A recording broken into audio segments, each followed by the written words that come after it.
Okay, good morning, everybody. Thank you for taking the time to connect with us today. My name is Al Romain from Spire Systems, and I'm going to be facilitating today as the various third-party vendors that have built products to make Spire better will present their products. And I'm going to have a session on what's new as well in Spire 3.5 that's coming up, and a couple things that we added to 3.4 and 3.3 that you may not know about as well. So I'm just going to kind of go through the list of people, but before I do, I just wanted to say this is our kind of our first foray into doing a remote session like this.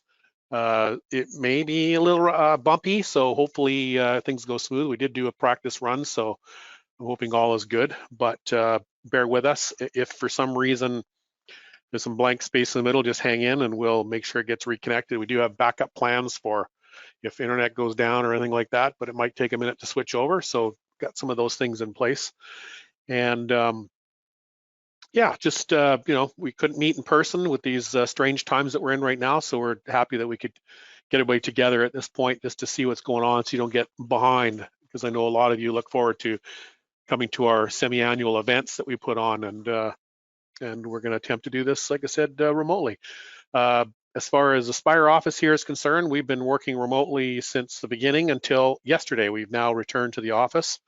Our government here has deemed it to be okay as long as we practice the new protocols, and we have been doing that. So so far so good. Like I said, just our second day back here in the office. But previous to that, we were all working from home, which I'm sure a lot of you are as well. So again, thank you for joining us, and I'm just going to go a quick list of who's going to be presenting today, and then we'll get started on my what's new session. So after I'm finished I'm going to go with Eastern times here, because probably the majority, I think the majority of you are in the East. So at 11:15, I'm going to do the what's new with Spire. So that's 8:15 Pacific, and then Sheldon's going to do how INFOtrac enables your remote workforce for Spire at 12 o'clock Eastern at 9 a.m. Pacific. And then Jason is going to go through learning Zoho and CRM and Shopify and take your business to the next level at 12:15, which is 9:15 Pacific. And then Albert's going to learn how Swiftcount can help you manage your inventory seamlessly from a mobile device and communicate directly with Spire. That's at 12:30 Eastern, 9:30 Pacific. Then at 12:45 or 9:45 Pacific, Gerhard's going to do add-ons to make your Spire and make more out of your Spire investment. And then Jeff at 1 p.m. Eastern, 10 a.m. Pacific, crazy times make you think of other channels to help grow your business, EDI, e-commerce marketplace, and storefronts. At 11:15 Eastern, 10:15 Pacific, the ultimate e-commerce solution is being done by Keith from TerraCore. 1:30 Eastern, 10:30 Pacific, GMDH Streamline, Anti-Crisis Inventory Planning Strategies and Case Studies by Natalie. And at 1:45 Eastern, 10:45 Pacific, Joey from Everon is doing Lead the Field Service Solutions for Spire Users. Then at 2 p.m., 11 a.m. Pacific, Business Intelligence for Spire Systems, easy to use drag and drop analytics and reporting tool by Lou from Gemini. And at 2:15 Eastern, 11:15 Pacific, how a field management system can optimize your workforce by Jarrett from Nihilus. 2:30 p.m. Eastern, 11:30 Pacific, turbocharging Spire with custom software, Don McIntyre from Don McIntyre Consulting. 2:45 Eastern, 11:45 Pacific, easiest way to accept payments by Jerry from Payfirma. 3 p.m. Eastern, 12 p.m. Pacific, Spire Tips and Tricks by Rick from Spire. A lot of you have seen some of his tips and tricks, and I know you always enjoy those, so you'll see some more great things he's going to show us. And then at 4 o'clock, Michael from Dynamics is doing CRM and Spire integration. So Michael from 360 Plus IT is doing Dynamics, CRM, and Spire integration, and then we'll close off at 4:15. So that's it. If you need to take a break in between, I know we didn't leave any times for breaks. Hopefully you can pick a point where you maybe already have one of these solutions, that'd be time for you to take a coffee break. But otherwise, listen in, and we'll. Oh, one more thing. There's a questions panel, which you can key your questions in. What's going to happen is that each person has their allotted 15 minutes. They may leave time for questions, and they may not. And we're going to cut them off at exactly on time because we need to keep on schedule. So if your question does not get answered by that person, key it in to the questions panel and just put it, maybe note on the question which product it is that you're interested in, and then we'll make sure that question gets back to them and they can get it answered for you. Okay. All right. So somebody's asking us to publish this schedule on the screen. I can do that, except no, I can't. Yes, well, no, actually, if you just go to the link for the webinar where you got sent, the schedule is in there. And if possible, we'll try and get that sent out to everybody. I'm not sure if we can right now, but if we can, we will. So, all right, so I'm going to go ahead with what's new in Spire. It's titled "What's New in Spire 3.5." Oh, we got a funny little thing on the bottom there, but we'll get down to it. All right, so we added support for, this is for the US mostly, but support for Avalara sales tax service. And basically what that is in the US is the sales taxes are very complicated. Every state, every county, every city, every street sometimes has its own tax. So you may try to calculate tax on your own or have the system calculate it for you, but it's pretty impossible to do. So now with Spire, you can go to the integration section of the Spire server, and you'll see this Avalara link here that you can set your Avalara account up in here, and it'll automatically calculate all your sales taxes for you. And you just need to sign up with an account with them. Okay.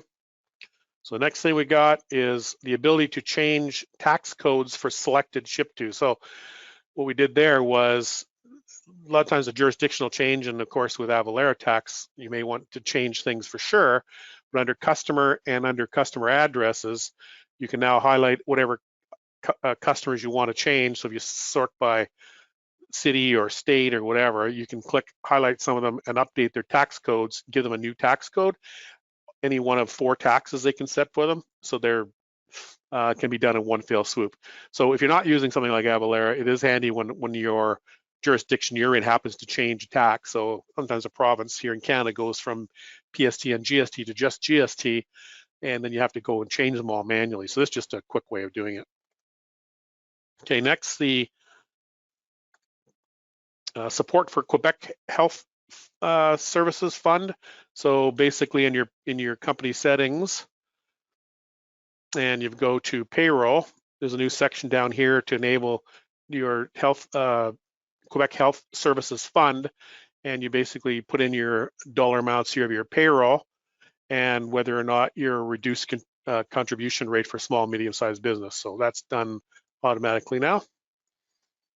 Okay, the next one, ability to change how a purchase order is totaled. So this is an interesting one. So if we go into purchases, and let's say we pick this purchase order here, and you see right now it's at 0, but I've got 25 units of something on here, so I can change that. So now what it's doing is it's doing it by the order quantity. So that's 16, or the subtotal down here, 6249.88 is the grand total of the order, of the complete order, not what we're receiving.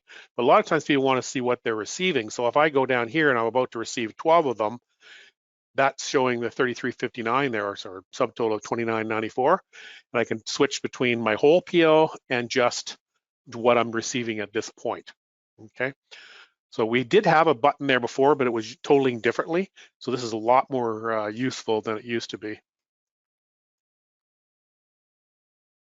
Okay. All right. I'm going to go to my next one. Oops. automatically calculate hours for an ROE when time cards don't have it. So for a lot of people who are salaried employees, if you go to a record of employment and you want to do one for somebody, let's just go terminate employee. We'll terminate this guy here. Okay, he's been terminated. And then you go to the insurables tab, and even though this person's salaried, what it does is some fuzzy logic and figures out number of hours that were in those particular weeks or those periods and calculates them for you. Now you can still adjust them. Before they used to all be 0 if they weren't an hourly employee. You can now go ahead and adjust them individually if you want, or you can highlight any number of them. Let's say I want to change these all to 80. I can do that by going 80 here and click OK. And it changes them all to 80 hours. So just a lot quicker way of establishing those hours and for a salaried employee. For an hourly employee, if they're strictly always hourly, that's automatic anyway, but this is just a new way of adding that on, adding those hours in. Okay. I'm getting a little worried about that funny little thing on the bottom there. Let me just temporarily remove those, Control X.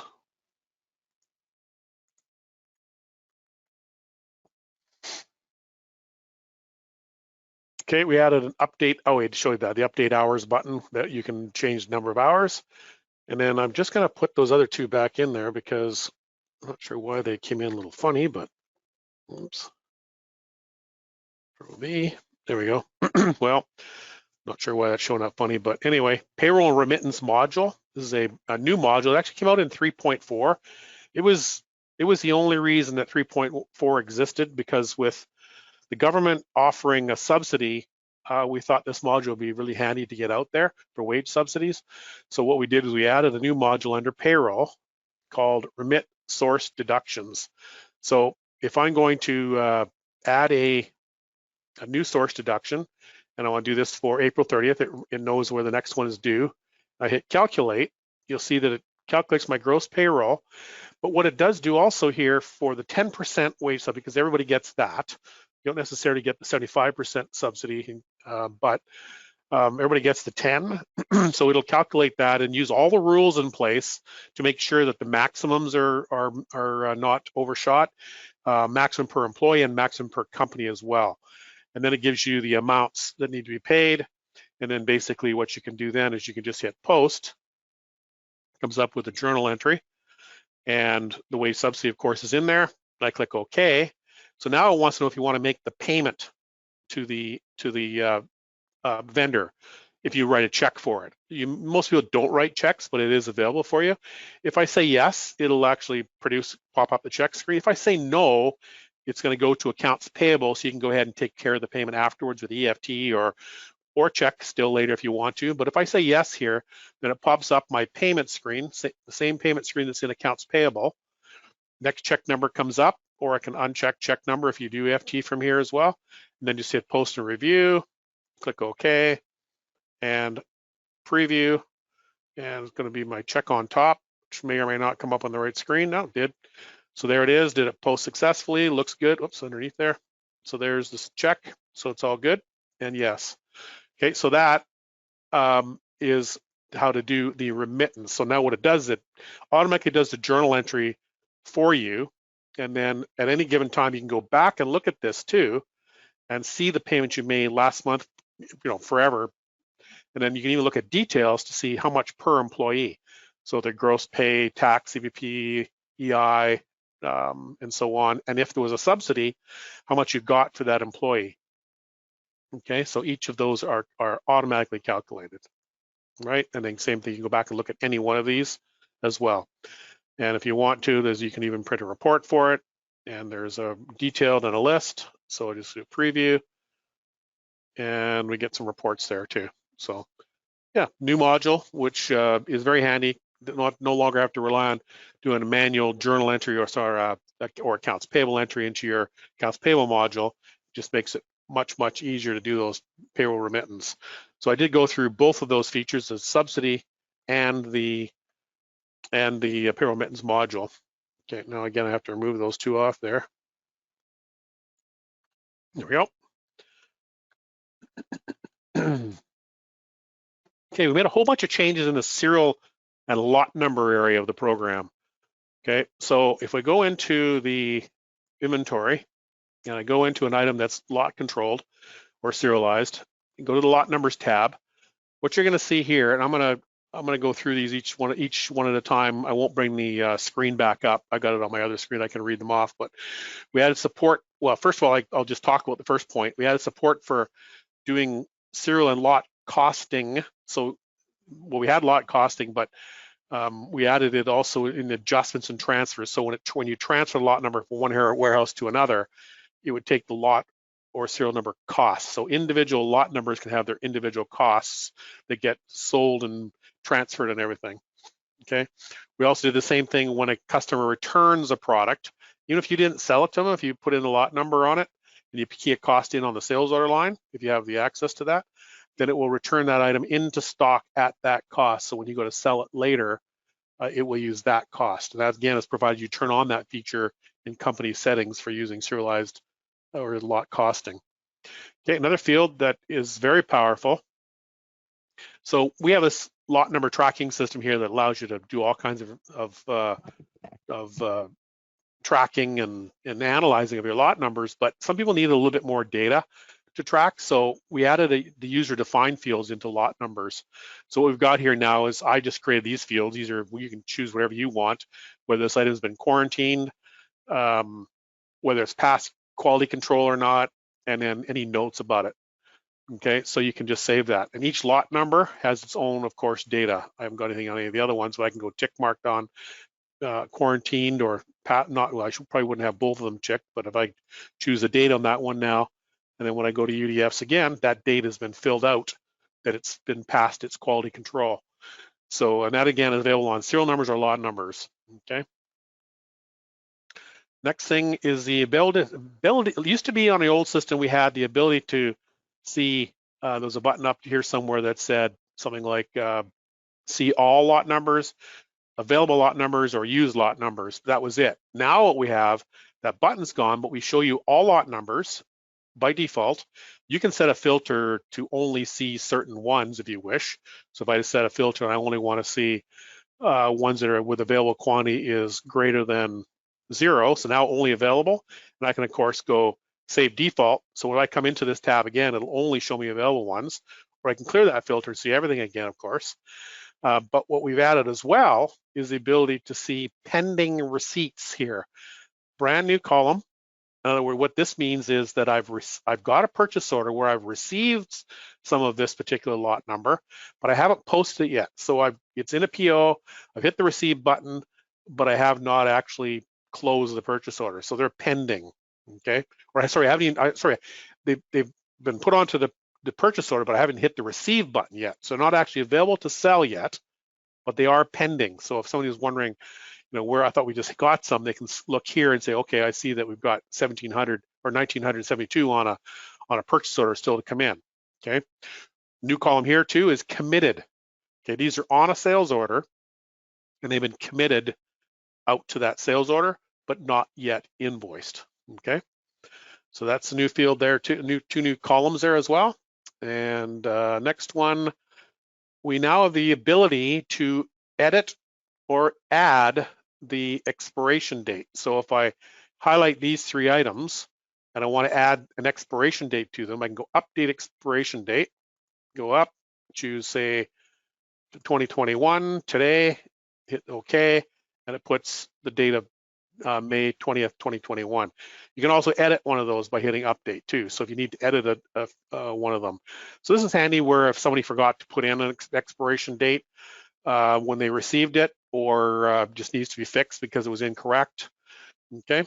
The next one we've got, sort of related, is the sell price. So there's all the sell prices of each of those items, because we do have a feature in company settings that you can set a sell price on a serialized or a lot numbered item, which is very handy because let's say you sell computers and you've got a same model number, but they have different costs and different sell prices. Then because they have maybe a different hard drive or more memory or whatever, then you can have separate sell and cost prices on those. But if you need to change the sell price on any one of them, you can again highlight multiples or a single and change the sell price to $2, and then that updates it. Okay, that wasn't available for either. Okay, along the lines of expiration dates, sometimes you want to make sure that when somebody receives an item that they must put in the expiration date when they receive it. So that's a tick mark here for this item, that every time I receive this item, it must have an expiration date. It won't let the person receive without it. And then by default, it says it's 1 year from now, 1 year from today, so 365 days from now. So when you do the receiving on it, it's going to put that date on it automatically. And then you can modify it on the receiving side if you want to as well. Okay, let's just find a lot number that's got some, this one here, it's got some data down here. So this particular lot number, we see we received 500, we returned 2, we used 6 in production history, we received 1,972 more, we invoiced out 25, and so on. So what we've got added here now is we always had this trace button. Actually, I'll just close this for a second. We always had this trace button, which you can, of course, highlight. I believe we always had open related. Oh, doesn't have a related record there. It's an old one. Production history. So there it is, the production, when it was used. So that was, this production order was the one that consumed that particular lot number, and a purchase order, you can hit open related and so on. But we also added now here is the ability to export this to Excel. So you've got this Excel list, and then I can open it up, open file, and there it is. The full tracing on that particular lot number is for in Excel, so you can do whatever you need to do with it, run reports on it or whatever. Okay, I believe that's all the lot number changes. Just look at my time here. I got 8:24. And how much time do I have till? I've got till 9. Okay, we're moving along here pretty quick, so I'll be able to get lots of information to you in that time. Okay, so let's go to my next screen. Actually, I'll close that first.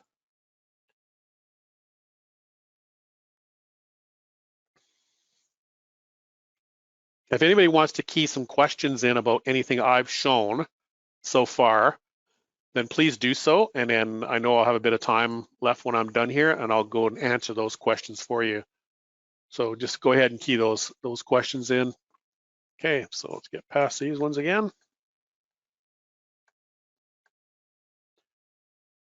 Okay, so many of you use the TD Bank. For some reason, the TD Bank uses a different file format than most other banks do. Most banks use a file called 1464, otherwise known as a 005 file. And TD uses it as well, but they prefer you not use that file, and for security purposes, apparently they want you to use an 80-byte file because they have some kind of a system that when you upload, it does a double authentication of some kind. So under Edit Company Settings, if you use a TD and you have been using the 1464 up till now, you can go to Company and go to Banking and change this to the TD 80-byte file. Then key in your information here, and it will create an 80-byte file to upload for TD. So, okay. Next question or next section. All right, so we added some columns to the system both in customer list and in accounts receivable list. So we added average days to pay and their credit limit.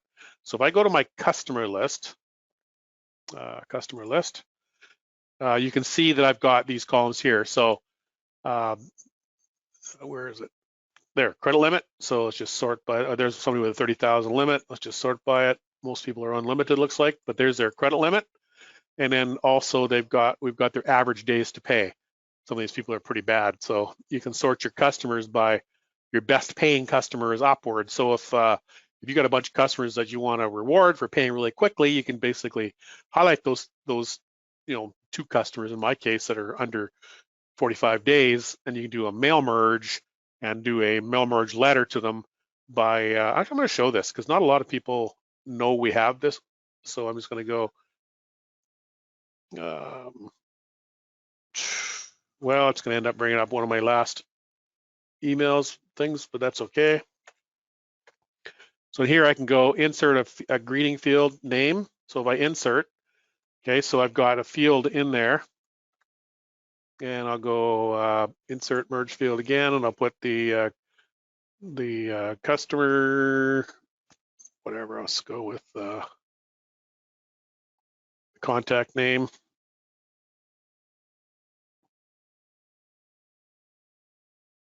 Contact name. Okay, so then I can type in a letter, blah, blah, blah, and I'll just go preview results. So there's the first person and there's the second person. So now you can go finish and merge and send out an email message or print them if you wish. So yeah, I just like to show that once in a while because not everybody knows that's there. Okay, so then the next one. Oh, let me just quickly show you that in account receivable as well. It's most handy in account receivable. So in this case, I'm in my aged AR list. You really don't have to print an aged AR list in Spire because it's sitting right on the screen for you already. It doesn't have totals on it. So if you do need totals, of course, print it, or export it to Excel and add totals if you wish. But here, what we've added is their credit limit and also their average days to pay. And of course, I've got phone number on here too, but I can add and remove columns as I wish, as usual. So that's good, it's handy because you can see all that information. So if you can keep on top of your people that are 1,400 days to pay. Might want to keep not closer eye on those ones. So, okay. Okay, we added created by, modified by to the address lists. I won't show that particularly, but basically in the list of addresses, it just shows when it was created, when it was modified last, who created it, and who modified it last. So it's fields that are handy to have in some cases. Okay, we added freight and weight to sales order lists and sales order history.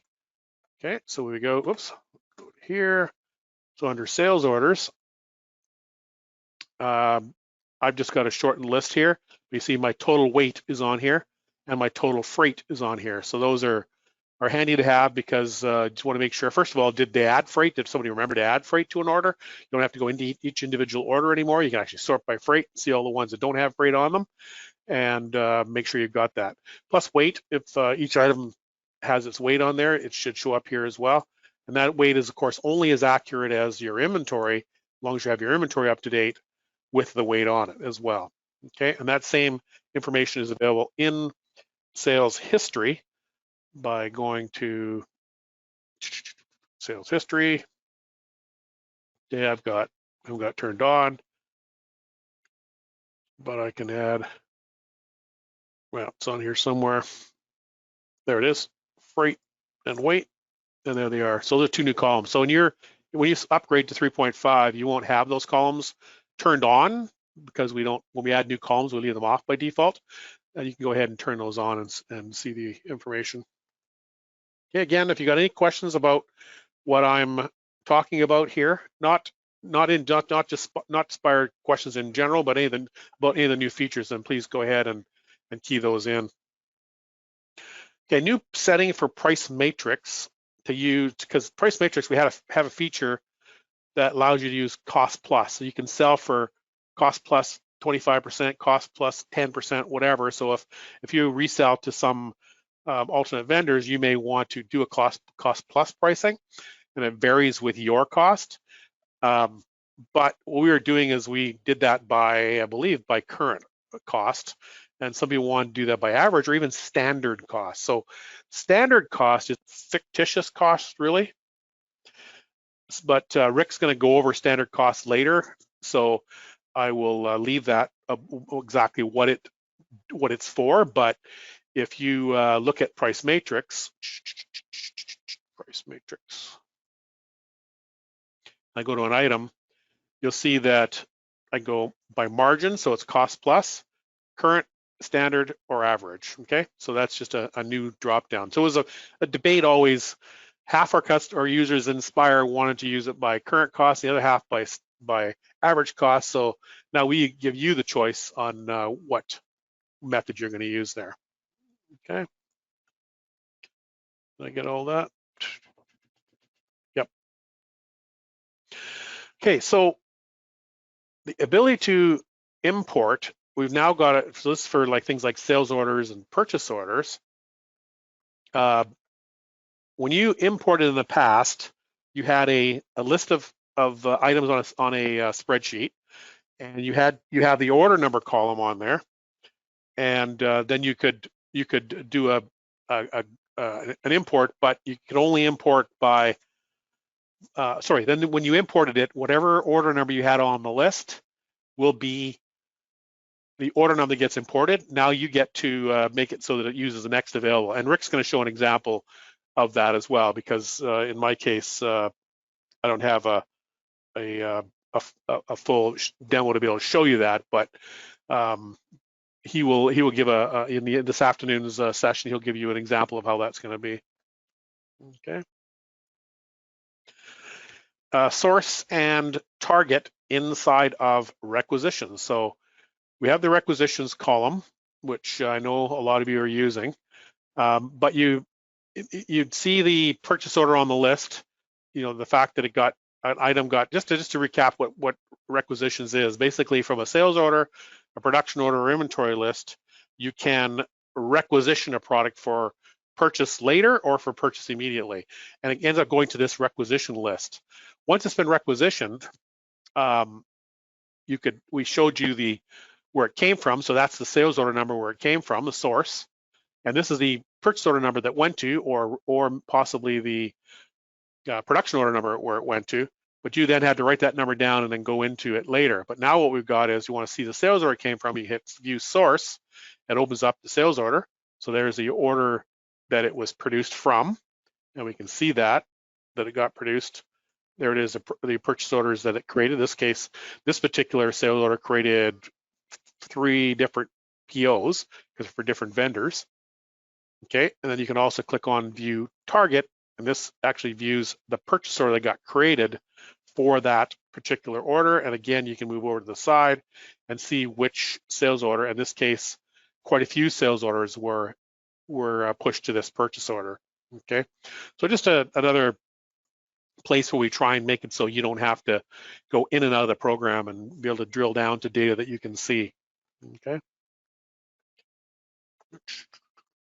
back here. Okay, so we added an accounts payable tab to purchase orders and purchase history. This one is really, really helpful. So if I go into purchases and I go into this issued PO for this particular, actually go to this received purchase order for this particular vendor, go into it. There's a better one here. No, this one will be okay. Okay, so this particular one has been received.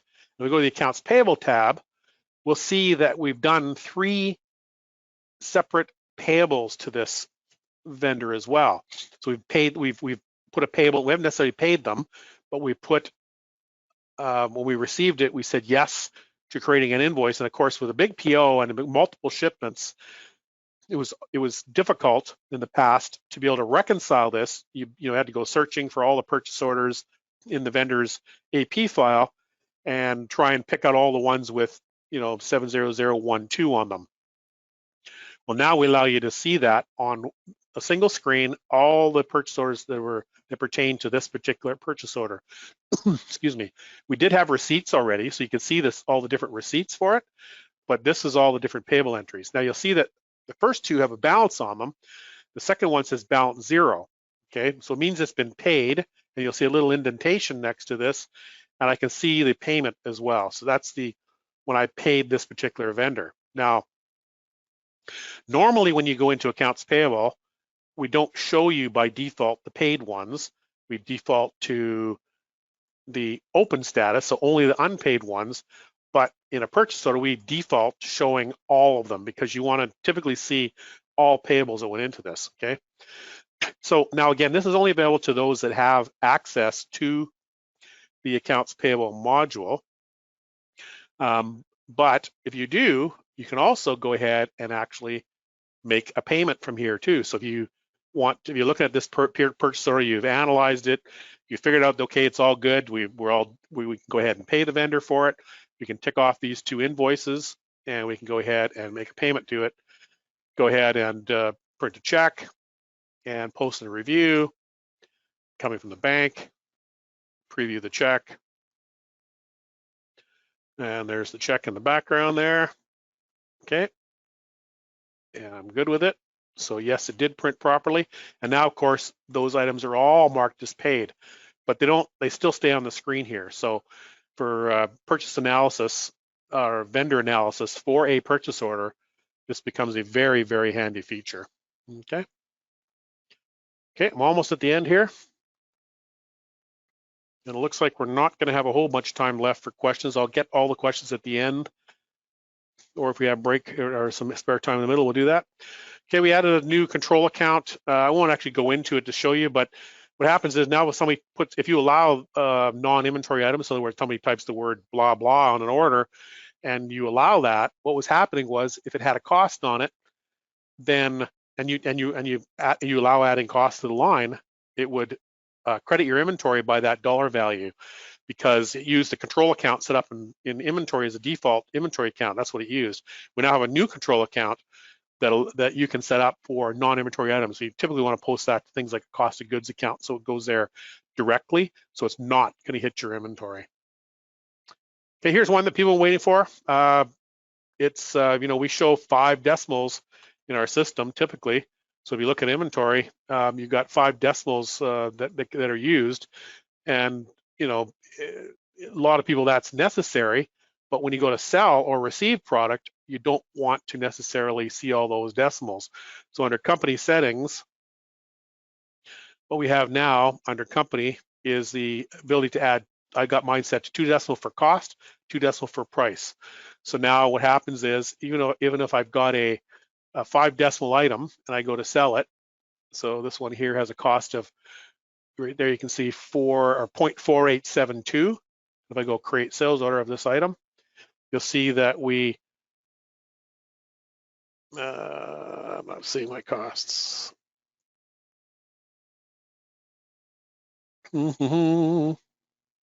Standard cost, current cost. Yeah, I obviously don't have myself set allowed to see average cost. So, but it will basically show you the cost of we saw that 55 cost there, but the average cost of 0.4872, those are wild swings there. So you can, basically cut that down. So you're not seeing on your customers' forms, selling it to them for 0.4872. In this case, it would round it to 0.49. Okay, same as receiving. If you, that works especially well for discounts too, because if you do sell something for $1.99, the discount at 2% or 2.5% might come out to a rounded number. So we round that out for you. Okay.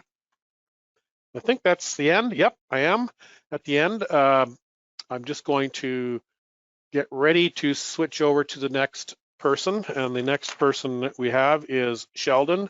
So Sheldon, if you just want to unmute yourself to make sure, first of all, that we can hear you. And I will go through just a couple of questions because we have a few minutes. So, all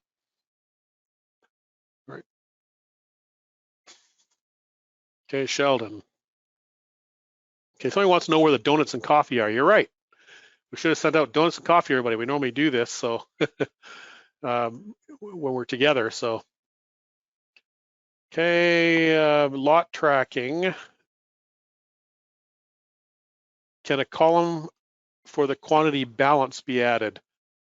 I think the on-hand quantity is there, actually. Yeah, well, maybe not. Sheldon, I don't hear you yet. Do you want to unmute yourself? Yep, I'm here, Al. Okay, good. Okay, I'm going to give you. I'm going to give it to you in a second. All right. Oh, we're going early, are we? Well, I just wanted to make sure I could hear you before I'm sending to you. So just the paranoia in me. Yeah. Are we going? Are we going on at 12? We're going on. Oh, wow! I got 15 minutes left. Excellent. Okay. Sorry, Sheldon. Yeah. I just can't read. Yeah, you got 15 minutes. Okay, no problem. Okay, so I'm gonna keep taking questions. That's good. Good. Okay, good. Thanks, Sheldon.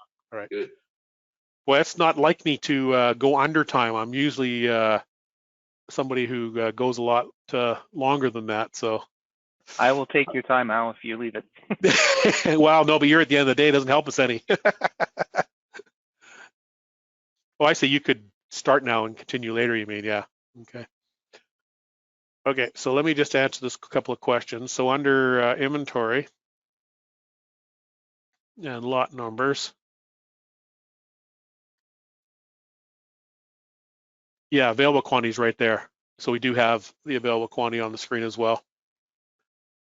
Okay. Can mail merge be done using the email address in contact number 3? Yes, it can. When you do the mail merge, you can pick contact 1, 2, or 3 to be able to do that. Not any of the ship twos, mind you, but any of the main ones, you can do it from contact 1, 2, or 3.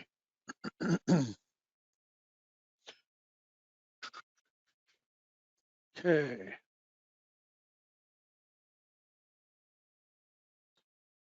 Are there plans to show customer and vendor color codes in the AP and AR screen? I believe we may have a ticket for that, but I will follow up on that one. So decimals for price and cost, can the setting be changed after transactions already processed with previous settings? Okay, the answer to that is it's a good question. I should have mentioned that. Basically, what happens is when you turn that on, all receivings from now on will round to the 2 decimals that you selected. Previous ones that are already there will be still at 4, 2, 3, 4, 5, whatever happened to be. But as you more and more receivings go on, they'll get rounded. The reason we don't just wipe out those decimals once you set them is that we then have to write off that cost somewhere. Even though it's minor, it needs to be written off someplace. So we let it go away by attrition. But no matter what, if you set the sell price to, or the the sell price on the sales order, it rounds it right away. So that's the important one. Another quick way to put that is if you turn that on, don't expect to immediately see 2 decimal places everywhere. Exactly. So yeah, it all happens during the calculation. Right. Yeah. So those decimals, Rick's got a good point. Those decimals are calculation decimals, not display decimals. Okay. Now on your sales order screen, you will see the 2 decimals there, but in the background, even if the item has 5 costs or 5 decimal costs, it will use, or sorry, sell prices. They'll still be there in inventory, but it'll display in sales the way you expect. But yeah, it's calculations. Okay, somebody asked if they can get the 3.5 update. Well, it's not quite released yet. It's out in beta with a few customers right now. We'll be getting that into the partner's hands pretty quick, and you can arrange with your partner to get access to the update at some point.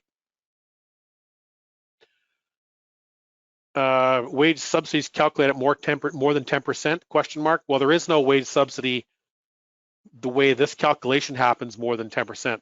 The 75% calculation is a lot more complicated and a lot more questions are answered. So it's not something we can figure out for you easily in a payroll remittance screen. And plus, it's not done during payroll remittance. It's something you apply for in the online website from the CRA. So that's the how you do it. So it's not really easy for us to add that in there. But that said, if for some reason the subsidy, you're going to claim more than 10%, when you do the actual subsidy calculation, that field is editable and you can change it, but just remember that we're using the rules that CRA has put out in how much that subsidy should be, and maybe any overriding is going to change the rules, or you're going to go deviate from the rules. So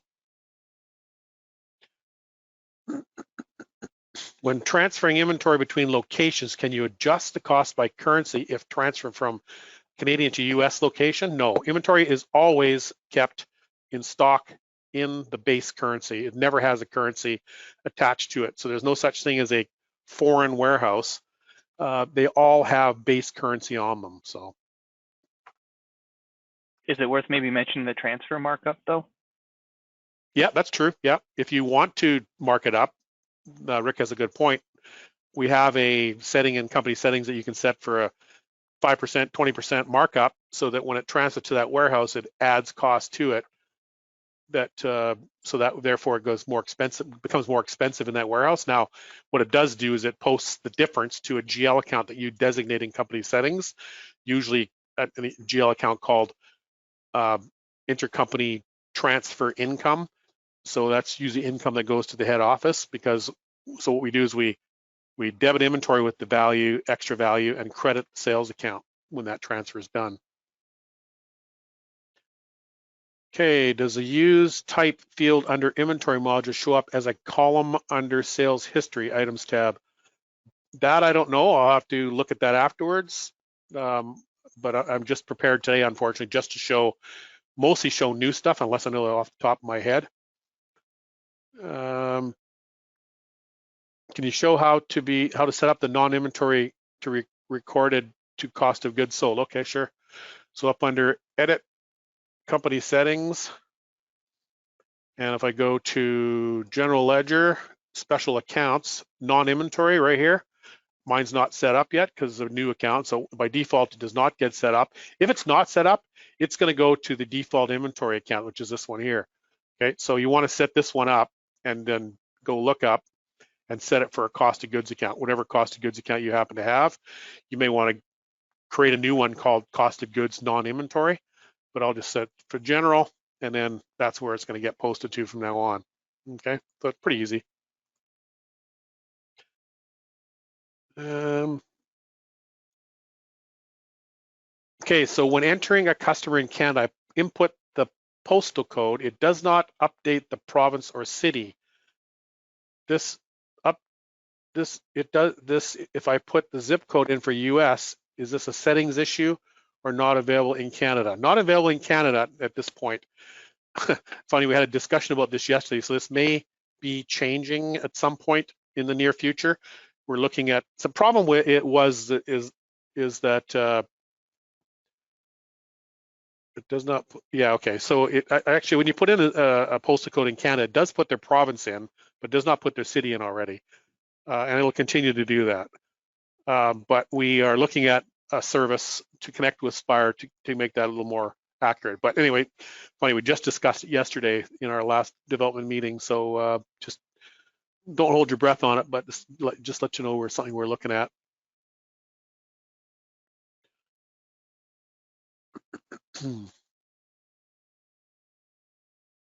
Okay, some questions. Okay, lot number, available quantity after each transaction for specific lots selected on bottom of lot traction screen. Oh, I see, so you're talking about a running balance. No, we don't have that, but yeah, I'll jot that down. Okay, coming towards the end of the questions, so if you got any other questions, I'll be happy to take them. Are we coming any closer to colorizing the report view in server admin? Italics are hard to see when displaying. Okay, so let me just show that for a second to show you what he means. So under server administration, we go to the reports tab. These are all your reports that you've got in the system. So if you look at system reports, here we got a column here for which ones are system, which ones are custom. And if you want to deactivate a report, so I go report status, so toggle it to being deactivated, it goes italicized. Okay, so what he's saying is it's hard to tell which ones are italicized. True enough, especially depending on what resolution you're set at. So when it asks, are we coming any closer? I don't know if we even know that we should be changing this. Possibly you put in a ticket about it. I don't know, but I don't know the answer. Ticket out. Is there? Okay. Yeah, for sure. And there actually is some improvements coming in this area. So. Okay. Yeah. All right. Good. Okay. Okay. Why do average cost calculations fail to calculate properly, causing the inventory report not to match the GL? Well, there is many reasons why inventory may or may not balance. If you look at our course on counting inventory, you'll see a big list of them, what reasons it could be. But just to name a few, one is the one I just talked about, non-inventory items being posted to the wrong GL account. So if people allow miscellaneous items to be added to the order, there's an option that you can turn off, and you should turn it off, unless of course now you add on this new feature to post it to a different GL account. That's one way. Another way is somebody doing a journal entry to the inventory account manually. Another way is that people will, well, we do have a feature to allow a dangerous feature, I think, but one that people do rely on in some industries, is that we give you the user the ability to change a cost on a sales order line before they sell it. And if they put a new cost in there, it'll drop the average cost out. Those are just a few of them. But like I said, if you take our course on inventory count, you will see we list a whole bunch of reasons on that course why that can happen. Somebody wants to know which Thursday 3.5 will be released. A lot of you know that's our kind of a running joke when somebody says, when's it coming? Well, we always say on Thursday, but which Thursday?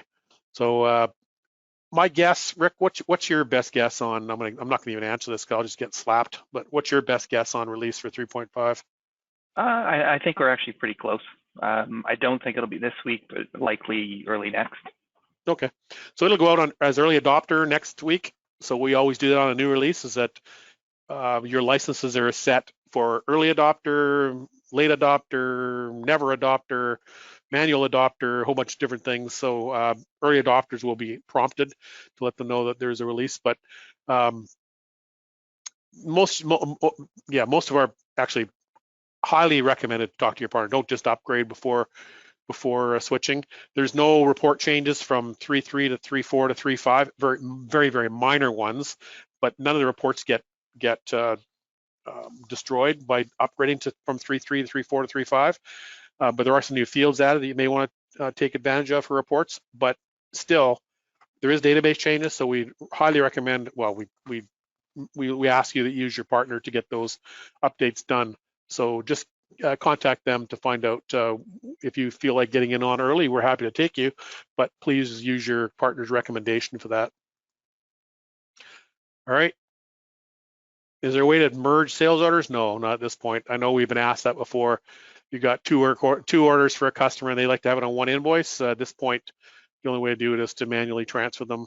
If they're massive orders, and you really don't want to have to key them all back in again, you could go to the sales order details screen, which is here, items, pick those two orders or 3 or 4, hit the export button, send those out to Excel and re-import them back in.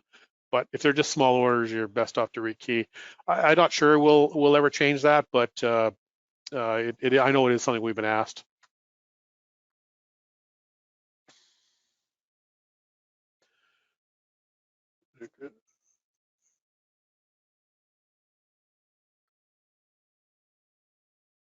Okay, accounts payable, is there a setting so that vendor credits will apply only to a payment and not to a specific invoice? Would like them to list a separate line items on the disbursements journal. Sorry, I don't quite understand, but I'll find out, get a better answer for you on that one. Has calculations to average days pay been corrected where a discount is applied to an invoice?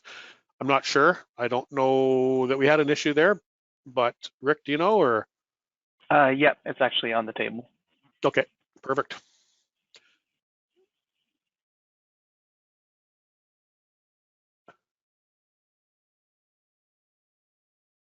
Okay.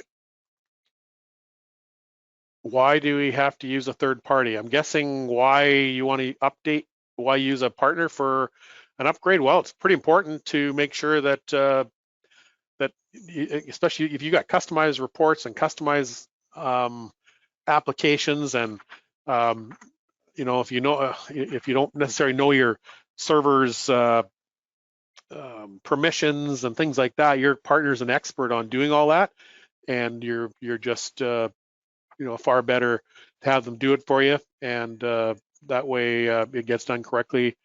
So yeah, that's probably that's my best answer.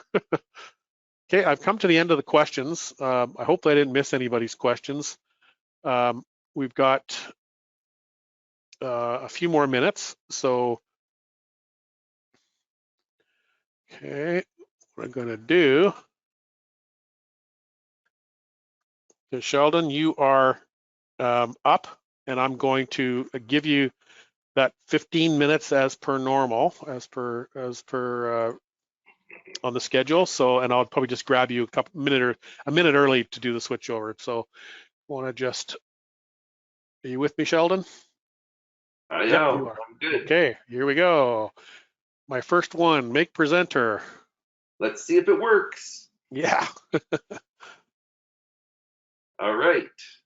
How's that? Okay, I'm seeing a gray screen. With my mouse moving. Your mouse is moving. Awesome. Well, hello, everybody. Welcome to the new world. This is kind of our sort of new normal, as I guess we would call it, for the time being. And what I'm going to do is I'm going to do a really quick overview of our INFOtrac world. Everybody knows INFOtrac as an add-on to Spire, I'm quite sure, having been around with Spire since the beginning. Today, I want to focus not so much on our INFOtrac desktop application, which I have for you here, but I want to talk about remote work and the ability to extend the functionality of INFOtrac and Spire through our remote capabilities as being apropos to what is happening in our world today. So INFOtrac in its desktop format, if you don't have remote access terminal server type capability, is available on a standalone basis to live on a notebook or desktop computer. And we have a quite sophisticated behind the scenes synchronization that Sheldon, allows you to work. Yeah. Can you, is it possible you can get a little closer to your microphone because it's not quite clear enough? Oh, sure. How's that? That's better. All right. Thanks, Al. So what happens with our INFOtrac remote functionality is that you have INFOtrac installed locally on a workstation or a desktop computer, disconnected from your network or your office environment. And we have a sophisticated synchronization that takes place behind the scenes. This has been really powerful for us to work in locations where internet is not so good. We're really successful with this in the oil sands in British Columbia and Alberta, and in remote forest areas and things like that. But that's the first sort of piece of working remotely with INFOtrac. But what I really want to focus on today is our mobile application, which takes INFOtrac and Spire into a mobile environment. So I'm going to run this off my iPhone, which is being mirrored onto my screen. This has a tendency to work quite well, but sometimes does get glitchy. So I hope it keeps up and doesn't disconnect. But what happens in our INFOtrac mobile environment is that you have a live connection to both the INFOtrac environment and the core accounting data coming out of, well, look at this. We've got all kinds of things are going to be popping up here. So we can turn that off. There's the first sort of thing that happens. I'm going to just give me 1 second, and we should turn off that. I'm sorry. Well, my phone is in do not disturb mode, so I don't know why things are popping up, but they are. So anything fancy comes up on my cell phone, you'll know what's going on. So the concept of INFOtrac Mobile, again, is to keep you connected with all of your core INFOtrac and core Spire data. So basically what happens is we have the same format as our desktop version has been converted into this mobile environment. So our company's contacts, the quotes and orders, inventory, scheduled activities, and if you're familiar with INFOtrac, our library of documentation for you internally, our info center. The concept behind the product on mobile is to try and get functionality that we're so used to in the desktop. It's very hard to do. So we've been refining this to make it as functional as we can, and it's come a long way and it's really amazing. So I can come into my companies and I can search. So for example, I'm going to search for a supplier. Bell Mobility is a good one we'll pick. And when I get into a company, I can see all the info about that company. And that gives me all of the information that lives in INFOtrac. Of course, I picked one that doesn't have any great data as a rogue supplier, and it gives you all the information that lives in INFOtrac. And you would have your contacts and the actions. If you're working with a customer, quotes and orders, if you've attached documents, I will show you with a customer as well, but in our vendor side, we also have a great facility for vendor invoicing. In INFOtrac, we can attach invoices to your Spire accounts payable vendor entries, and those invoices are instantly available on mobile and on desktop. Those invoices can be captured by your phone and attached directly to invoices, and these are all communicated back into Spire. So under the communications tab. So a very sophisticated way of being able to get into our accounts payable side of the world, but also to be able to get into customers. So I'll just grab a good, oops, it's typing on an iPhone. Let's see if we can do that. So under the customer side, we have all the information about this customer that is live direct from INFOtrac from our main screen. And then we have all the contacts for this customer. And using the contacts, well, there you go. Using the contacts, we have the ability to go in and see all of our contacts, be able to map the company location, be able to dial the phone, etc. So the mobile side brings in all of that sort of capability. We then have the ability to have all of our activities that we use in INFOtrac. We can create new activities. We can mark our activities as completed. So if you're familiar with INFOtrac's activity management world, it comes into INFOtrac, including all of our activity history, so that we can go and we can drill down and search and find all of the information that we are recording from the customer management perspective. And then of course we have the ability to do quotes and orders and be able to go, and I will show you. So if we look at our quotes and orders situation, let's see if we actually have a quotation attached. We do not, but I will show you that on a different one as we do. Here is all of the company information, the details for this quote or order. Here's the shipping information. Here are the line items on the inventory side and the ability to drill down into the actual inventory and be able to see the inventory item and the live inventory status from Spire. In addition to that, the totals for the order and all of the sort of financial information for that order and or quotation. If we are attaching documents to a customer or to a company, I should say, customer, supplier, prospect, whatever it is, we can see all of those attached documents here. Those attached documents can be pulled up. I'm not sure what we've got, but not there. This one is in my little demo mode. But I will show you that over in another section. And then we have our sales trend system, which in INFOtrac allows us to be able to go through and track all of our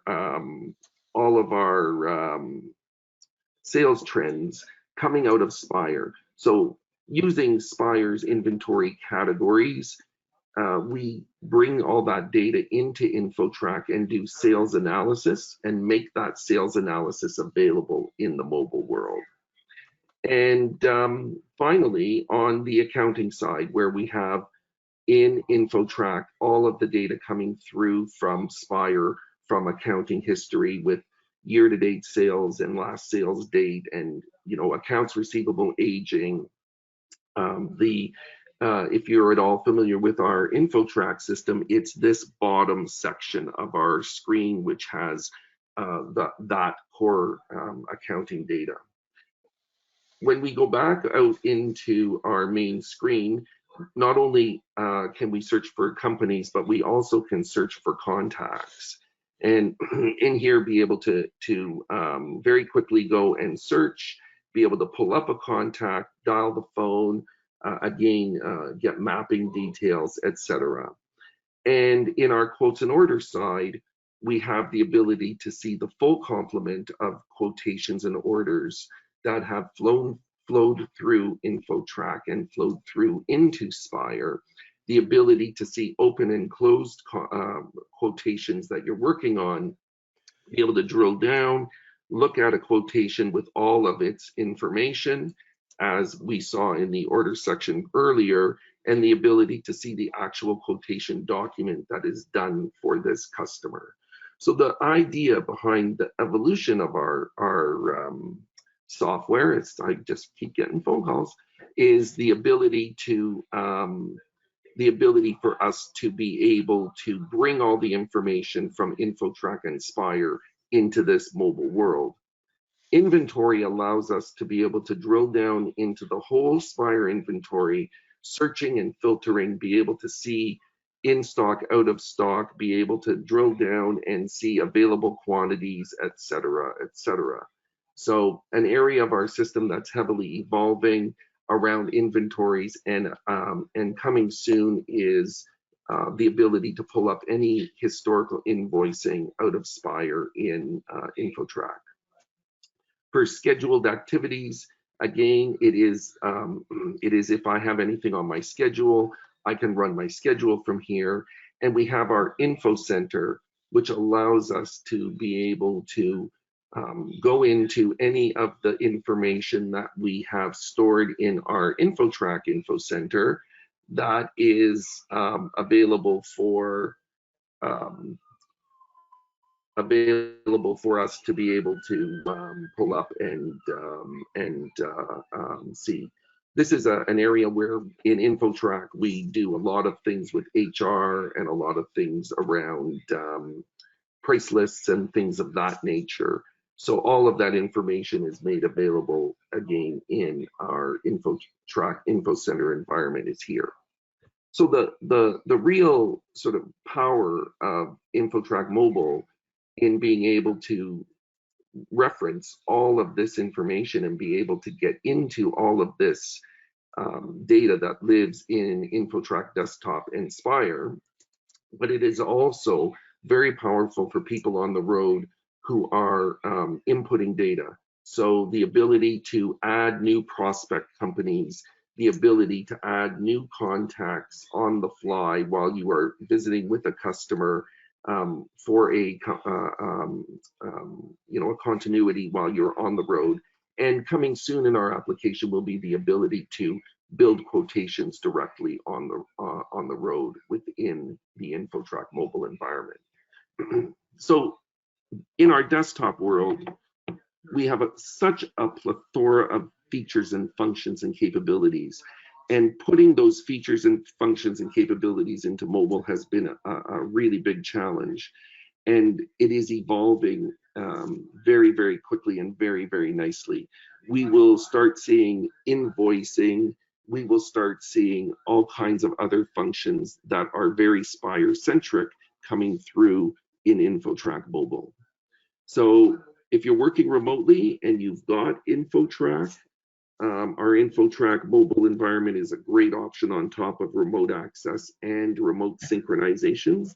And if you're looking to add this kind of functionality to your world, if you really want to get into the front end of your business with Spire as the engine behind it, INFOtrac and its deep, deep integration to Spire is an amazing solution. Okay, 2-minute warning. Yep. Okay. And then finally, in our INFOtrac mobile environment, just like our desktop environment, we have been building amazing custom solutions, service management solutions, inspection report solutions, different kinds of business process functions as custom applications built into the INFOtrac mobile environment that allow you to take advantage of the Spire and INFOtrac connectivity. So that seems to be the really hot thing for us these days. We've probably got a lineup of projects for about 4 months. And, I encourage, if anybody is interested, to get in touch with me, and we can explore properly and further both INFOtrac desktop, INFOtrac mobile, and building custom applications. And I think, Al, I'm good. Okay. So if anybody has any questions about Sheldon's presentation, please key them into the panel. And just in your question, if you could just put the word INFOtrac, just so that when we're sorting through, if somebody says something like, can you add inventory? We just later on, when we have to get back to you on the answers, that we're knowing which product you're talking about. So even later, if you think of something, you can go ahead and add that in as well. Okay, so we're going to switch over now, and we're going to go with our next presenter, which is Jason from Go Integration. So Jason, if you want to unmute, so you have unmuted yourself, perfect. We'll go make you a presenter. Okay. And you are up. Okay, perfect. And remember, I'm going to cut you off at the time where cutoff time is. Okay, excellent. Well, thanks so much, Al. Just a quick check. You guys can see the screen okay, and this is all coming across? Yep, perfect. Okay, awesome. Well, morning, everyone, and thanks very much. My name is Jason Gonsalves. I'm co-founder and principal with Go Integrations, and many of you will know my partner, Derek Fitzpatrick.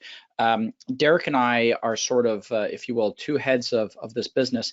And the way we run it is that, if you will, I actually have multiple operating businesses, including a wholesale distribution business. So I'm sort of the technology geek and business builder. And because I've always been using technology platforms like Spire, I sort of eat my own dog food, if you will. And so we really are a technology partner that understands how modern Canadian businesses need to build. We are obviously a Spire partner, but we are also a partner with two other important companies. One is called Zoho, and the other one is called Shopify. So today I want to talk to you a little bit about how you can take your business to the next level using Zoho and Shopify. I'm going to go through the first part of the presentation with the slide deck, and then a little bit at the end, if you will, sort of pulling up the curtain and showing you a little bit of the operations of one of my businesses and how we actually run the whole technology stack. So I think the first thing I sort of want to point out, obviously, is that and I think that the COVID crisis has really made this clear, is I would suggest that every modern technology, every modern company really needs 3 pillars in their technology platform.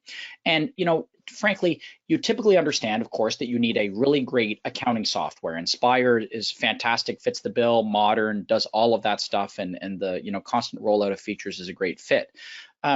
Obviously, now I think more and more people are realizing, if you didn't realize it before, certainly the COVID situation has made it clear, you need an e-commerce solution. You need to be able to engage with customers online. And that could be as simple as having a buy button on a very simple website. It could be being able to sell on social. It could be having a e-commerce portal for your B2B businesses if you're a pure distribution company. But obviously, there is more and more of an impetus for e-commerce. And if anything, this whole COVID situation has just accelerated that. But I'm going to point out the third pillar, which frankly, in most of our consulting, we find as the pillar that really people need to understand is core. And that is what I'm going to call a CRM and a customer-centric platform. And this is where we use Zoho One. So it's not just about having your customers' contact information and their emails, but in a modern world, it's really about understanding everything, a 360-degree view of your client.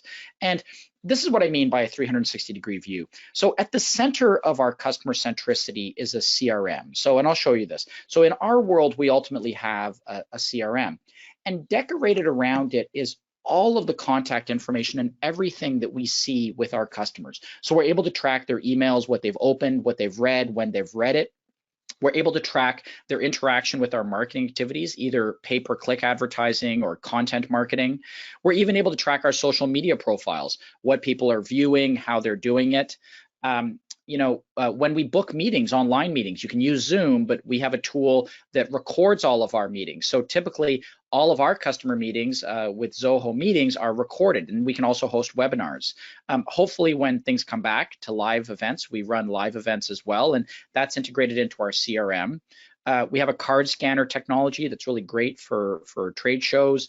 And Sales IQ is a tool. This is a Zoho tool that plugs into Zoho CRM that offers both live website tracking and live chat.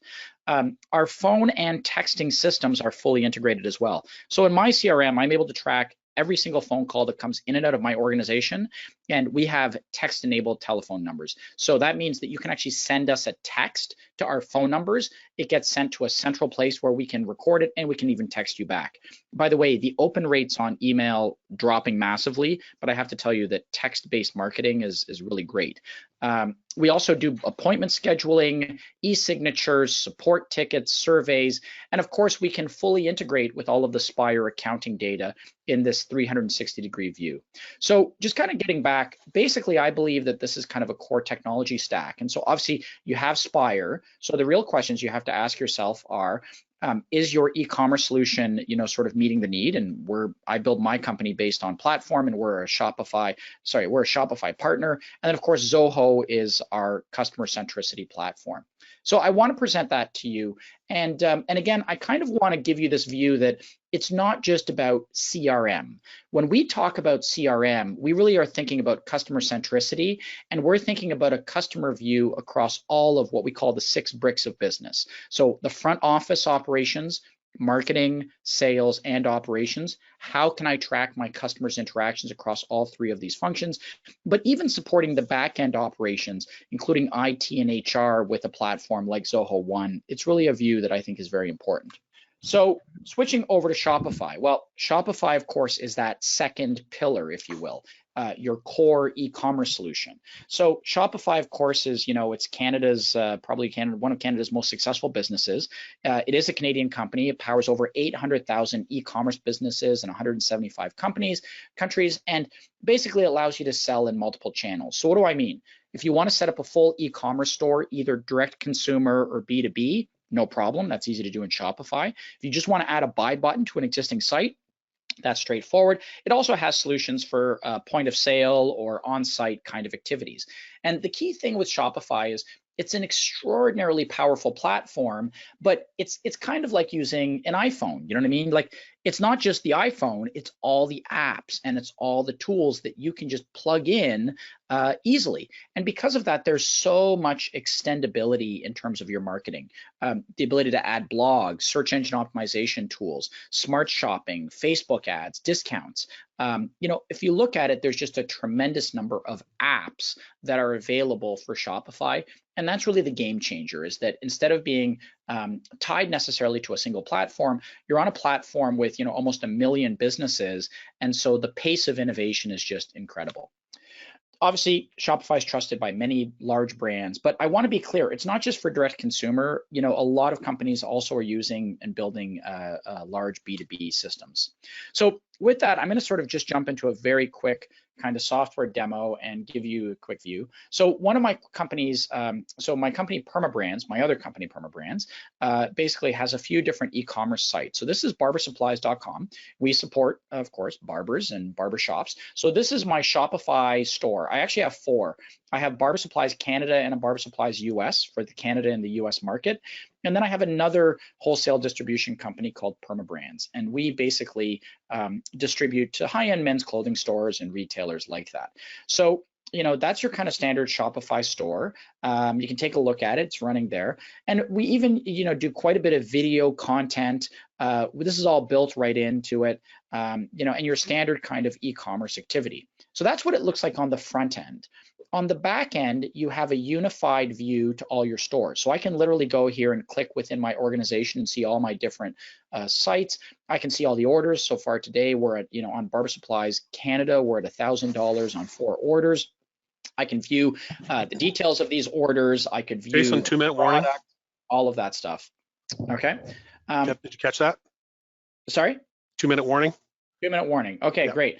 So basically you have your kind of Shopify view. Now, the key thing is that in addition to that, I have my CRM. So all of the data is recorded in my CRM. So you can see my CRM. I can see all of the customer interactions. So for example, here's a client, every single email viewed, every single support ticket, right, visible, even every single visit to my website.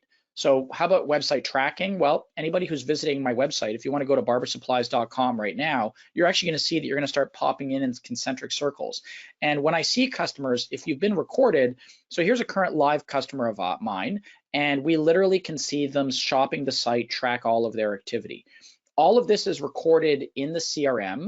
And we also use the CRM for marketing purposes. So here's an example of a email marketing campaign we ran right at a CRM, and all of it was tracked live within CRM, including the open rate, what the level of activity was, etc. So we're talking about between Zoho and Shopify and Spire, a comprehensive, unified marketing and sales tools. So just to show you, so for example, here, this is obviously our COVID update that, Adam sent out, but we can see that Adam sent it out an email, 463 people, 20 of them bounced.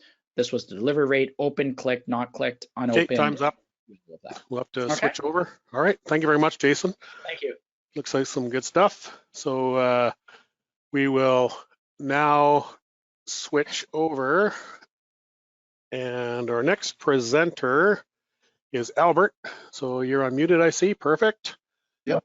So we're going to make you the presenter.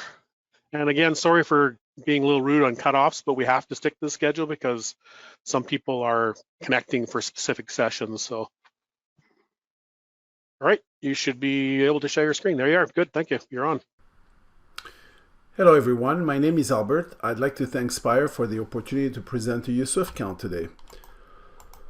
So who is Swiftcount? Basically, Swiftcount was created by Barcode Apps. We've been around for about 12 years. We've had a program called Basis and one for Prism. Basis was for inventory control and Prism was for order management.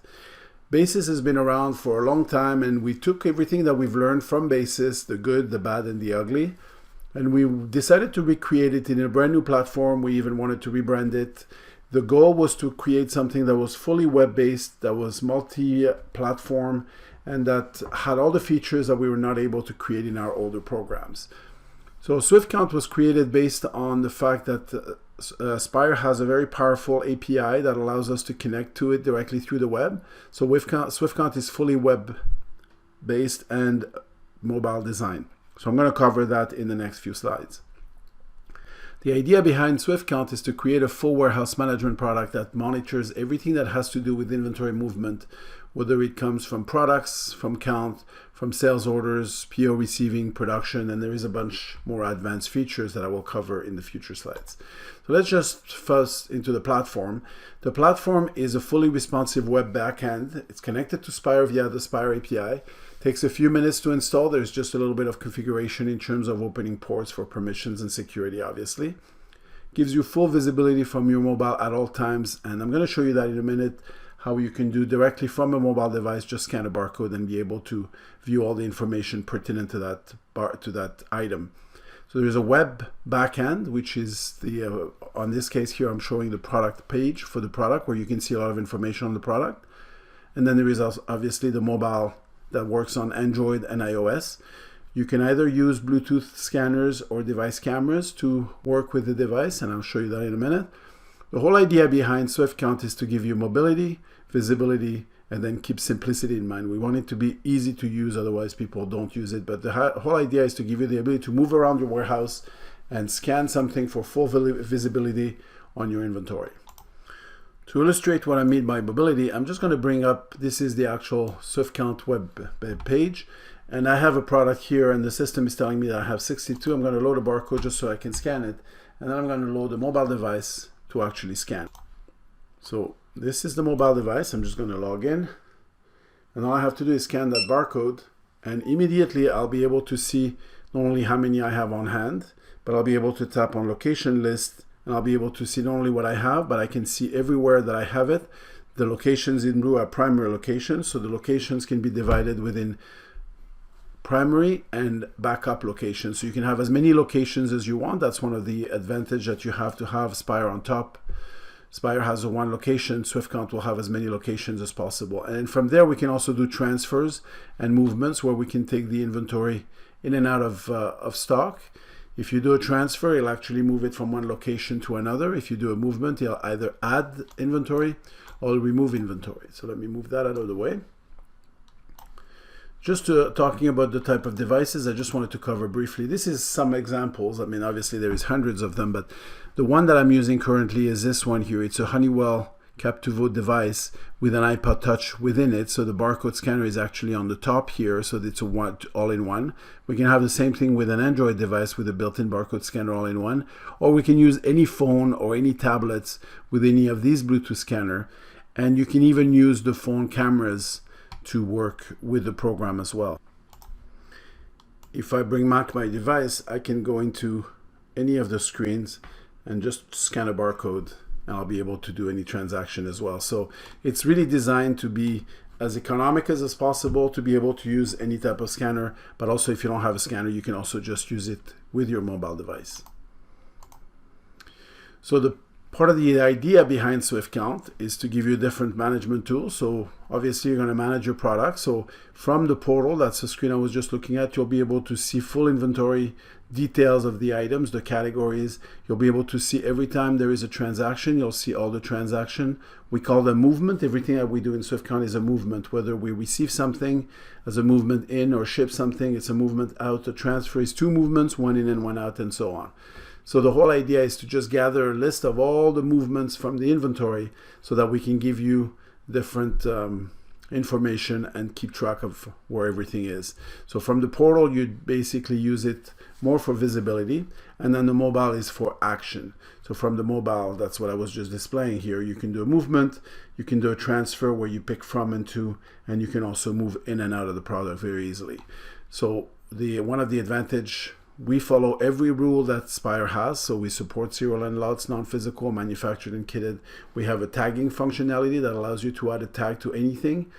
Like for example, this one here, showing you a movement that's going to be moved from one location to another, and we're going to tag it QA. There might be something wrong with the product and we want to move it out of inventory just temporarily, and then we'll be able to move it back. We also track location. So as I mentioned at the beginning, locations in Swiftcount are a huge thing. We have unlimited number of locations so that the same item can be residing in 20 different places, especially if you have lot numbers and serial number. That can be very useful to know where a specific lot is to make sure that you do the best FIFO management possible. We support multi-warehousing, and from the mobile, like I illustrated at the beginning, when you scan an item, you see full visibility of where the item is. If the item is lot numbered, you can also see where the items is, which lots are in which location. So from the mobile, when you move things around, you can create locations on the fly. We first import the product, we get the locations directly from Spires, and then we can mass transfer a bunch of items from one location to another. Also, if you change a location in Swiftcount and make it the primary, that will update the location in Spire to make it the preferred location, the one that you see in the Spire module. Inventory counting is a big thing for Swiftcount. Basically, the idea is that we give you the ability to do a count where you create the count directly from the portal. You can create full or cycle counts. Once you create a count, you can make it recurring. So if you're counting a specific range of products, you can make sure that you assign recurring variances to variables to it, so that every Monday morning, for example, you'd want to count your bagels. You could set up a count specifically to a user to count a specific area, and that would be repeated automatically. The user would get a notification that the count is about to start, and the count would get created on the portal. It's very simple to create the count directly from the portal. You can just go in a few clicks, you're able to add items to a count and create the count. But even better than that, you can make it recurring, and then you don't have to recreate it every single time. And again, when you create a count, you're going to pick the bin location or the primary location or the backup location. You're going to pick the lots and the serial, the expiry date, and you're able to count and then reset all the information. Once you're done with your count and you process it, it'll actually create an inventory adjustment in Spire. And one of the things that you can do when you count is you can either scan the item and open a little window that shows you the ability to count, or you can just scan items to just add them to the count very quickly. PO receiving and sales order shipping, probably two of the most popular functionality. So the idea of PO receiving is you can start a PO. Actually, I'm just going to show you that quickly. So this is my mobile device. If I want to receive a PO, I can just scan the barcode for that PO. It'll open it up. And then I have a few options. I can either just scan the item and it'll open the window where I can use my quick keyboard or my calculator to enter quantities. Or I can just go into what we call the fast order mode. And here, as I'm scanning item, it actually just increases until it actually reaches the full quantity. And it doesn't matter what item I'm scanning. I can be jumping from one item to the next, and it actually will just add them all onto the PO. So basically, this is what I'm illustrating here. When you scan the PO, it'll actually bring it in automatically from Spire.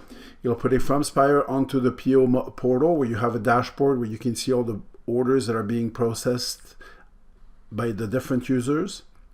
Obviously, you're going to receive items with lot and serial.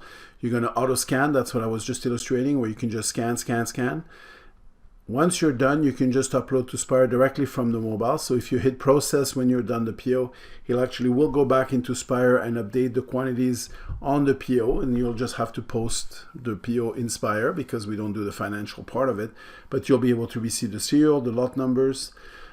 You can also receive to specific locations. You also have the ability to receive the whole PO directly on the mobile, on the platform if you prefer, if you don't want to use the mobile device. And you can have what we call multi-user receiving, where you can have multiple people receiving at the same time from different devices, and it's all going to be combined. And then the final thing is you can actually see from one device what other users are using. So everything is real time. Once somebody scans something, it becomes available for everybody else to see. Once you receive the items in the PO, you're going to assign the location where they go, and then they can be transferred from there as well. So that's one of the most popular functions, as well as this one. Here's sales shipping. Very similar in terms of functionality. Same idea. You scan the sales orders. They'll come in directly from Spire onto the Swiftcount platform and automatically onto the mobile device. From the mobile device, you can either pull the order by just scanning it. You can also, from the platform, pick and choose who's going to ship what order. So you can assign orders to specific users, or from the mobile device, you can just pull a range of orders. So there's different ways to basically load the orders onto the mobile device. The whole idea is the mobile device to give somebody the ability to go around the warehouse, full visibility as to where the items are, because you can see the location, the lot numbers, the serial numbers, and then you can scan them directly out of that location to update the quantities on hand in that specific location. So the whole idea about Swiftcount is about visibility. So being able to see what was scanned and where it is in the warehouse, that's where it actually gives you a lot of additional functionality on top of what Spire gives you. So just to recap, we have auto scan, which is the same thing I illustrated for purchase order, multiple users shipping at the same time.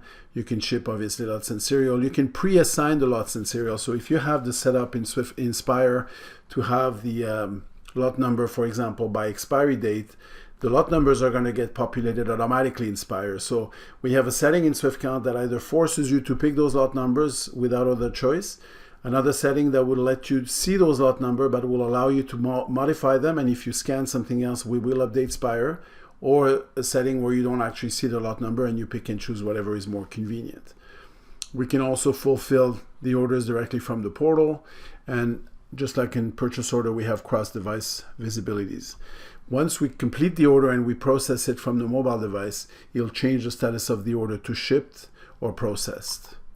Some additional functionality that we have on the mobile device is we've added curbside pickup and in-house delivery. In light of what's going on with COVID-19, we've added that to kind of make it easier for users to use our application. So from the mobile device, if a sale is designated as curbside pickup, it'll automatically send a series of emails to the customer to tell them that the sale has been processed.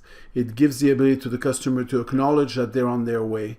And if they acknowledge that they're on their way, they can enter information such as their name, vehicle description, drop-off instruction, like leave it in my trunk or something like that.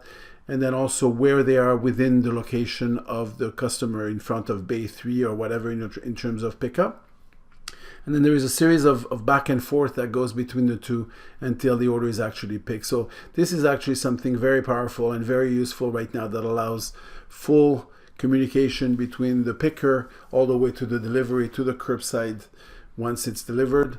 We also have in-house delivery. So this is actually, if you have a truck and you're delivering it, then you have similar type of communication, but it goes back and forth to the customer just to tell them that they're on their way and get specific instruction.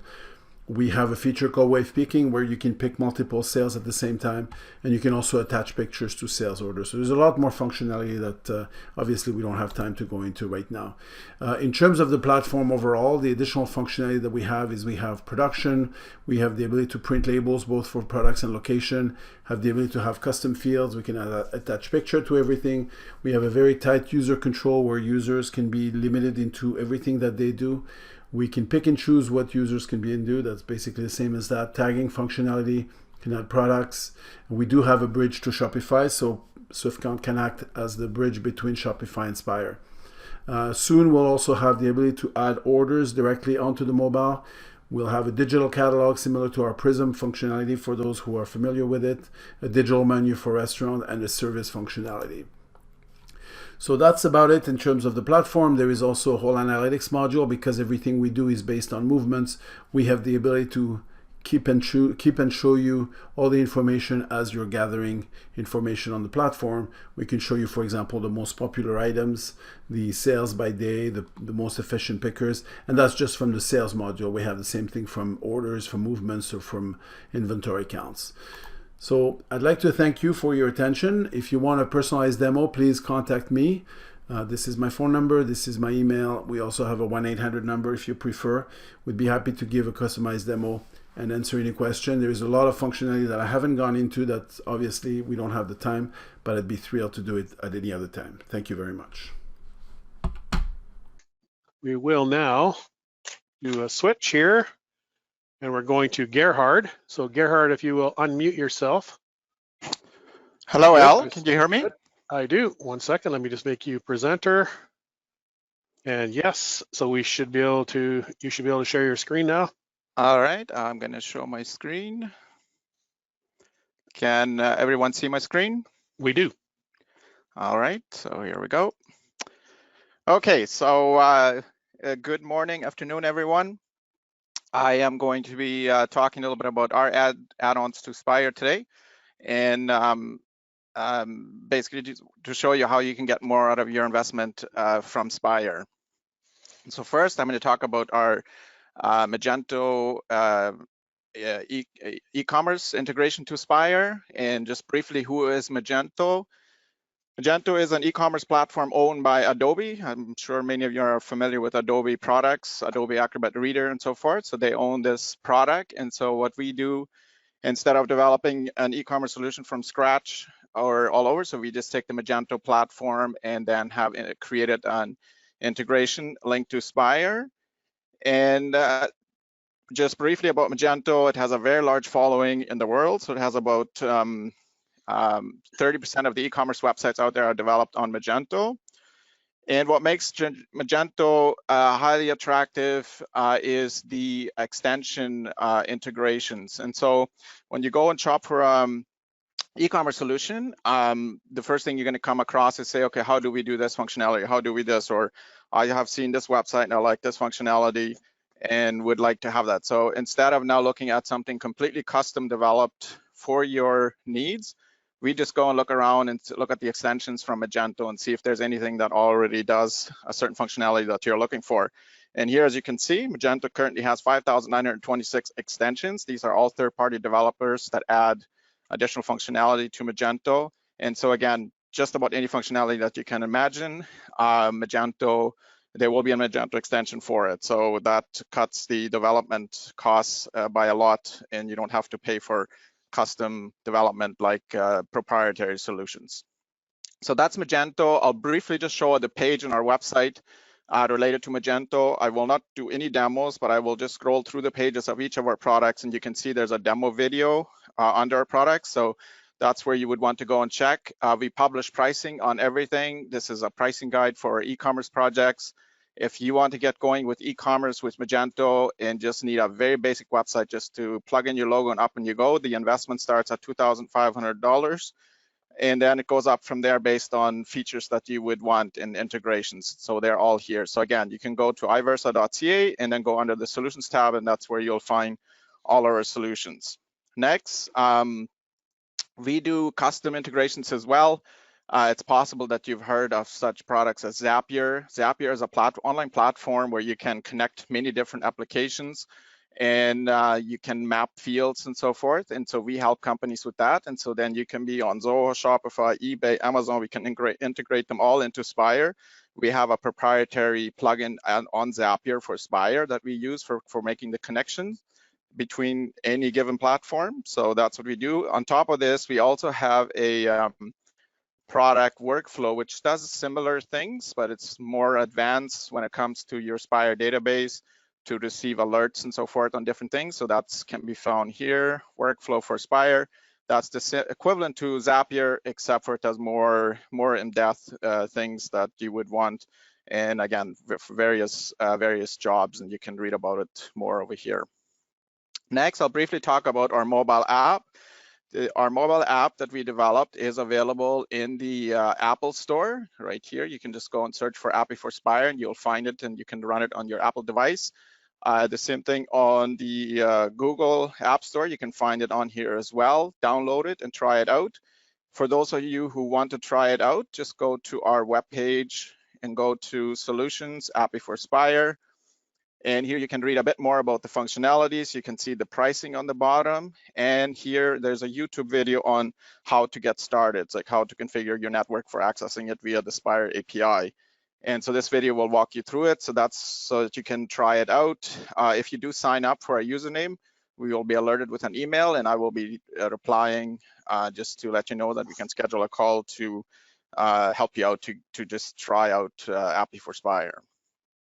Our next solution is EDI for Spire. This is an application completely web-based. There's no software to install. This is if you are doing trading with companies such as Costco, Canadian Tire, Walmart, where you can receive orders via EDI, process them. I'll briefly go into just doing a demonstration. The EDI for Spire is made up of what we call the mailbag, and this is where you have all your incoming orders coming in. And you can take actions on these orders based on who they are from. And the actions include such as posting it to Spire, creating ASNs. An ASN, for those of you who are familiar with EDI, it's an advanced shipping notice. There are specific rules that go around that. And so you can manage everything from receiving the PO to acknowledging it, to make changes to it, and to issue an advanced shipping notice, and then also to invoice it. And so that is what our EDI for Spire solution does. Again, you can also go to our website to read about it a bit more under solutions, and then EDI for Spire. And so here you can read a bit more about what it does. You can also see more in detail demo here, a YouTube video. So again, on all of our solutions, you'll find a YouTube video where you can go and get some more of the details on the product itself. And the EDI, our EDI solution is fairly complex, so that would typically require a one-on-one call for a demo and to discuss your needs and who it is that you want to trade documents with. So then if you are interested in this, again, come and watch the YouTube video here, and also feel free to reach out to schedule a demo. Next, I'm going to talk about our Commission for Spire app.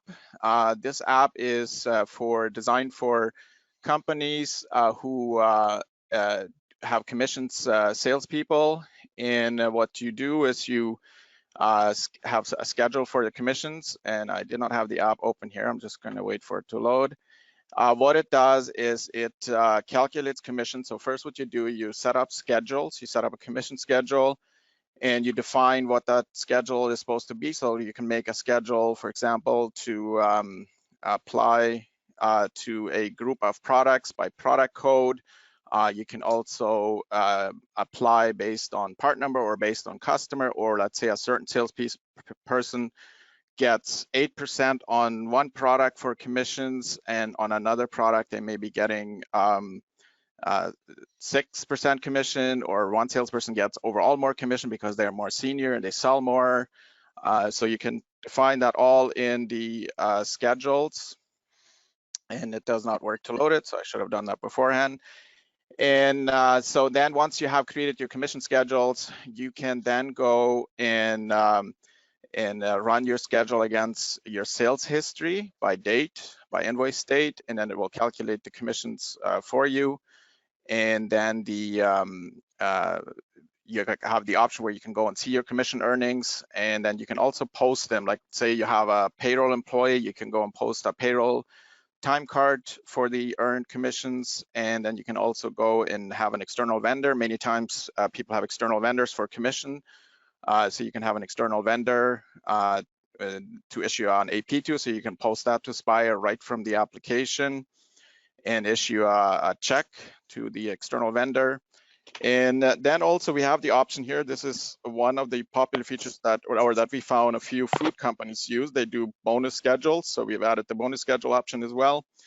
And this is where you can pay your salesperson bonus based on their performance. So if they have, for example, a total sales of 100,000 on a given month, so you can define if it's $100,000 or more, then they get a 5% extra of commissions. So that is our commissions app. Again, you can also go to our solutions here on our website, Commissions for Spire, and you can go and read more about what it does. And you can also find a video demo here.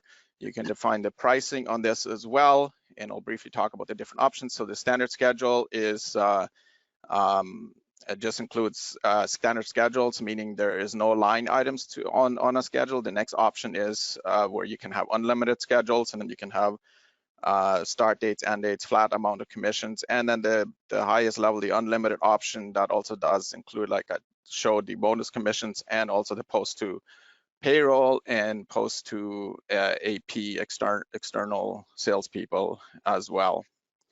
And that is the basics for our solutions. Again, your best place to come and check them out some more is our website. You see this all under solutions, and particularly, again, if you're interested in the Appy for Spire mobile app, which we've gotten quite a few requests on, especially now with the COVID-19.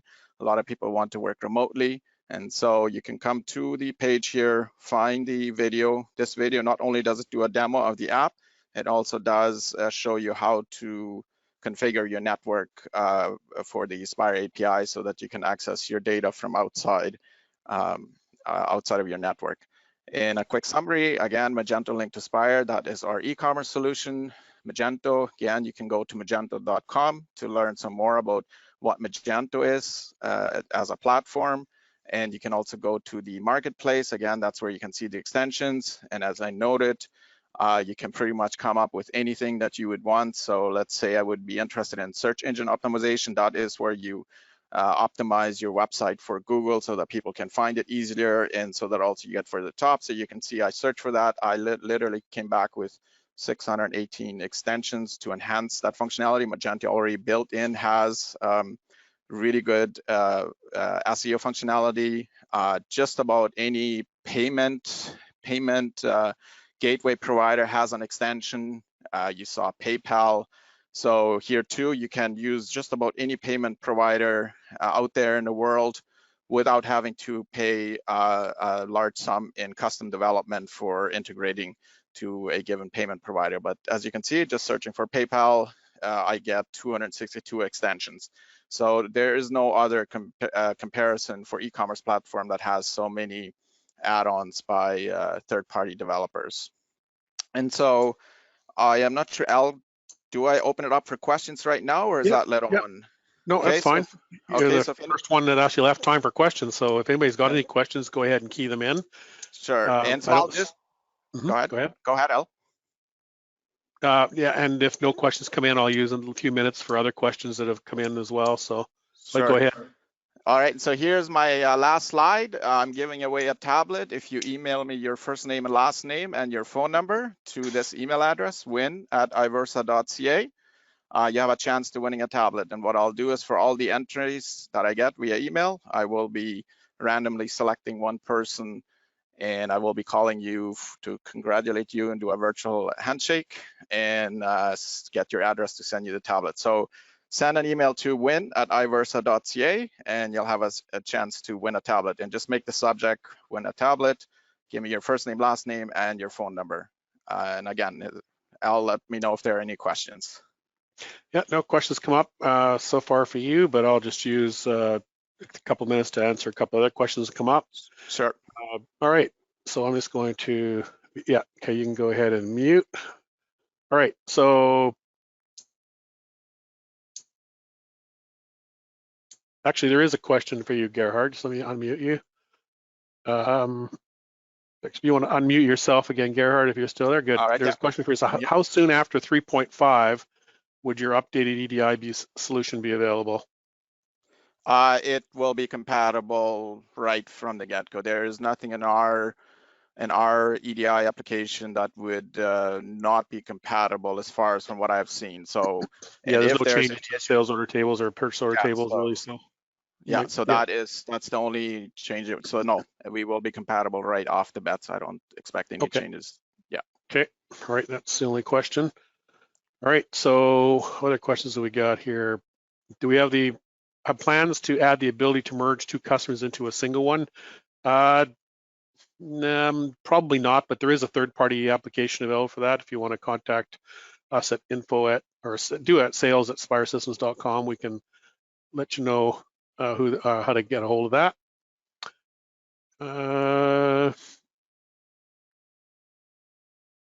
Someone wants to know about budgets. So we don't have a budgets and forecast module at this point. We're working on some secrets in with more web technology. So that when we do it, it will be in that technology. So yeah, just got to wait a bit for that. I can't give you the ETA specifically on that at this point, but so Jeff, if you want to unmute yourself while I go through one or two more questions. Okay, unmuted. Okay, good. So just 1 second. Yeah, so I think I may have all the questions. If there's a question you've asked that I have not answered, there is quite a big list here, and some of them are not questions; they're just comments. So there's a big long list. If I missed your question, please go ahead and key it back in again, and I'll keep an eye on it. So, all right. So Jeff, I'm going to make you the presenter. There you go. Okay, we see a Windows screen. Yep, Windows that's logo. good. Yeah, I just want to make sure yep, that's good. Sharing that one. There you go. In case anybody hasn't noticed, he's our resident Bostonian. Yep. So good afternoon and good morning to people on the West Coast, and stop sending your cold weather our way, will you? So, okay, so to get going, I'm Jeff Franklin, Channel Manager for TrueCommerce, and today we're going to do a little speed dating since we're very limited on time. So if you have any questions, feel free to email myself or Reed Houston. He is the channel account executive as well. He works in the channel as well. So let's just dive straight in. So, you know, I'm sure right now, especially with today's wonderful world, you know, a vendor that has reliability, financial stability, and a market position is very critical. You know, you want to make sure we're still going to be here. You know, a matter of fact, we're considered an essential business because of all of the companies that we support that are essential. They have to have companies that underneath them that are essential as well to make sure that they just don't close down and they can't get any of their goods. So a little bit about TrueCommerce. You know, a lot of people knew us. We're a 25-year-old business that last year we finished at over $100 million in revenue. We have a large, diverse customer base of over 13,000 plus customers.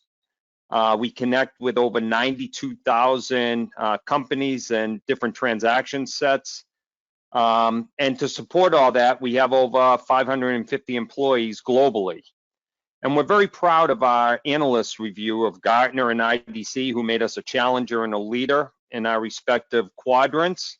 And we're also happy that G2 crowd ratings are very well received as well from our existing customers.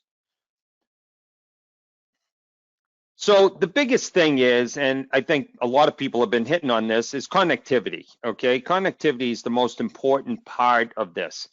And, you know, TrueCommerce has spent numerous decades of, well, few decades anyways, of connecting companies to their largest retailers in the world through EDI.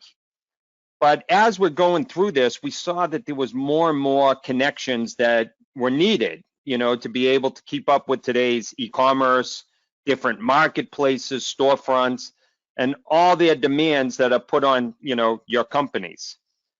So with that being said, instead of being stuck with a company that can only connect, say, with one solution, today things change so fast. So today I'm going to go through Transaction Manager, which is kind of our integration gateway, our e-commerce, which is a B2B and B2C, our marketplaces, which is for you know, all the different marketplaces and storefronts out there. And then if you are doing business with marketplaces and storefronts, then our PIM solution, or product information management, is a huge benefit for you as well. So let's just dive straight in. So what we did is we separated out our Spire integration into to keep it separate, so that instead of now having to own our EDI side, which is, you know, over on the left-hand side there under retailers, you can plug in whatever module you basically need, okay?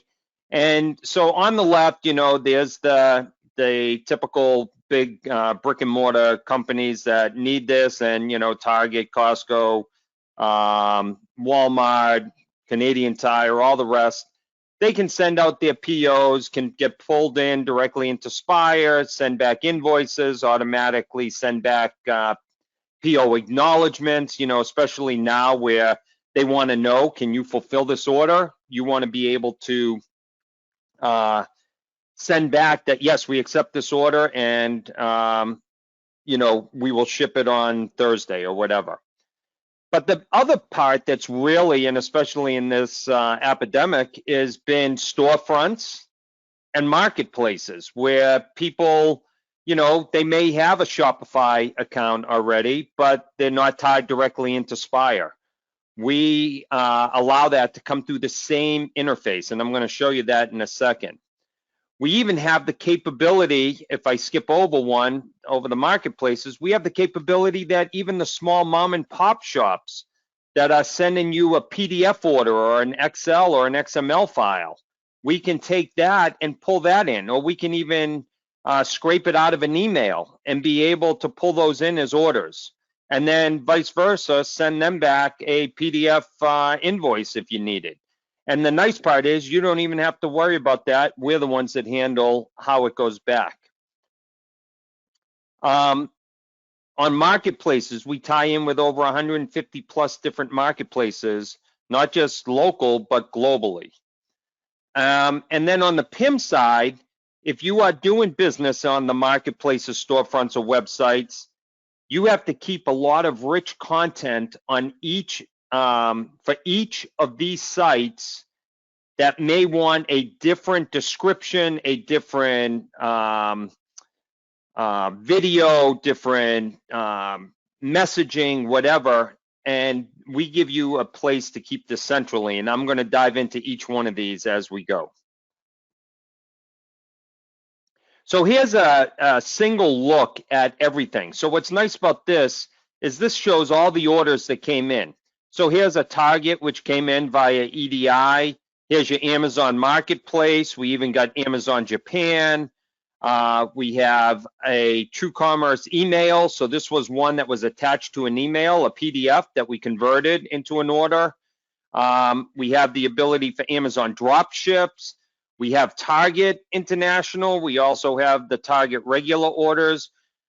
So we have all of this in one location. Now you could set up users to only see whichever companies they handle, but it gives you a central repository for all of those orders. Now, let's take a look at the integration gateway.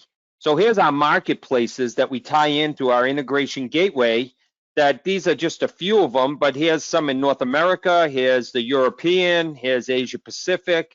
So if there's something that you want, the one thing nice about this, and I'll give you a price in US dollars, so,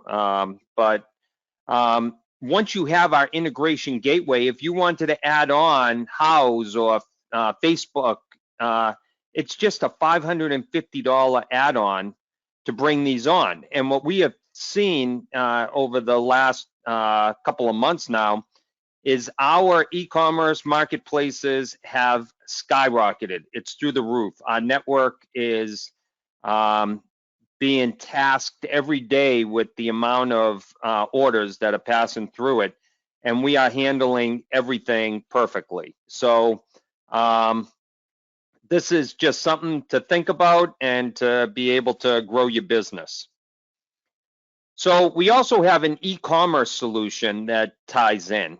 And what's nice about our e-commerce, it's a responsive web store. It does a site sync, so it takes the same look and feel of what you have on your existing website, but it gives you a shopping cart in the back, and it's a very robust shopping cart. It can give you, some of the specialty side of it is it can give you a loyalty program. So if you're a loyal customer, you can have special pricing or special offers. We do subscriptions, we do clubs. For example, we have a olive oil company that does a once a month olive oil of the month club. And with one stroke of the key, they can send out 10,000 orders to all of their members. And what's nice about that is it will put that together and be able to send that out, and you're not sitting there individually creating every order. It does have built-in product reviews and a lot of other things. We even have a built-in point of sale on this. We do a lot of beer and wine companies, and when they're at a show, they might want to sell you a case of wine that you're going to be sent to your house, and then 2 bottles of wine for you to bring back to your room, for that night, whatever. And they can do that right off the shop floor with full availability. You can even use it for some remote salespeople as well. If you already have an existing Shopify or WooCommerce or Magento or BigCommerce, we can still tie that in through our integration gateway right into the ERP. Okay, so right into Spire, and be able to pull that directly in as well. Our inventory management, the PIM.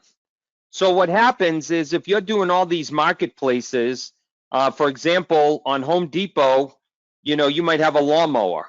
Well, a lawnmower might be under, home and garden. Well, then Walmart has it, and it's on push behind mowers.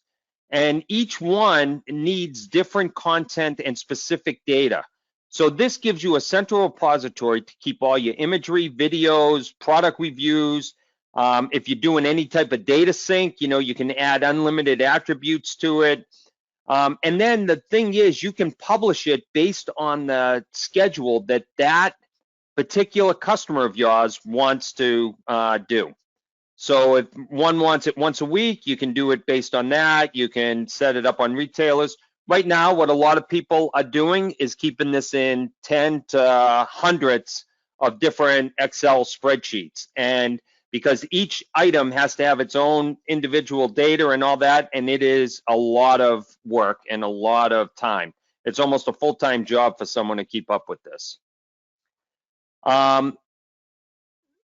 The one thing nice is all of ours is supported through our whole managed service, and we can support all of this.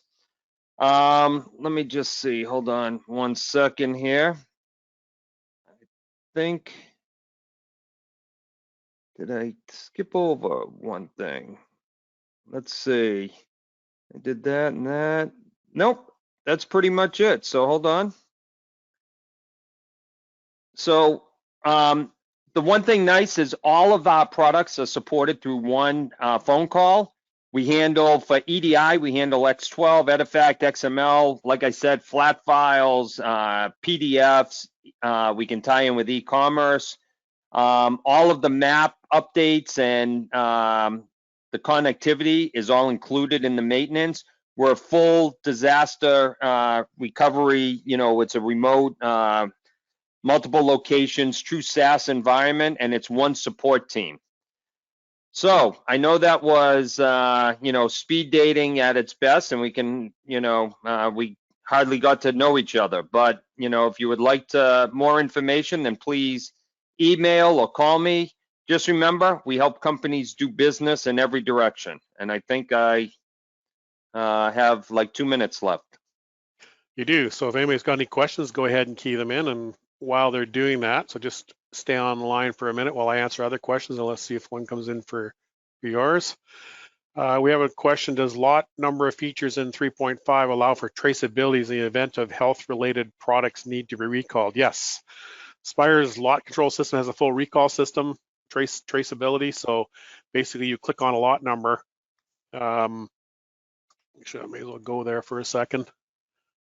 Go to inventory again, go to lot numbers, and I'll pick this particular item, and I'll pick this lot number. So let's say that one there. And if I hit trace, this shows us every time it got, so first of all, when it got received, when it got sold, when we returned some, when we used some components, and what production order or purchase order it came in on, more it came in, sorry. Al, you are showing us your wrong screen. Yeah, it's still mine, Al. Oh, sorry about that. Yeah, that's a big faux pas. Make presenter. Be nice if I showed my own. All right. Okay, so here I'll do that again. I'm in the lot trace. So here I am in the on the lot number, and there's all the ins and outs for it. And I can just Al, I don't think you're on. Are you on? I don't see it. It's supposed to be. No, we still don't see your screen. Okay, one sec. Okay, I was gonna switch to somebody else for a second. Al, 2 minutes. Yeah, thanks. It is 2 minutes actually. Anyway, to answer that question, I'll just try this again. I'm gonna have to switch to somebody else for a second and switch back to me. So make presenter. Don't bother taking that, Lou. I just switched to Lou, but I'm not gonna choose. I'm gonna go back to me. Make presenter, show my screen. Now you're seeing my screen, right? Yes. Great. Right. Okay. So here we go. We pick a lot number and we see all the ins and outs, and we can hit to print a report for a lot trace, or you can hit export to export it out. But there you get all of it, kind of a dark screen there. But all the ins and outs, so you can know exactly. So you know how many got left, who you sold them to, who you got them from, where they came from, everything. Yes, full lot trace. So that uses up my extra minutes, or Jeff's extra minutes. So I'm going to now turn this over to Keith. So Keith, if you want to unmute yourself. There you are. Yeah, I'm unmuted now. Perfect. I'll go with make presenter, and yes, you should be able to share. Okay. So yep, you guys, just, okay, good. Just yeah, we got your Zoho Shop screen there. Yep. Okay, give me 1 second here. There we go. So yeah, just to make sure everything's good, Al, you already said that you can see my screen. You guys can hear me okay as well, I take it? We do, yes. Perfect. So great. So first of all, just good afternoon, everyone, and thanks for joining me. I certainly appreciate it. And hopefully everyone's doing well and enjoying the event so far. I'd like to start by thanking Spire Systems, firstly, for putting this on.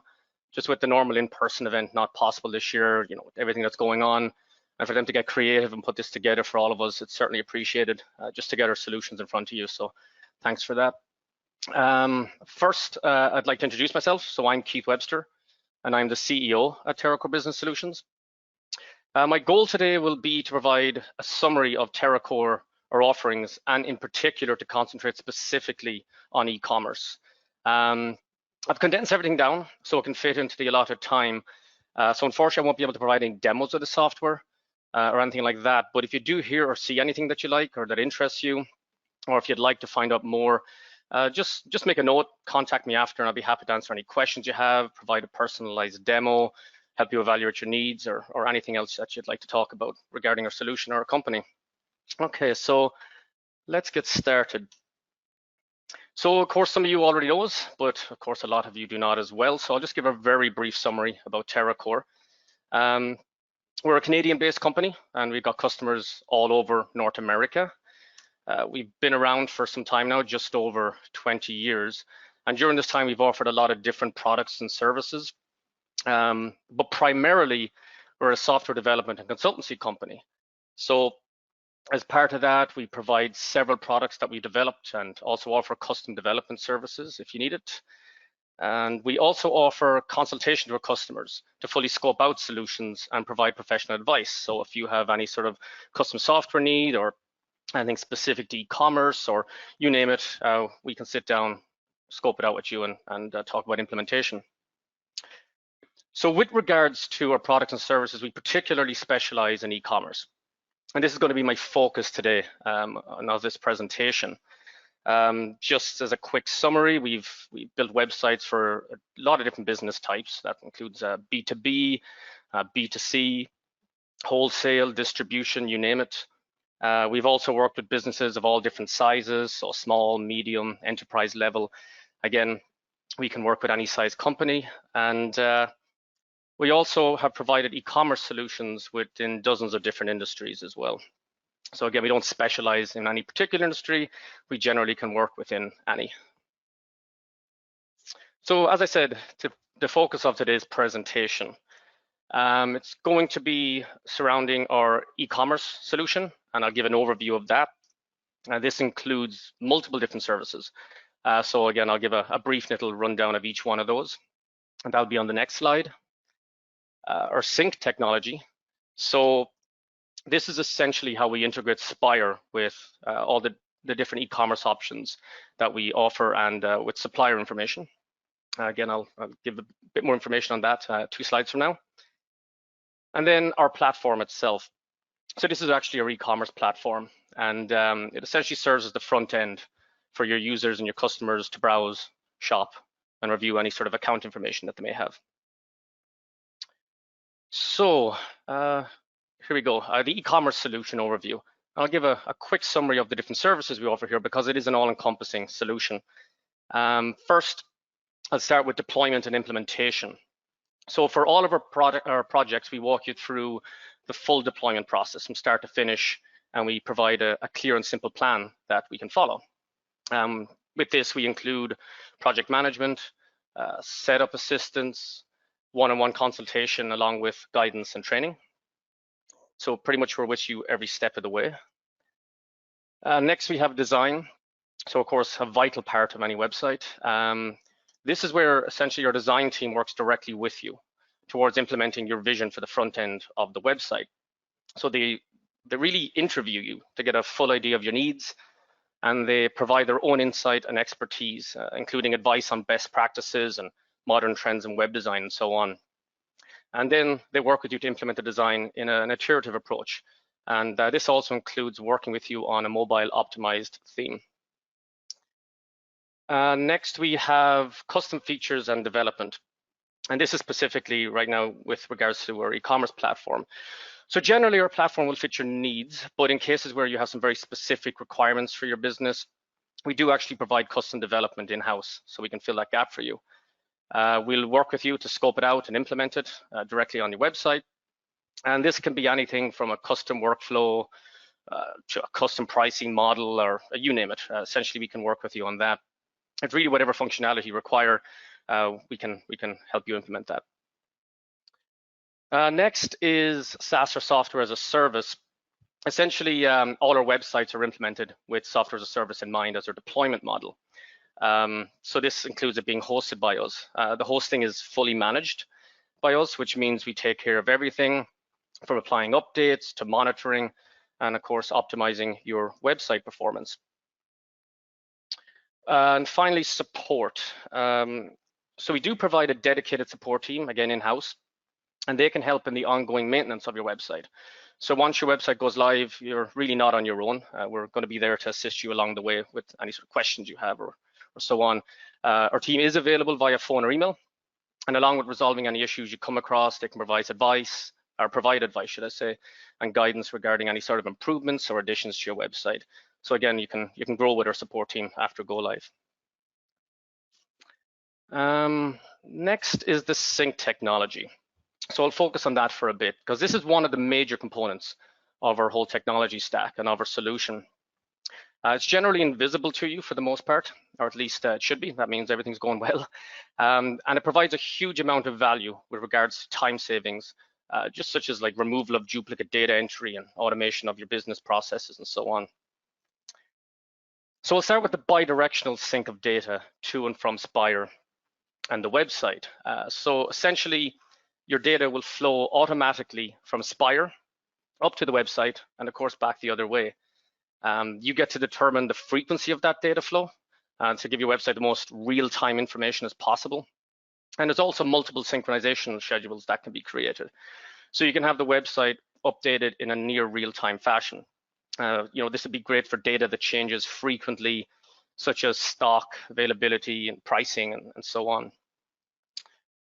So just to give an example of some of the information that's pushed from Spire up to the website, this includes products and all the information surrounding those, the different attributes, inventory, like inventory levels, pricing, custom fields, customers, invoices, and so on.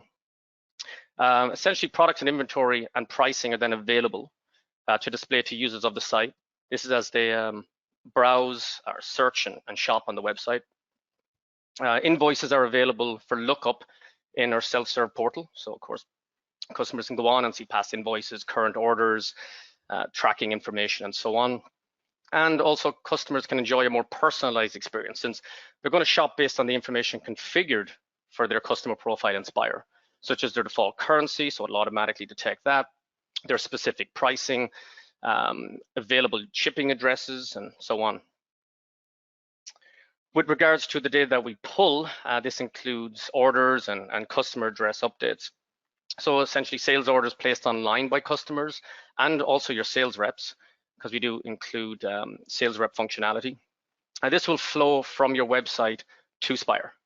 And this eliminates the need to re-enter orders. The same if a customer wants to update their address, they can either put in a request update online or they can update it directly. And of course, we will near real time update that in Spire for you. Another big part of our sync technology is the push of vendor supplied information. So what does this mean? It essentially allows you to include information that comes directly from your vendors and allows having hundreds or even thousands of products available online without having to maintain this data yourself. So we pull the data in automatically and we can transform it based on advanced rules for display on the web. So this data can be supplied from multiple sources, such as SFTP or even a cloud-based API. That's just naming a couple of them, really. And also it can be in almost any format you can think of. So there's CSV, tab delimited, Excel, XML, JSON. Really, we can grab the data from any source and from pretty much any format, and all that product information can be pulled directly into Spire or onto your website. And again, we can transform your pricing or other information based on different rules that can be created within the system. Our marketplaces integration. So again, this is another major part of our syncs. Here we include full integration with multiple marketplaces, including Amazon, eBay, Best Buy, and Newegg. And along with pulling down the orders that actually get created in these different marketplaces, so we pull those directly into your Spire. We also push new products up, and we update inventory and pricing information automatically as well. So as you change your inventory levels and change your pricing in Spire, that'll automatically be reflected on the marketplaces as well. So what are the benefits of an integrated e-commerce suite? There's a whole bunch of them. Again, as I said, it's a short presentation today, so I'll just go through a few of the more important ones right now. I kind of already mentioned this, but lowered data maintenance. So as mentioned, the removal of duplicate data entry saves you a lot of time. That's a really, really good thing in terms of ROI when you're investing in a platform, and saves you a lot of time. Lower initial setup effort. So again, since you don't have to manually populate your e-commerce site with products or any other data using imports or even just manually typing it in, it lowers the time and effort for initial setup considerably. Essentially, all your Spire data is automatically populated on the website, which is great news. The availability of complex customer pricing. This is a huge one, of course. If you've got a lot of complex customer pricing or specific pricing rules in the price matrix, we have a full implementation of all the pricing mechanisms in Spire. And so this means you don't have to lose the same pricing rules that you have in Spire once you move to the web. So all your customer specific rules follow your users online, so they see their exact pricing while shopping, which is a really great benefit.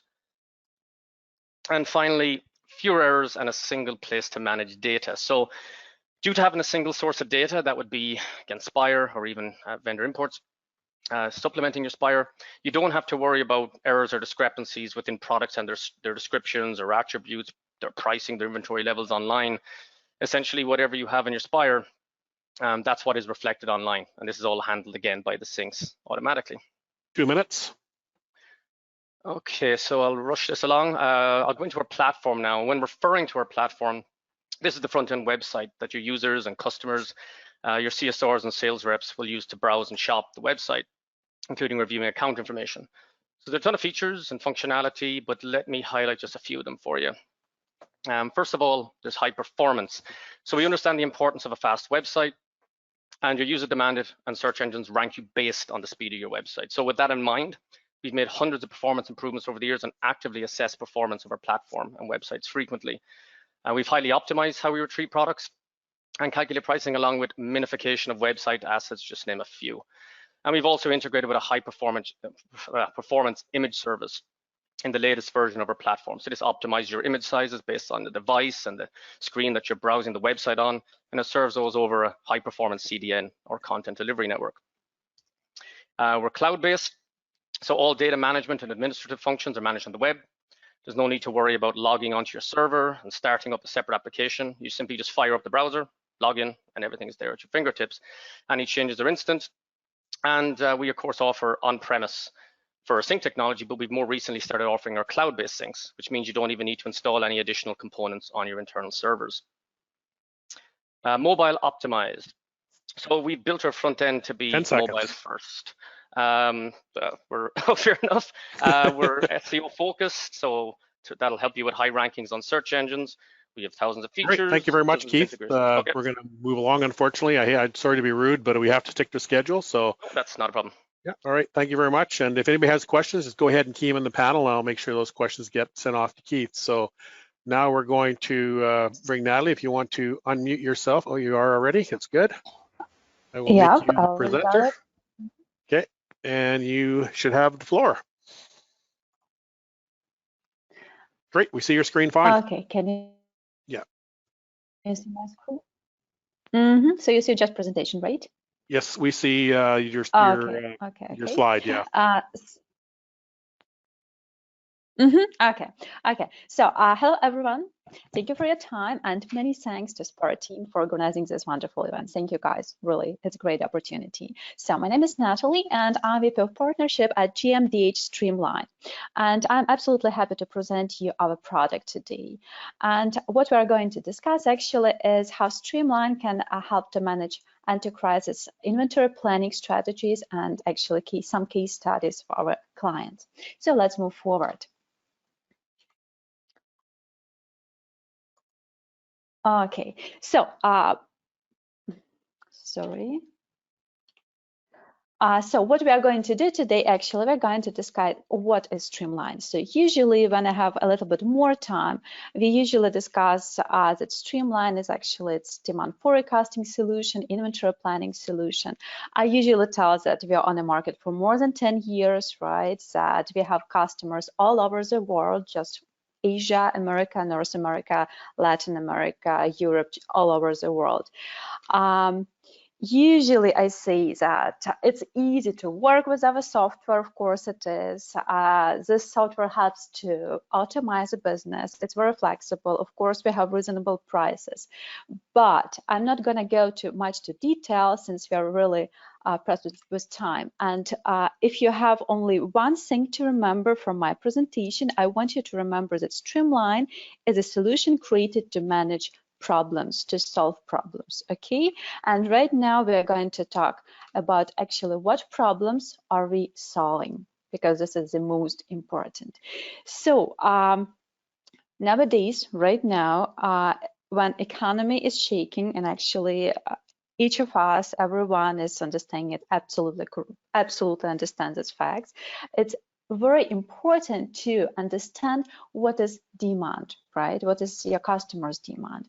And it's a huge problem when business has inaccurate demand forecasting, right? So if it's inaccurate demand forecasting, what we have? It means we have low sales, right? It means we have unsatisfied clients because we cannot satisfy their need. And unsatisfied client means that it's lost client tomorrow, and probably he's just going next door to your competitor, and it's lost client for tomorrow, for the after tomorrow. So you are losing it, and your client is taking their money to your competitor as well. So this is the first problem we can solve with Streamline. We can do really good, accurate demand forecasting for you. The second problem Streamline can solve is inefficient inventory planning or management. Okay, we are going to talk about it a little bit more, but just to start with, our customers experience up to 90% decrease in stockouts, okay, up to 50% in overstocks. We help to work with frozen capital, so our customers stop, just lose money, lose opportunities. So this is actually what Streamline helps to work with. And just to show you how it looks, guys, so here you can see some dashboards, and you can see just upline expected overstock value, expected stockout value. So it shows that it really goes down. So you can see it on these dashboards. So actually, this is what experience our customers while using Streamline. So they can reduce, actually, they can stop losing their money. Industries we are working with. So first of all, we are working with small and middle-sized businesses. And we work work with wholesalers and retailers, and we also work, of course, with manufacturers, right? We work with beauty, food and beverages, automotive, e-commerce, pharmacy. So actually, you name it. If this industry has some goods and those goods are supposed to be delivered, right, we help to manage all that stuff. We have to make a really good forecast, and we have to manage inventory.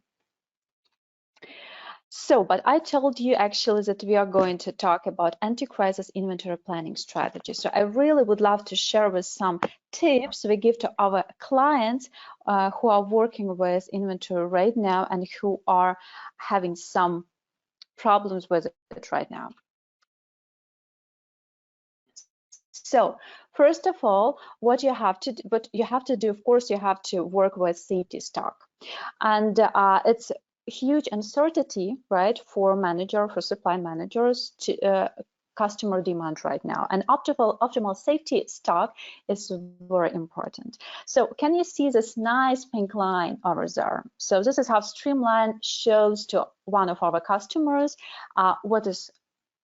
what safety stock is supposed to be. So if you have optimal safety stock, it means that you can satisfy your customer's need, and it means that you are staying in business, okay? So it's the first, what is really, really important, not only for crisis management, but actually for those who are in business, who are selling goods, who are manufacturing goods. But right now it's very important as well. Next one, it's inter-store optimization. So right now, again, situation is very difficult, and it is very important to know how to optimize your budget. So what we do recommend to our clients, sometimes instead of purchasing more goods, it is very important, it is a very good thing just to do inter-store optimization, to replenish your location using your own overstock. And Streamline is really, really good in working with it. So you can see just a few words about a case study. And actually, yeah, we do have a client in Canada. He's working, actually what he sells, it's sport nutrition.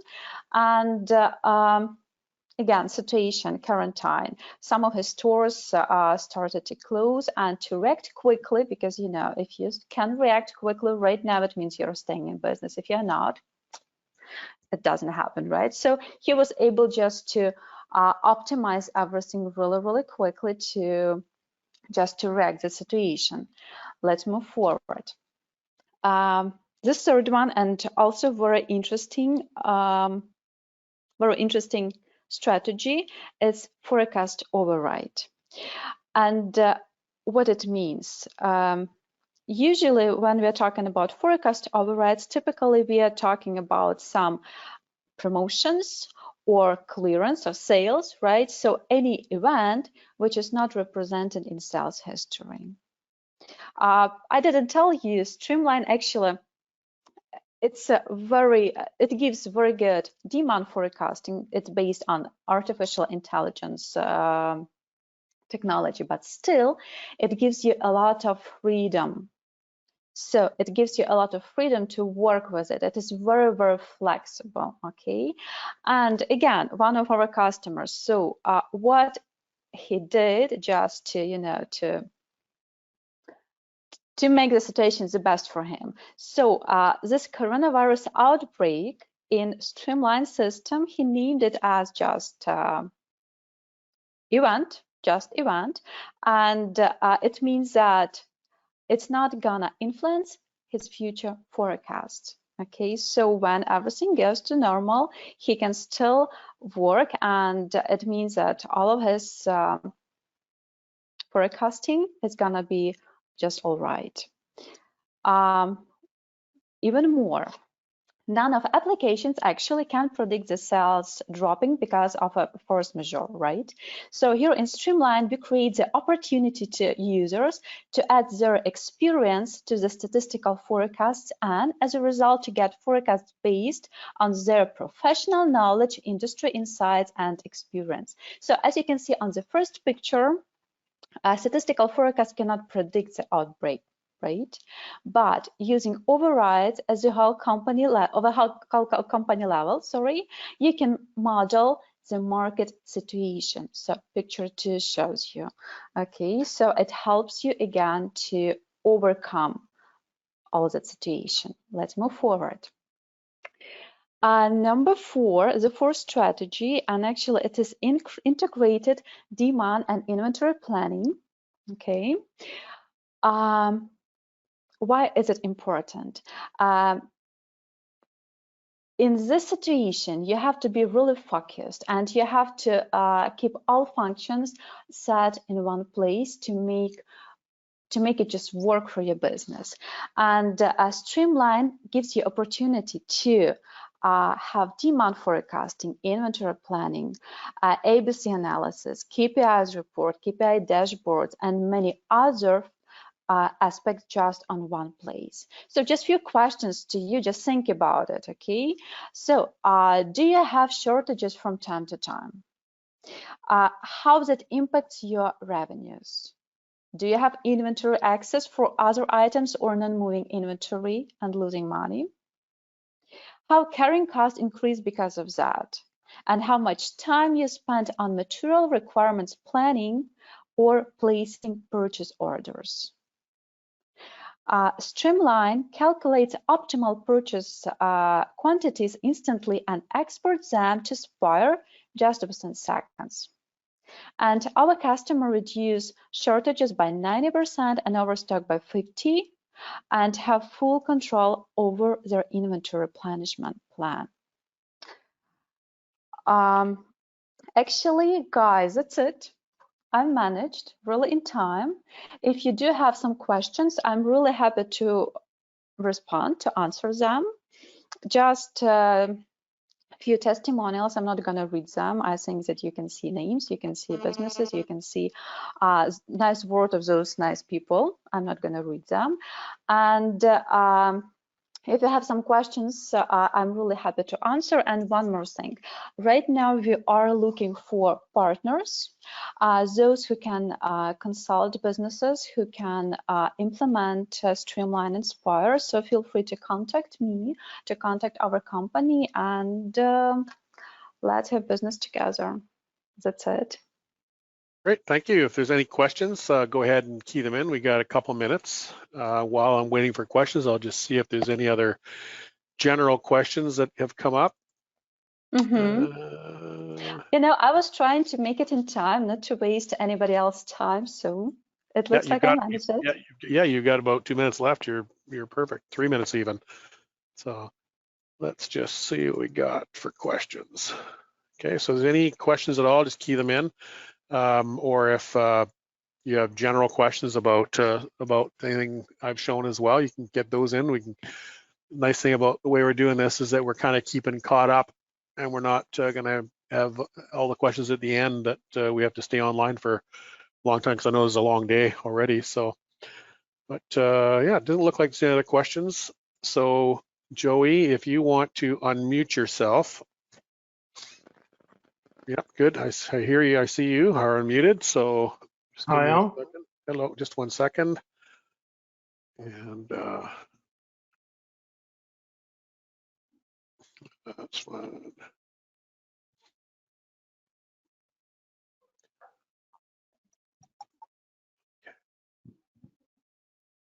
Somebody internally chatted me that I accidentally turned on my webcam for a few minutes before in the last presentation, and I actually got smart this morning before we even started, and I pointed my camera up to the ceiling just in case I accidentally hit the button. So I'm happy when Rick chatted me, he said, Al, we're seeing the ceiling of Spire.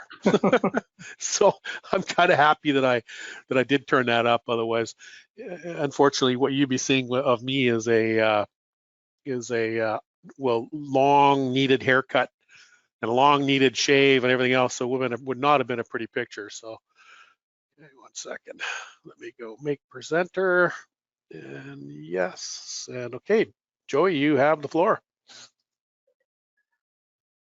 Thank you, Al, and thank you for making this possible, for arranging this. It's extremely well organized. Can you see my screen?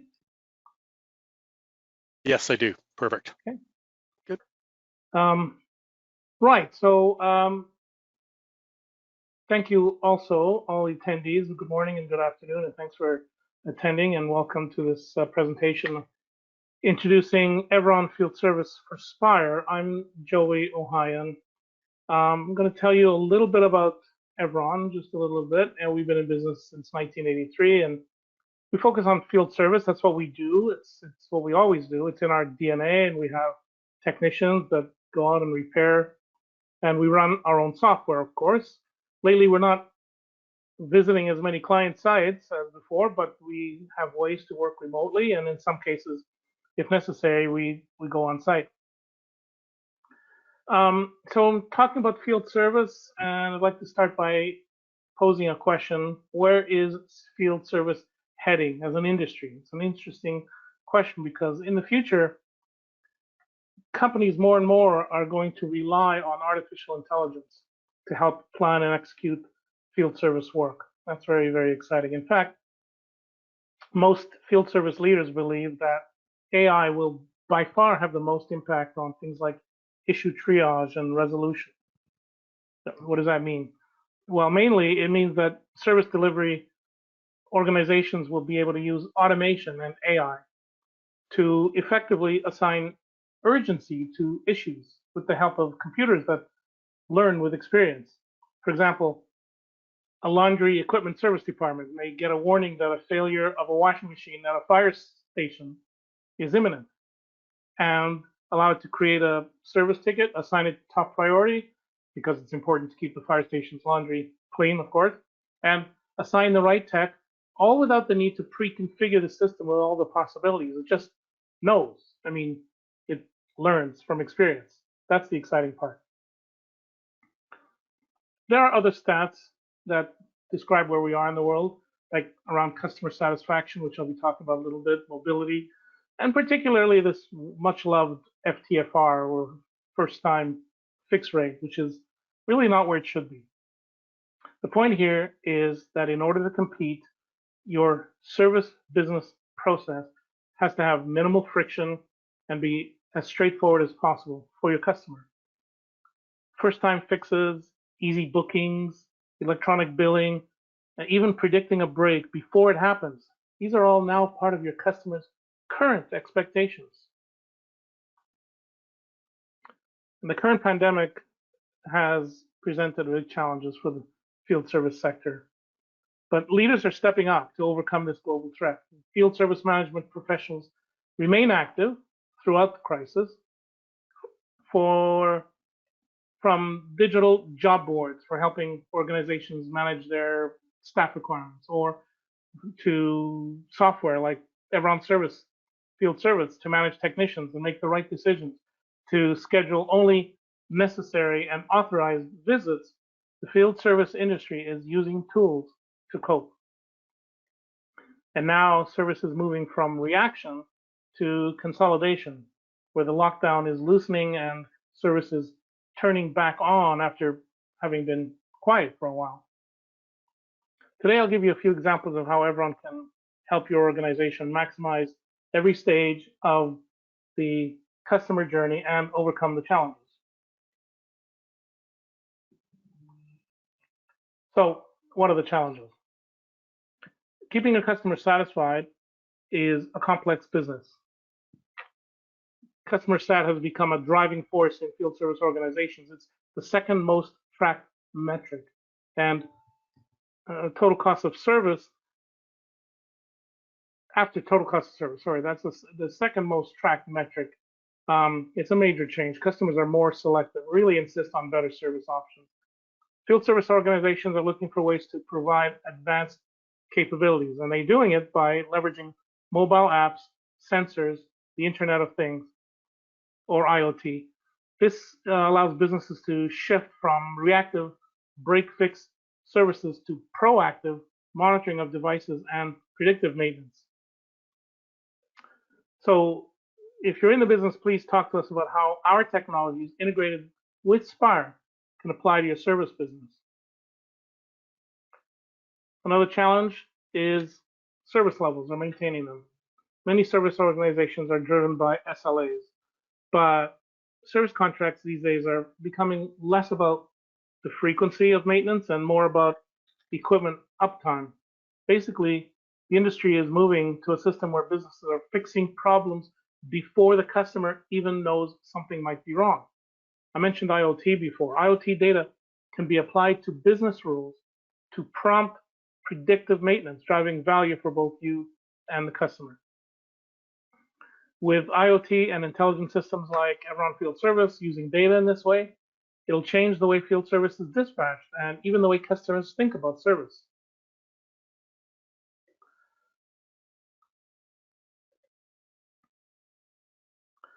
Another challenge, staff compliance. It's important to provide technicians with the tools they need to do the job. At Everon, we believe in the 5 T's.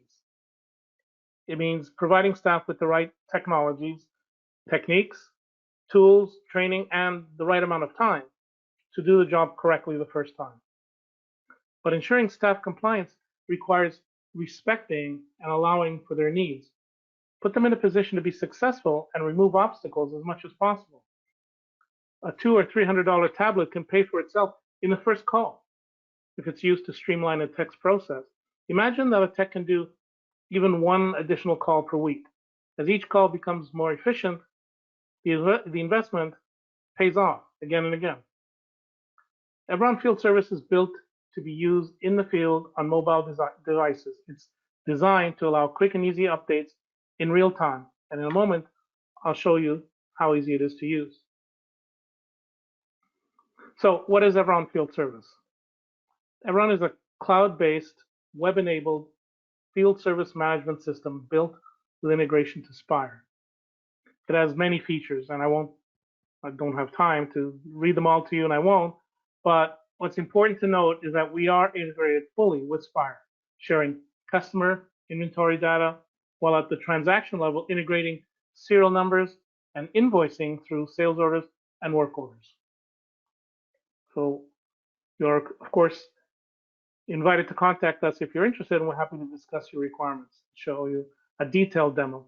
But I will give you a very quick demo of the live system to show you a little bit of what it can do. So I'll start by looking at this schedule board. This is a flexible calendar view of all the appointments. You can save time by using the intuitive drag and drop interface. Moving an appointment from one spot to another actually reschedules it, reassigns it, and changes the data in real time. Making appointments is easy in different ways. For example, right from here on the dispatch board itself, like scheduling a new appointment, or from our integration with Spire, appointments can come over from Spire if they're indicated as sales orders or work orders that require service. I can push this little map button and show you that we can map the resources and the jobs that they have to do on this view. And this is a view of all the resources and all the appointments a week at a time. You can use a subset of the information by using this filtering scheme, which allows you to select a set of locations, or one location, or all locations, or a particular resource group or class. I'll just make a small change and select one resource class, and you'll see that the view on the calendar shifts to reflect the change I just made. There's also an agenda view, which is pretty handy if you want to see a list of all of the appointments, but it's an interactive list because clicking on any one of these appointments opens it and allows you to view it, or if you have the proper privileges, to make changes. One of the values on this form is called the service style, and this one is indicated as on-site. But of course, we're going to be doing much more work, if possible, remotely. So making that change just is a matter of just selecting it and saving it and putting it back on the list. Or I can narrow the view to, let's say, just one resource. By looking at the list of the resources, I can pick one technician and look at the form just for that person and see the list of appointments that he has going on. We can then switch to a day view.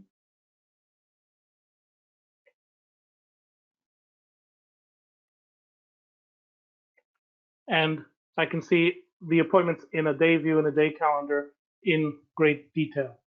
Same person, a little bit more detail, a week at a time, one column for each day of the week, but situated in the calendar like an Outlook, with an Outlook look and feel, so that you can see exactly what's going on at one time. And every one of these has the ability to be updated in real time by dragging and dropping from one spot to another on the calendar. The boxes in this calendar represent appointments, but appointments can be tied to service requests or not. They can just be simple appointments like personal time off or vacations, as you might have seen on the previous view. We also have a very powerful feature called Auto Schedule. Auto Schedule creates appointments for all or a list of selected locations. It uses parameters such as service type, equipment, and also takes into account default values like customer preferences and field agent skills. Pressing the schedule button will generate appointments based on information that's in the system and put them into the calendar for review by the dispatcher. And of course, they can be updated and changed. Our service runs in the cloud, so it's completely mobile enabled. All users access the same data at the same time in the central database. And I was talking for a little bit too long, so it logged me out. That's okay. I'll just go right back in.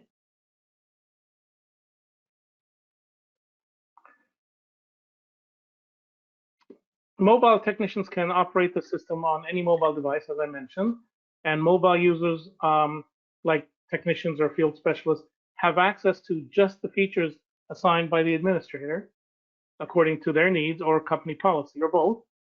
This allows management to configure the tool to balance efficiency with usability, allowing the field user to focus on the work at hand instead of struggling to navigate the software. The effect is to promote compliance and boost productivity. I'm running out of time, so I'm just going to filter this thing and show you that on my list I can filter for a specific status, or I can group by any one of these columns, and I'll pick the technician. When I open the list for that technician specifically, it gives me the list of work that that person has to do. The overview tab here conveys information to the tech from the dispatcher, including date and time of the work and the service style, as I mentioned. That's on the location. So the location tab provides the address and location and can be verified by tapping the map button. So the technician can see their route, including driving directions. Did you catch that? 2 minutes? Got you. Yeah, thank you. Good. Yeah. The service details tab shows the equipment on the customer site. The important thing is that this is integrated with Spire. So the serial numbers you see on this list are integrated. They come from Spire or can be entered directly in our system, either way. And the technician or the dispatcher can indicate what parts are to be used, what labor is to be expended. This can be done reactively, or as I mentioned before, it can be done proactively, predictively, based on error codes that come from the field. And the summary screen provides a recap of the service and any charges. And very quickly, I'll get to the final tab, which is the review, which is a list of a summary of all the activities, whether they've been completed or not. And it indicates if any tasks remain incomplete. It is all green here, which means I've completed all the tasks. And clicking on the red X says you need to go and do this thing, which is to get a signature and customer name, and entering an email address here. The person signing indicates whether they are allowing an email to be sent. All right, Joey, that's it. So thank you very much for your presentation. Thank you very much, Al. And anyone has any questions, by all means. Yeah, I'll forward any questions that come up on the thing to you. So next you're welcome. Thank you.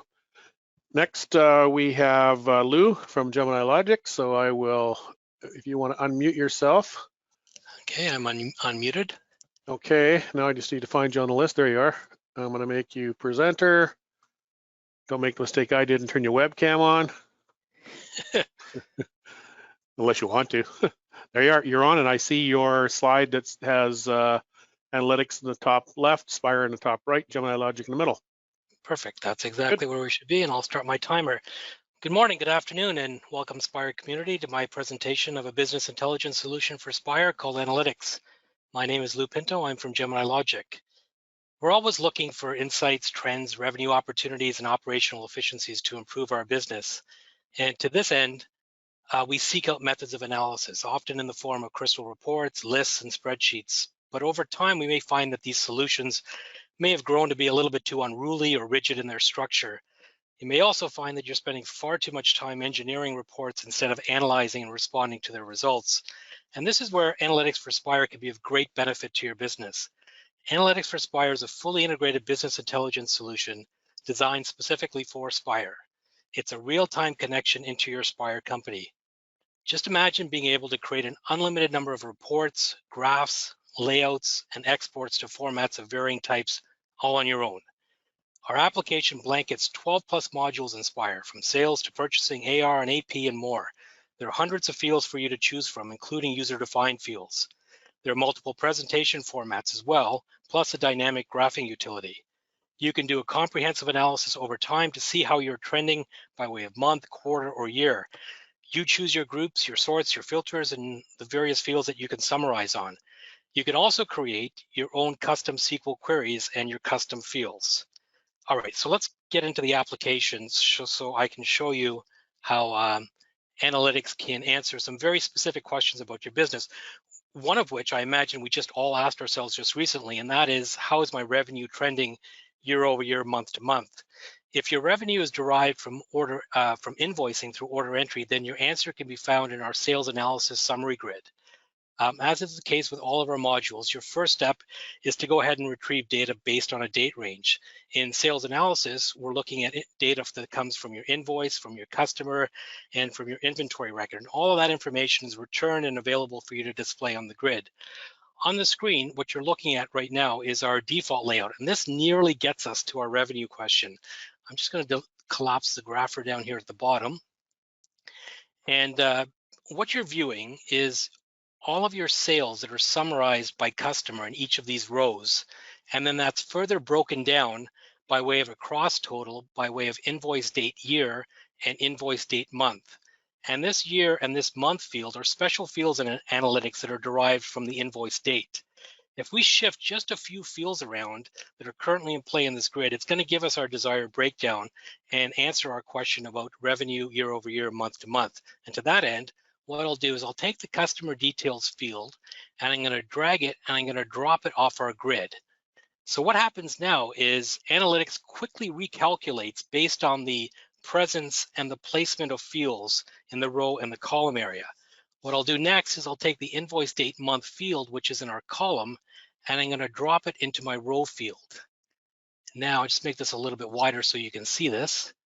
So what we are now viewing are our sales that are totaled by each calendar month in each of the rows, which is further broken down into two distinct columns. The first one, we're gonna say this is last year, which is labeled as 2015, and this year, which is 2016. So our revenue question is answered by virtue of the numbers that are on this grid. But let's just take this just a little bit, one step further.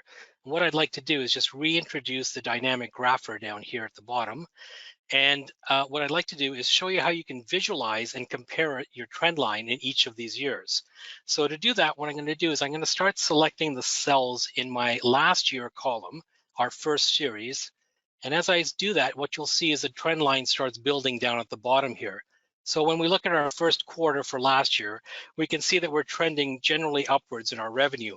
By comparison, looking at our current year, as we select the individual cells, we see that the next series line starts building, and it looks like it's essentially following the same trajectory as last year. When we hit April, we see a precipitous drop. And I can mouse over this April node, and it shows me what those specific values are in each of those months year over year. That's good information, but being aware of what the difference amount is far more valuable. And getting to that answer is fairly easy in analytics. We have a special field that will calculate the difference between these two columns. And all I need to do is just take that field, which is called sell price total plus minus, and drop that into my data area here.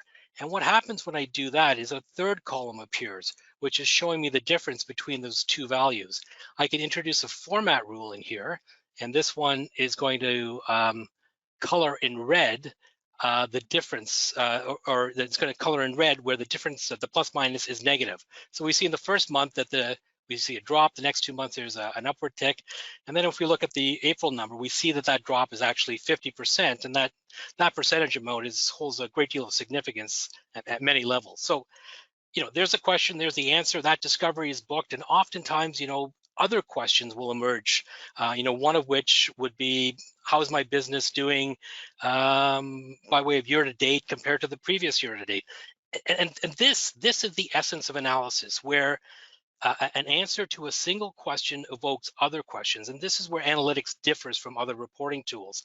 It's you deciding on the groups, the summaries, the sorts, and the measures by dropping the relevant field into the grid, thus getting to answers to your second, third, fourth, fifth, and sixth question that all started from your first question. All right, now let me get back to going to our year-to-date, previous year-to-date comparison. And doing that, we have to start by redefining our date range. So our year-to-date is going to start off on January 1st, and we're going to take it out to today's date, May 20th, 2016. And again, 2016, we're assuming is this year. To define our previous year-to-date, I hit the secondary date range, and that creates an offset by a year. And I'm going to go ahead and hit Get Data, which will refresh the data that's within my grid.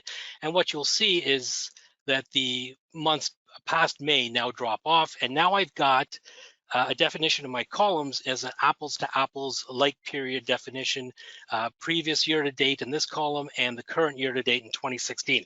So let's start asking ourselves some fundamental basic questions that will that interest us with regards to our business. And I don't think any of these questions are outrageous, but we're always interested in finding the answers to them.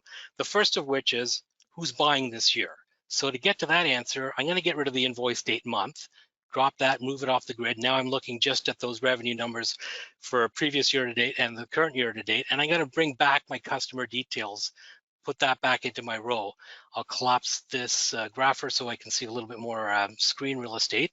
So now I'm looking again at my customer details, 2 columns, previous year to date, current year to date. To see who my top sellers are, I can just simply introduce a sort, and now I'm sorting in descending my top customer in terms of sales right down to the bottom one. A second question from who's buying is perhaps to change my focus and limit on my top 10. So to do that in analytics, you just simply hit this limit lines button, and I'm going to limit this to 10 lines. So I see my top 10, and you'll notice that analytics summarizes all my others totals here as one row. I'm going to bring in a row total. So now I can see what the full amount of sales are previous year to date, current year to date. I can uncheck this other so my focus just stays primarily on my year to date. And what I can see here is that I've got 7 customers that are up and 3 that are down. From this, another question might, and that's equally as valid and by comparison might be to ask myself, who are my top 10 last year and how are they doing this year? And getting to that answer in analytics is also relatively easy. I'm going to go ahead and show the full state of my records. I'm going to change my focus in terms of my sort. I'm not going to look at this year, rather I'm going to look at last year and sort. And now in descending order, I can see which customers bought how much, and it's in descending orders from my top to the bottom. I'll go back and focus again on my top 10. So here are my top 10 for last year compared to this year, and now a whole different story is being revealed to me. Here I see a whole bunch that are down, a couple that are up, and when I look at this particular record, I see that there's actually no sales in here. So simply by changing a couple of fields, changing a different sort, I get a whole different perspective. Thus far, my principal measure is being to look at revenue, but I can look at my groupings by a whole set of different methods. For example, understanding what your top grossing product categories is also valuable. So let me reset my grid. I'm going to show everything, get rid of my customer details, and I'm going to bring in my product code. And when I bring in my product code, see, analytics has recalculated my values. One of the first things that I notice is that I've got a couple of blanks in here. So perhaps I want to get rid of my SKU or my codes in which there's non-inventory items. So to do that, I can filter on the fly. So I'm just going to simply remove my blanks, get rid of my labeler segment, and now hit OK. And analytics now is going to recalculate based on not only the presence of the fields in the grid, but the filter that I've now got in motion. So there's my product code. So we want to get to the gross profit margins. So in my show field list, what this does is show me all the various fields that are in play in here. So a whole bunch of fields, like I said, they come from the invoice, they come from the customer, they come from the inventory record. We're looking right now at the sell price total, looking at our revenue. I'm just going to get rid of the plus minus for a moment. So looking at revenues is currently in play. I can look at my cost. So here's a perspective based on the average cost. So revenue, cost, here's the profit coming in, and I can bring my margin, which is what I want to look at specifically related to this layout, and I can bring in the commit quantity, which would give me an understanding by way of volume. So let's set our layouts so that we're looking at what we want to look at, which is sell price total, which is revenue, and our margin. And so there it is by product code. And an equally valid question might be to further break this down by way of individual SKUs. So in order to do that, I'll bring in my product code, drop that in next to my part number details, drop that in next to my product code. Now I can see it from that perspective. So a whole bunch of questions asked and answered related to customer, related to product. Another question often asked is, which one of my salespeople are performing best? And a full and glorious picture of what your reps are doing can be found in analytics. So let's get to that view. I'll take my product code out. I'll take my part number details out. I want to keep my filter in place. So you'll notice that my filter is still there. And I'm going to remove my margin and bring in my salesperson code. So when I bring in my salesperson code, now I can see all of my reps. One of the things that I may want to do here is just focus on my external reps so I can get rid of my house account. And now I'm just looking at my specific reps. I can look at this in additional groupings. So let me bring in my ABC customer. The ABC customer is probably a field that you don't see in your organization because that's a field that's a user-defined field on the customer record. So there's a user-defined field that's in there. I'm going to hide my row totals and now start bringing in some other perspectives, perhaps by province. So here's a geographical look at things. I can reintroduce my customer details and bring in my product code and my part number. So there are the who's, the what's, the where's, and the why's. Well, maybe not the why's, but definitely the who's and the what's and the where's that the customers are buying. So I'm about 12.5 minutes into this presentation. I've showed you a bunch of layouts. You could have saved any of them at any point in time. Here's one where we look at just the part by revenue and cost. Here's the customer difference year over year, month to month. Further down, we're looking at just a focus on our reps. There's looking at Barry. Here's looking at John. And really the takeaway here is that the method by which the method by which you construct your view here in sales analysis is the same as if you were doing it in purchasing. So if you're looking at purchasing, it's the same sort of way of doing it. Open orders, okay, thanks Al, and also into your general ledger. It's just the matter of the fields that you're choosing. I just want to sort of conclude by closing. Before I conclude with the application, I just want to show you the custom area here, and this is a really, really cool layout. And this is where, like I said before, you can create your own custom SQL statements, bring together tables that are otherwise not presented in one of the grids. And this is an example of where we brought in invoice header information and AR information. So here, first few rows, we're seeing the invoice information, and then we're seeing the AR payment information. So this first row shows us the invoice was issued in 2014, but the payment wasn't actually applied till 2015. And this specific layout was done to build a commissions report in which the commission was granted on the applied date, not the invoice date. All right, where do you go from here? Keep listening to all the presenters for one thing, but afterwards, go to our website. Gemini Logic Analytics for Spire is the product page. Download a fully functional 30-day trial of our product. It'll be into your data. All right, Luke. Bunch of videos. Sorry, you are done. Okay. Right, thank you. And you were speeding up there towards the end. Yeah, trying to get it all in there, Al. All right, thank you very much, Lou. And we're going to move on now to Jarrett from Nyla Systems. So Jarrett, if you want to unmute yourself. Again, I got to find you on the list. There you are. There you are. Good. I see you're unmuted. I'm going to make you the presenter. And okay. I'm not hearing you. Oh, can you see the screen there? Yep. Yeah, I hear you and see your screen. So yes, good. Perfect. You're good to go. Perfect. Well, hello, everyone. My name is Jared Polanski. I'm a software delivery consultant here at Nyla Systems. And kind of what we're going to go through today is how do we make field operations more efficient in this kind of vast landscape of different things like scheduling, GPS, approvals, shifts. Kind of when we actually went to different companies, we actually found there was kind of 6 different things that caused inefficiencies within the business. And kind of what we found they were information overload, knowledge isolation, complexity, system inflexibility, many different systems within the field operations kind of landscape and maybe not integrated with other systems, and manual processes. What we're going to go through today is a kind of a demo on how can Nihilus along with Spire help with that, and we're kind of focus on system inflexibility. Let's kind of close this off, and we'll go through a quick demo. Now, we're actually going to start with scheduling. So what we found was in different companies, they actually had different configurations, especially in industries, or different industries, they had different configurations of their scheduler. So we found that the generic scheduler wasn't enough for a lot of industries, especially in oil and gas and hydrovac and all that kind of thing. And what we had to do is actually have different configurations of the scheduling dashboard. So for example, we have 5 different dashboards for different industries. One, we have a fixed scheduler for, let's say, telecommunications, and we have floating scheduler for, let's say, oil and gas, and then a quick scheduler for more trucking and kind of trucking and hydrovacing.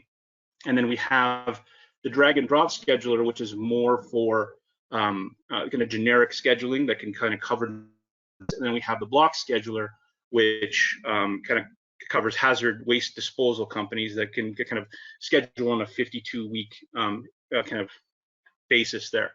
What we're going to focus on though is the drag and drop scheduler, which kind of focuses on the main scheduling that most people do. It actually breaks it down into a few different ways. So what you're seeing here is the schedule and the different schedules of kind of trucks and individuals in the field.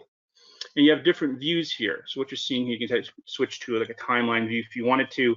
You can switch to a timeline week view if you wanted to, and then you can go back and forth to a month view and so forth. What we're going to focus on again is just kind of the week view here. What you're seeing to the left is just the resources in the system, and then you can go and filter those resources and see them on the screen here. And if you want to clear them, you can clear them as well.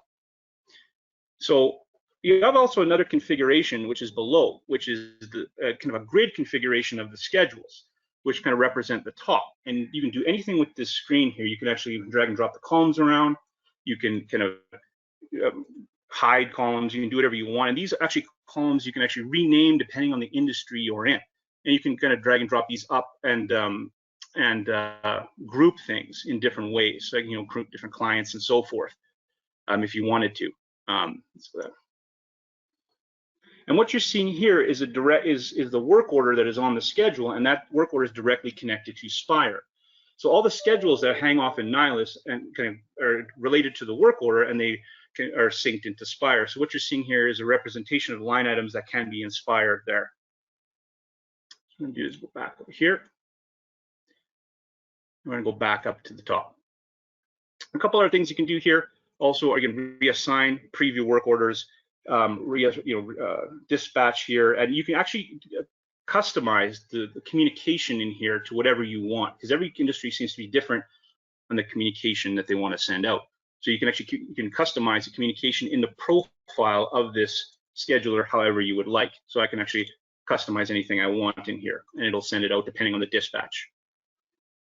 You also have other things here. You can actually pop out GPS. So you have your GPS system where you can see all the schedules here, and you can go and see different schedules of individuals and go back and forward into time. So you can go back and forward into time and go look at the schedules, what the status of the schedules are, and you can even go check, hey, what's Jared's route for that that individual route for those schedules. And again, those schedules are again represented. They represent the Spire kind of work orders and sales orders there.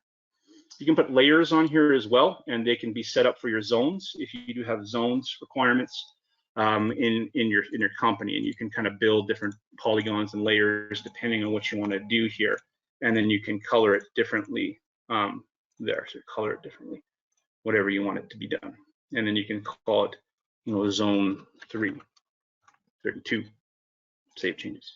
Get traffic updates, whatever you want, satellite views, all that kind of thing here. That's just another configuration of the board there.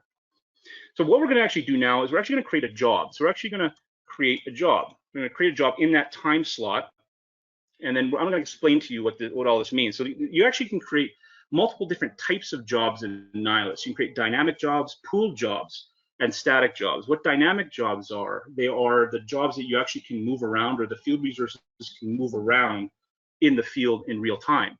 Because sometimes companies want for the resources to be moved around dynamically. They can move around their own jobs, and then some don't. So that'd be when you don't have a dynamic job and you have a static job. And then you have a pool job, which you could actually put to a pool, and then your people actually can pick from that pool, and they can pick that job. And if they're, let's say they're done their work or whatever. So what we're gonna do is put an install in, one in, you can pick the time, and it'll show who's available at the time and unavailable. And we're going to put these customers are directly connected to Spire. So every Spire customer would show up in this drop down here. So let's pick customer 2. Actually, we'll just link them first. Now we'll pick a location. You can add locations on the fly, however you would like. And then now this actually has a full safety system and training system in it. So it'll actually keep track of who has the training in the company. So H2S or orientations or whatever you want. It'll actually keep track dynamically. And if you want to create the Spire sales order, you actually can hit sales order, and it will actually link up the Nihilus schedule, sales or work order directly to Spire so it can be synced. And then we put the work order template. What the work order template is, it's an electronic version of any paper form that you have, because we have a form builder in here, which I will show later, that you actually can build whatever paper forms you have into Nihilus, and actually you can build our safety forms as well. And this is where you put your mandatory safety form. So if there's a truck check, it'll actually force you to fill in a mandatory safety form before you can fill in your work order. So what we're going to do is quickly, we'll fill in all the information. We're going to put a crew here on. So we actually select 3 people for that job. So a lot of systems, or some systems only can have 1 job for 1 resource. You actually can have 1 job and have multiple resources. So if your company does crew scheduling, you can do that here. So we're going to create that job. And what you're going to see here, it comes in, and there are your 3 schedules down there on the same job. So it also allows you to, again, drag and drop your schedules around. You can grow the schedules, whatever you want to do here, it allows you to do. So the next thing I'm going to kind of show you how kind of the schedules kind of link up to the work orders. I'm going to show you the form builder. So the next thing we're going to do is we're going to go to the work order builder. So all the electronic forms that are going to be filled out in the field, you can build in Nihilus, and I'll kind of show you how you can do that.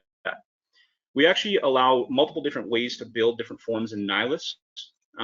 Here you can build safety forms, work orders, general forms, or assets in here. So what we're going to do is we're going to build a work order form, and you can add different fields to it. So what you can do, what you're seeing on the left here is the field context, and what you're seeing on the right is the device preview. So we actually have 34 different field service centric fields that you can put on the work order. So we're actually going to put a date field. So let's say you had a date field on the work order. You can put a date field. You can put comments, and you can put text there. You can make that required if you want to in private. So you actually have private fields in Nihilus. So let's say you don't want, let's say the customer seeing certain fields on your work order in the field, you can make it private, and then they can't see it over the technician's shoulder. So we'll take that private off. We're going to build tech. You put signature panels, so you can put a signature panel in the field. You can actually go even see a device preview. So apply the device preview. We'll rotate it. So this is on a 640 by 360. You want to see what it's on let's say a tablet, more of a tablet centric. You can go and see what it's going to look like on that version there. So this allows you to kind of see what it's going to approximately look like on a mobile device. A lot of things you can do here. You can, if you want redlining or drawing in the field, so you actually can go and upload images, and you can draw on them, let's say on your tablet. So let's say you want, let's say where install is or something like that in the field, you can go on your tablet and draw on your tablet. So it's, kind of building that form. So it allows you to build whatever you're looking for. What we're also going to put in is the inventory grid. So this inventory grid is directly connected to Spire. So the Spire will have all the inventory. You actually will select the Spire parts here, and then that it'll be on the work order. So all the Spire parts will be available in the field through this inventory grid, and you can configure it however you would like, and even the services and labor and all that kind of thing. You even can build your own custom ratings, all that kind of thing. So you have ratings fields. You can build your own custom grid. So if you want to build a custom grid on a work order, you can build a grid yourself. So what I can do is I can build my own grid in the field or for the work order. So I can build the checkboxes on it, whatever you want to do. I can, change background of a cell and so forth. So, you can go change a background of a cell, and, you can do whatever you want to do. So it allows you a lot of flexibility there to kind of create whatever you want and the connections to Spire. So now now we kind of showed you kind of, the flexibility in scheduling, the flexibility in the work orders and safety forms, because you can build them as well. I want to show you how the flexibility of connecting to even Spire. So we have an integration dashboard here that allows you to have even multiple connections to Spire. So let's say this is your Spire connection. This is all configuration of your Spire connection, and you can make different Spire connections on the fly. So our framework allows multiple connections.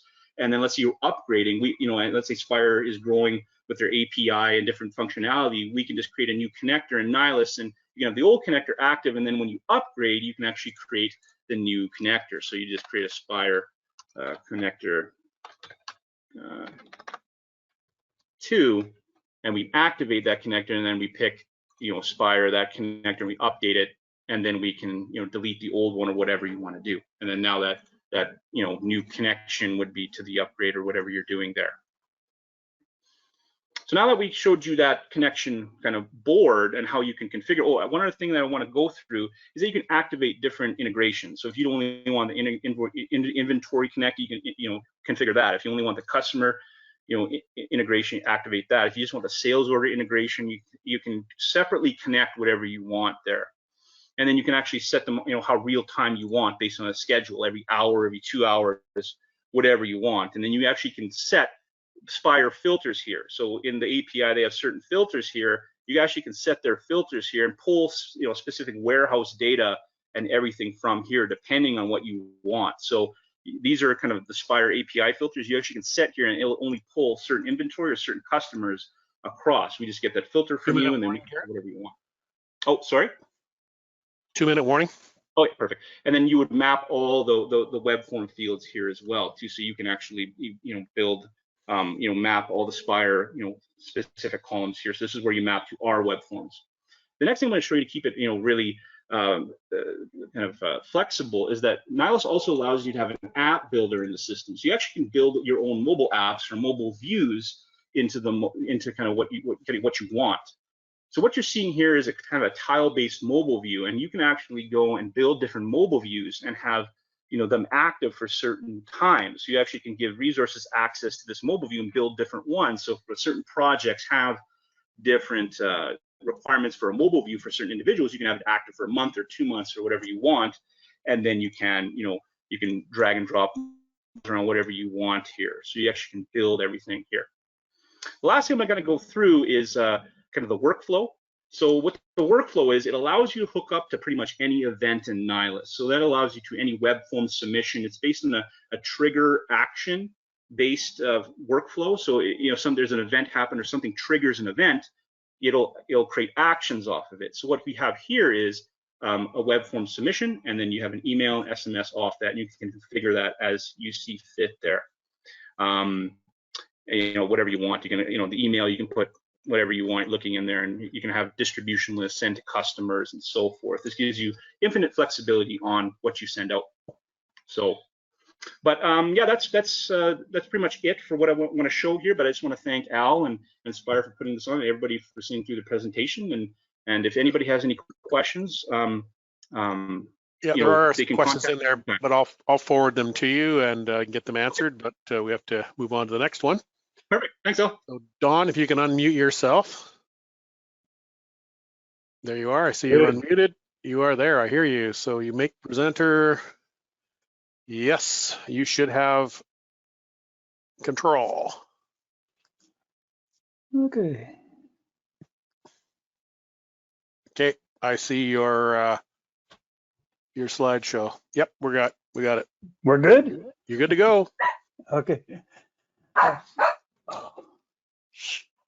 I got my secretary's voice in her opinion. That's Welcome, everybody.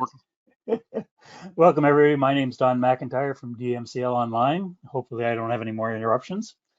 This is our 32nd year. The last 2 decades have been devoted to writing custom software for the most part, one-off applications unique to a specific customer's needs. Since the introduction of Spire, we have branched out to some extent, writing more generic consumer packages. In the next 15 minutes, I'm going to introduce you to a bit about both. Most of this 15-minute segment we spend on custom software applications and how they can extend the functionality of Spire. But briefly, I'd like to go over some of our consumer products. Sell to Anywhere is a mobile iOS application for salespersons on the road. It allows you to take your customers, inventory, pricing, and sales history with you. It is a live connection to Spire, or it is batch processing system if you do not have an internet connection. Pick My Stuff is an Android app for receiving purchase orders and shipping customers' orders. It includes visual warnings via color coding to notify of shortages or overages, and works in real time with internet connection or batch processing without connectivity. I'm not convinced this next offering should be in this consumer packages group anymore, as just about every package we have shipped has gone out with some customization. However, we have a new version of Time Tracker, which is a time and billing software solution that integrates directly with Spire's sales orders, job costing, and payroll modules. New features include a rapid entry screen where all of the features of the calendar are not needed. The ability to copy time cards from one employee to another for situations where there are multiple employees doing the same job or working on the same project. Time Tracker also now integrates with ADP Payroll. The desktop version is similar to Outlook or iCal and has various settings to personalize your view. And the time card data entry screen allows for selecting job numbers and accounts, sales orders and billing codes, and optional comments. Posting to sales orders has 4 different options, such as with or without comments and various summary choices. Scan2 is an application that takes a giant step towards going paperless and cuts down manual data entry time. Scan2 recognizes your vendor invoices, extracts the dollar values for both totals and taxes, the PO number, the invoice date, the invoice number, and payment terms, and pushes it into Spire.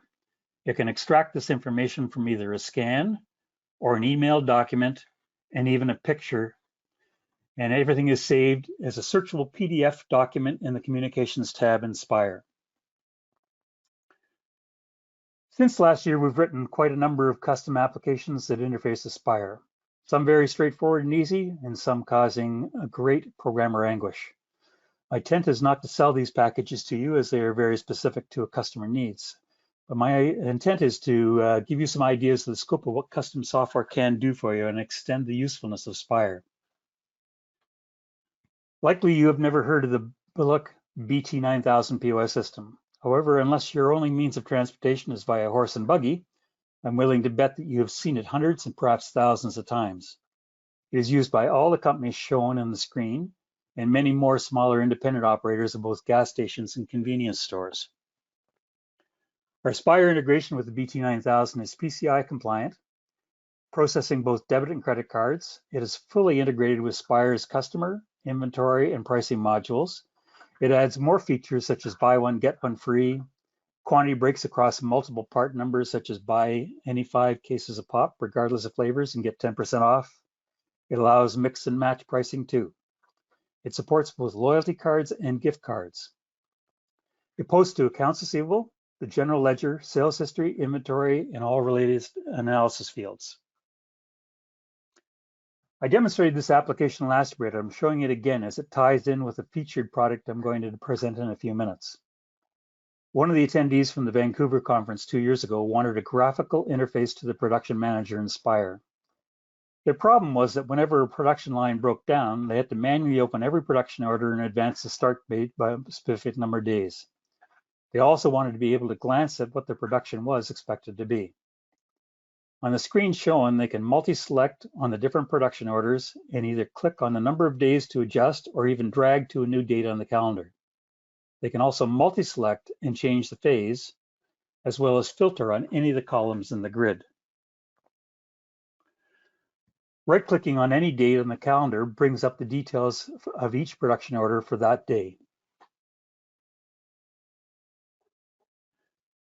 Suncor, known to us more as Petro-Canada, tracks all fuel sales from their fuel depots, but in this case, we are only interested in commercial accounts. Fuel prices change daily. On top of that, commercial accounts are charged at 2 different rates, depending on whether they fill up at their home fuel depot or an off-site location with their SuperPass card. Suncor creates the invoices for the commercial accounts every day at roughly 4:30 a.m. for the previous day. Each fuel depot in turn downloads their invoices, applies the appropriate markup. The customers are then billed either daily, weekly, bi-weekly, semi-monthly, or monthly, depending on their sales volume and credit history. For this integration with Spire, we created a Windows service to do everything I just mentioned. Download the files from Suncor, invoice the commercial accounts, breaking down by driver or broker, each fuel purchase, date, time, transaction, number of liters, price per liter, excise tax, road tax, HST, and of course, carbon tax. Each invoice is also summarized by product totals. And each invoice is accompanied with the same information in an Excel spreadsheet for the end user to import into their own system. And all of this is emailed directly to the customer's accounts payable department. This whole process takes approximately 2 minutes per day, including all posting to Spire's AR, GL, sales history, and inventory modules. Our featured application is a project that has just entered beta testing. It was requested and designed by the same company as the production schedule shown a few minutes ago. I won't go into all the requirements as there were 6 detailed work documents laying out the specifications.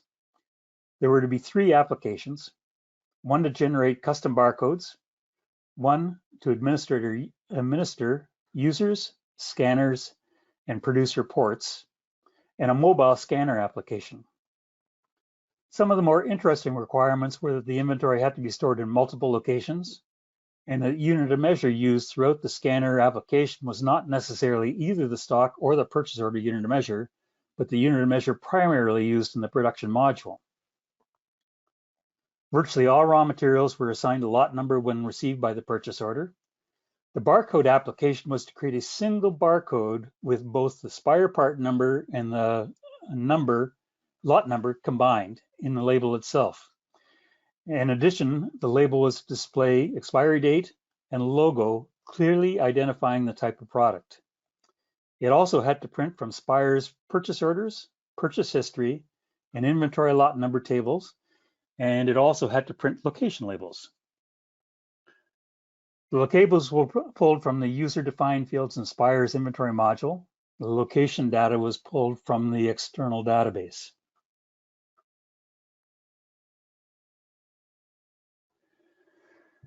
We used the Android scanner from ScanSKU, both because we've had great success with their hardware, and their support for developers is second to none.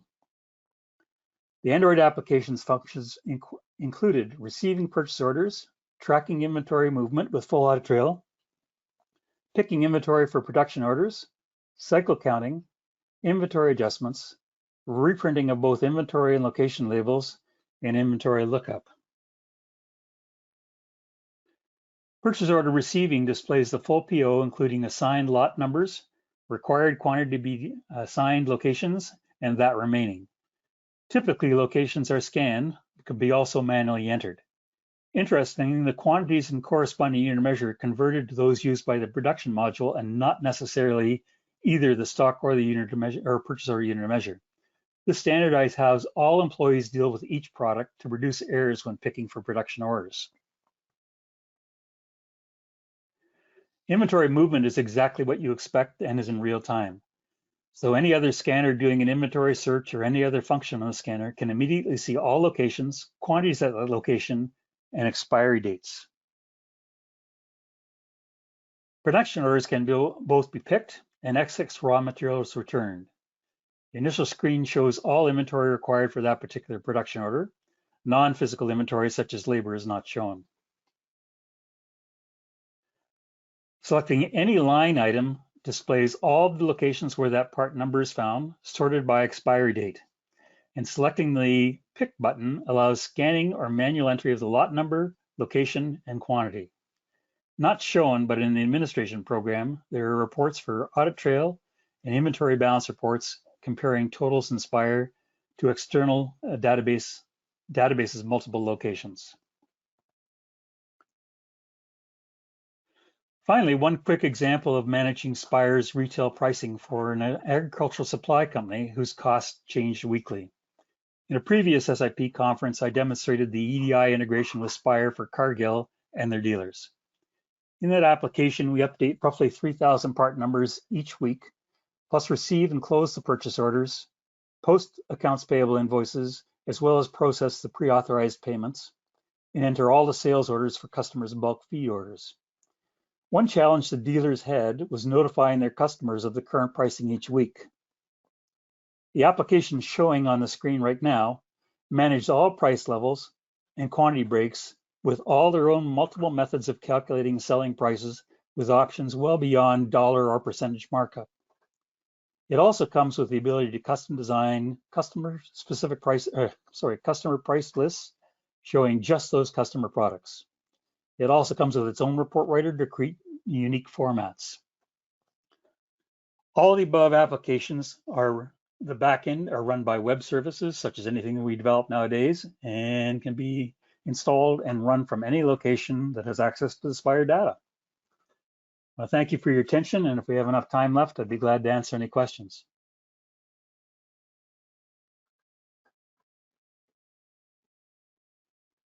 Are you there, Al? Sorry, I forgot the mute button.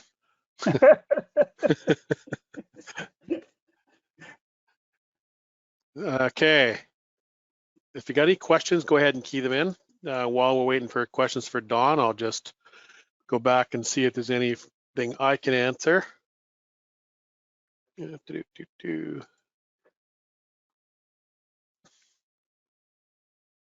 Okay, so in Spire, are we planning on working on a more sophisticated inventory pricing management system? I'm afraid you'll have to clarify that a little more for me. With our price matrix, we allow you to do discounts, we allow you to do, product code pricing, customer pricing, location pricing. So, cost plus. So I'd have to know kind of more what you're looking for. Don, here's a question for you. Will you be adding the ability to scan to create the AP invoice in the PO? To create the AP invoice? Yeah, so for your accounts payable manager, so you I think what the question means, you drop a document to your scanner, and then it goes scan to the AP transaction. Well, that's exactly what it does. Oh, it does. Okay. Yeah. All right. So if we didn't answer that question properly, please key it back in again.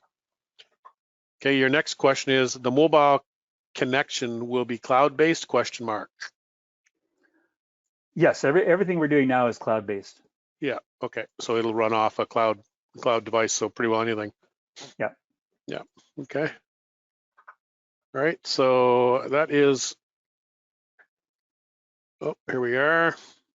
Okay. So the same person says currently it just goes directly to AP. It doesn't go. Oh, I see. So the question is, goes directly to AP. It doesn't go into the PO. So can the scan ability go into the PO communication, I guess is what it's saying? The answer to the question is yes, and we've been asked the question many times. I really don't agree with that. I think that the PO should be either scanned in with either our Pick Our Stuff software or Albert's, I forget what he calls it. But I think both of us have solutions for that are much better than, because if we just scan it in, nobody's validating that, or we're taking somebody's end user's word for that it really happened. All right. Okay. Good. Okay. So there's no more questions. So we are going to be switching now to Jerry from Payfirma. So if you can unmute yourself, and I will find you on that. Yeah, I got you. Let me just give you the presentation. Perfect. Okay, you should be up. All right, looks good. We do. Yep. See your screen. Perfect. Perfect. Yeah. So my name's Jerry or Jeremy. I'm from Payfirma, and we have an integration with Spire for payment processing. I'm one of the payment advisors here. I've been working with Payfirma for a little over 2 years now, and I've had the pleasure of boarding many merchants over to Payfirma with the Spire integration. So I quickly wanted to have a quick introduction. So we're going to go through some frequently asked questions about people who want to look into Payfirma for the Spire integration, I'll touch briefly on the integration itself, although I think Spire knows their service a lot better than I do.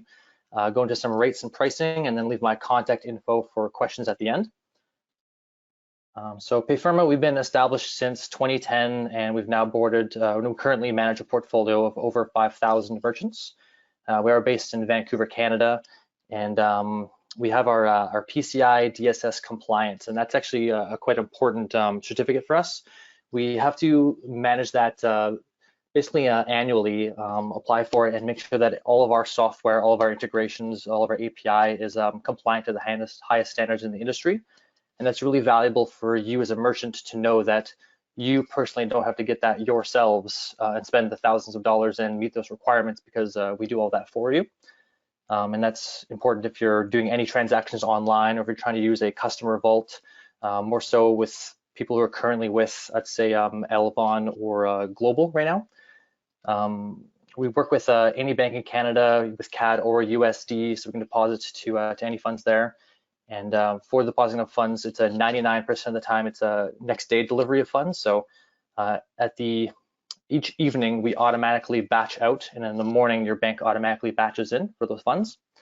And we bill at the beginning of each month for last month's processing. But quite frequently, I get asked what's the biggest differentiator between us and some of the biggest competitors, being Moneris, Global, Chase, Elavon. And I'd say it's our support team. So they're highly responsive for any issues. If you call them up, email them, and there's no bureaucracy in the way. So personally, I just had to call TELUS. I recently moved and had to get everything installed, but it took me hours and hours and hours to get a hold of somebody and then get transferred around because the companies are so large, and it can be difficult to find exactly who you need to speak to. But with Payfirma, it's a smaller team, local team as well. So it's pretty easy to get into contact with exactly who you need to reach and come to a resolution as quickly as you possibly can, and then move on with the rest of your day, because you want to be fixing problems all day. You want to be creating and not putting out fires. So the Spire integration itself, I usually don't talk too much about that with customers when I'm on the phone with them, just because Spire knows their software way better than I do. But I will touch on it briefly here to show you some examples of how you can accept payments through the Spire integration. So we process everything on the back end, but everything you interface with, of course, is Spire, and that helps to keep all of your operations centralized, keep everything together, so it's easier for your operations. It's faster for people to move from task to task, and you can manually key in transactions, send out invoices. People can click on the link and then manually put in their own contact or so their own credit card information and have the e-receipts emailed to them. There's customer vault. If you have any sort of repeat customer base, you don't have to ask for their credit card details every single time. We can tokenize that information, store that in the Spire software, and then you can just go and locate their profile, attach what items you want to, authorize the amount. They automatically get an e-receipt email to them. So it's much faster, much more convenient. I'd say that's the #1 feature that really helps a business move faster and easier. There's also reoccurring features. If, for example, your customers, build the same product every single month over and over again, you can either set that to be, forever or through intervals. If they want to do it for, a 3-month package or a 6-month package, whatever it may be. And of course, we have all the reporting inside of Spire as well, so you can track down all your payments, whether they're paid, unpaid, whether they're paid cash, or you can check it all like that. So it's pretty handy, pretty useful. As far as pricing goes, we use interchange plus pricing, and interchange plus pricing is essentially the wholesale cost of processing different credit cards plus our markup. And interchange can fluctuate depending on the card types that you are using. So people always want to know exactly what they are paying, but it is dependent on your customers' points or rewards attached to that. And just give you a quick example. A 2% cashback card costs more to process than a 1% cashback card, because it's merchants who pay for those points. Now, the most common credit card in the industry right now is the Visa Infinite. Some of you may have them yourselves, and it processes at 1.71%. So that's a good baseline for yourself for what size of the pie Visa is taking. And then, we put our markup on top of that. There's also fixed monthly fees depending on which underwriting bank we have to board the account with, whether it's with one of our parent companies, or whether we're opening an account in the United States. So we have a bunch of different underwriting banks we can use to make sure that we're providing you the absolute best service we can, not just pigeonholing you into whatever we have. And the rates themselves for your company is on a case-by-case basis, and it's depending on your products or services, annual credit card sales, average and high transaction sizes, and most of that's kind of taken into place when you hop on a phone call or converse via email to learn a little bit more about your business and to kind of see what level of risk is involved, because technically credit card processing is a credit product, and there is a level of due diligence involved with the underwriting process. So that can affect your rates and pricing a little bit, but I'd say 9 times out of 10 we are able to make sure we are offering you savings for making the move over to the Payfirma Spire integration to improve your services, as well as take some of the costs down. So it's pretty valuable side of the business. So yeah, quick summary: personal, fantastic customer service, reduced rates, enhance your operations. It's very straightforward. There's some of my contact information there, where we can go over all the rates and pricings for your business. We can go over the onboarding process, which is again very simple itself, mostly just asking for basic company information, processing estimations, and yeah, get you up and running. Looks like I've still got about 10 minutes left, but not a lot to talk about. Do you have any questions, or do people just want to email me? Or we do have some questions. Okay, so well, first one that came in said, kudos to you and your team. My client just launched on Payfirma and love it. It was very user friendly. How's that? Oh, fantastic! Great news. Yeah, I might have actually done that one. Does Payfirma support online payments with Shopify site and in turn integrate to Spire? I can answer that for you. No, but it's something because Payfirma. I should just mention the Payfirma integration is a little bit different than a lot of other third party, in that the integration is actually written by us at Spire, because with a payment system, it's so tightly integrated inside the software, it's not possible for somebody externally to write it. So it's actually built in. So, but we are looking at some improvements coming up at some point too. But yeah, so right now what would happen is your Shopify integration would have to be into Spire, then your Spire payments or orders will go into Spire, and then you would invoice them out of Spire and then use Payfirma. But I'm guessing what you want is that whole thing to be automated. So, okay. So, do you handle multi-currency, because they accept US and Canadian credit cards? So I guess I should clarify there. So CAD and USD. So we're able to deposit in CAD funds and deposit in USD funds. But if, for example, you take a European credit card and authorize that, we are still able to process that transaction. But we don't have any. We don't deposit into Euro accounts in Canada. So yes, we can take all currencies, but we can only deposit those funds into CAD or USD. Okay. Okay, and that was it. But I just want to click in here because we wrote it. Under integrations, that's where you set this up. So if you go on your Spire admin server, you will see the Payfirma administration, and they basically you'll click on this. It'll take you through a procedure where it's going to ask you for your login and password to that Payfirma assigned you online. And then once that's done, you go to manage access and you set which one of your companies has access to that payment configuration, and you can have multiple Payfirma accounts for different companies within Spire. So, okay, let's see if there's any other questions. Nope, I think that's it.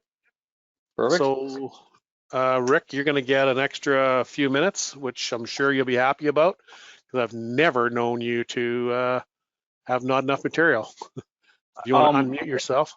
Well, go ahead. I'll almost certainly get the hook, I'm sure. So. Yeah. Well, yeah, you are unmuted. I see you there. 1 second. I got to find you. Yeah, you will get the hook. You're special, but I should just make say right off the bat that Rick is a Spire person here, so he takes care of our QA of the software. So he knows it very well, and he also learns to figure out some tips and tricks to make things easier for you. For some reason, I can't make you presenter. Make presenter. Oh, there we go. Okay, you should have it. So all of you, if anybody who's attended past conferences will have been exposed to some of Rick's tips and tricks and hints and tips is what he's calling it here, and I know you'll love them. So go ahead, Rick. Great, thanks. For those of us that are in the Southern Ontario area, just as a PSA, that big orange thing that's in the sky is called the sun. You probably haven't seen it in a while. I'm sure happy to see it, so hopefully it sticks around for a little while. This is going to be a presentation that's very much in Spire. I tend not to like to do too much PowerPoint. I like to kind of jump right in and show the software and show how it operates. So we're going to spend most of the time in Spire. Just before we get going, I should say my name is Rick Notman. Before I got involved with Spire, I was involved with a product called Business Vision, which I'm sure many of you are aware of. And I was also, subsequent to that, involved in consulting and installing software for clients and working with clients. So it's a nice experience being able to kind of say, yeah, I saw this business case and here's how we addressed it, or here's how Spire can now address it. So I'm going to kind of approach or walk through Spire talking about some of those things. So I'm just going to minimize that. I've logged into Spire. Let's just make it full screen. And I wanted to start by a business case, just elaborating on something that Al started to talk about. And that is the idea of standard cost. So more and more what we've done with Spire is we've said, okay, we have a current cost and an average cost and even a FIFO cost. And those costs get changed as you receive purchase orders and as you transfer inventory and as you make adjustments. But we wanted to introduce an additional cost, and that cost doesn't get changed as those things happen. So as you're receiving inventory and as you're receiving purchase orders, that standard cost is a cost that you prescribe to your inventory items, and that cost is then used in a variety of different ways. So one of the obvious ways it can be now is it somewhat enhances this whole concept of the price matrix. So if I go into the price matrix, I can set up a margin, but instead of being limited to current cost and average cost, I can now use standard cost. So when I sell an item that's in the product group tire to a customer at ABC Audio, I now am selling it as a 35% margin over the standard cost. That turns out to make this kind of price matrix entry a lot more functional, because if you don't, if you decide to use current cost or average cost, what you end up with is costs fluctuating all over the place as the flow of inventory through Spire changes the current or the average cost. And it will, of course, do that as time goes on. So let's show you how this works. I'm just going to jump out of here. And I'm going to do another sale, or do a sale. And I'll do something a little weird here. I won't start by entering the customer. And I have some macros set up. So I'm going to use one of those macros, and that will fill in for me the default prices for the items in that macro. So what's a macro? Macro is just a collection of items.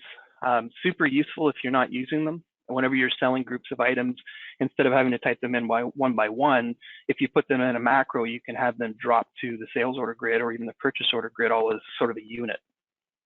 So in this case, the retail price on these items is $25.40 and 2, but let's add our customer. So ABC Audio, and you'll notice that the unit price now drops.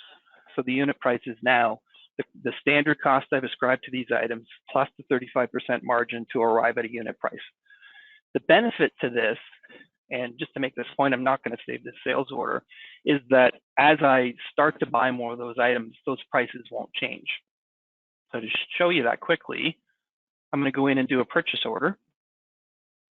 And let's add a new one. And our vendor here happens to be Sam Auto. And as I said, the macro works here too. So I know this is a job or a tire job. The difference in purchase orders is that it automatically pops up your selections so that you can change quantities. In this case, let's just go ahead and change the quantities in the grid. And let's say that in this purchase order, we're going to get 10 of those and 20 of those and 30 of these. And to make this example, let's assume that we got a great deal, something fell off the back of a truck, or for some reason these items are a lot cheaper. So I'm going to change these costs here. These are super cheap. We're getting these now for 10 cents each. We're going to use another trick here in Spire, which is we're going to use the receive function directly. So the idea is we went out, we had this discussion with somebody, we bought the goods and we paid them right on the spot. So I don't have to go through the whole issue the purchase order, reload the purchase order, modify the purchase order, and do the vendor invoice. I can kind of collapse this all into one big step. So I'm going to go receive, yes to the vendor invoice, and don't need to do the journal entry. I'm just going to go ahead and post it, and I'll close that purchase order. So before we go into the sales order again, if I go and look at the items that I'm working with, as you would expect in the ebb and flow of things, the average cost and the current cost have dropped significantly. Why have they dropped significantly? Because I bought this item for a cheaper price than I normally buy it for. The problem with that is that if you're using those two items to drive the margin calculation of the price, then you're going to have a problem in that those prices are going to drop significantly. So let's go back into our sale. We'll do a new sale for our customer who was ABC Auto, and we'll use our macro again. Whoops. Let's do that right. And there they are. So what you'll notice here is that the prices haven't changed. In other words, the 3076 and the 1540 and the $1.50 item remain that because the standard cost remains the same because I have to update it. In other words, as the owner of the company, I'm the one who decides whether or not that gets updated. The business case for this I've encountered many times in the past with clients, and it's the case where you have somebody who's negotiating selling prices, say with customers, where you don't necessarily want them to be working off the cost price, but you do want them to be able to work off a cost price that incorporates some kind of allocation for overheads, landed costs, and also insulates you against, the periodic large purchase cost prices or really cheap purchase cost prices, which is the example I just showed you. So you can really insulate all that by going through this process of saying, okay, these items have standard costs. One of the rules to standard costs, especially in manufacturing, is that the standard cost is only ever updated by the person who is controlling it. In other words, Spire doesn't touch that cost under any circumstances, not during a transfer, not during an adjustment, not during a purchase order receipt, and not during a sale, obviously, either. So you control that cost, and then that lets you do various different things with it. In the low cost or the low trust employee scenario, you would probably take this a step further. So at this point, if I'm a low trust employee and I'm negotiating a sale with a customer, I can still see things like average cost and current cost in addition to potentially standard cost if it's there. So for a low trust employee scenario, you probably want to limit some of these things down. And that's another advantage that we're going to kind of take this business case through. So let's show you how to do that. Before I do that, I'm just going to go in to company settings and note that in company settings, there are other things that you can limit as well. So for example, if I go to sales orders, the default is that Spire sets up a new company or starts a new company with things like process status and ship status turned on. To simplify the process, you can turn those off. In other words, if you don't need a process status that you distinctly track, or you don't need a ship status that you distinctly track, you can turn those off, and that simplifies the process. Of course, any changes you make in company setup apply to all the users who are using this company, not just a particular individual user. But I do want to simplify it further. So I'm going to look at modifying my second user. We'll call him Sammy. And then here, I'm going to recommend some things that I want to limit in terms of how that person can operate. So let's look first at edit description. So I'm going to turn off his ability to edit descriptions. That's important because if someone's allowed to edit an inventory, they can play games with a description that's different than the part number that it's associated with. It also has the side effect that if you turn off edit descriptions, you don't have to tab through that field over and over again. It jumps right over that from a tab order of control standpoint. I think I've said before, I tend to recommend that people turn off non-inventory items. The jury's out on this. Some people really like non-inventory items, and one of the reasons Al mentioned that you can now direct non-inventory items to their own GL account is to sort of help with the accounting of non-inventory items.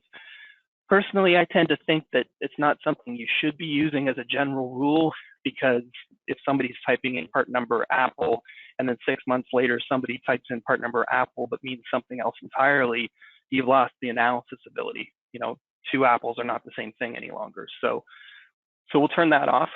In this case, we'll say it's because we don't really trust that they should be creating part numbers on the fly like that.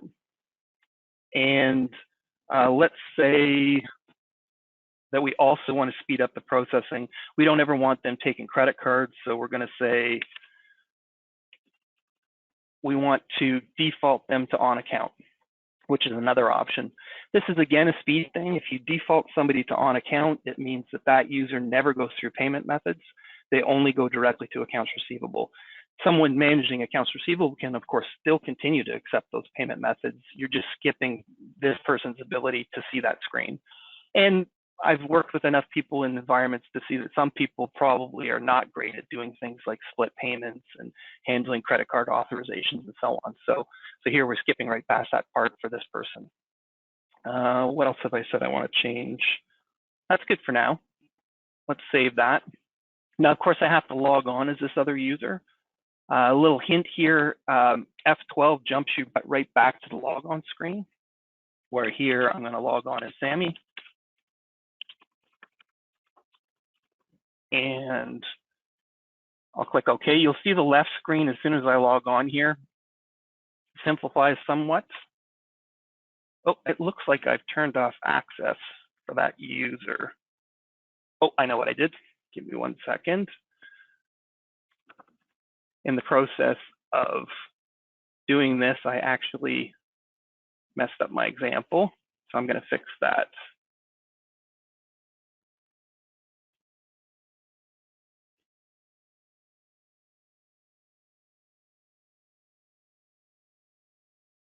Just so that I can show you my mistake and how I'm going to fix it. By restoring data, what I had ended up doing was not giving this particular user access to that company. So I'm going to fix that by granting access here. I can try and pretend that's a hint or a tip. Really, that's just a mistake. And what I should see now is that when this user logs on, they can log onto that company.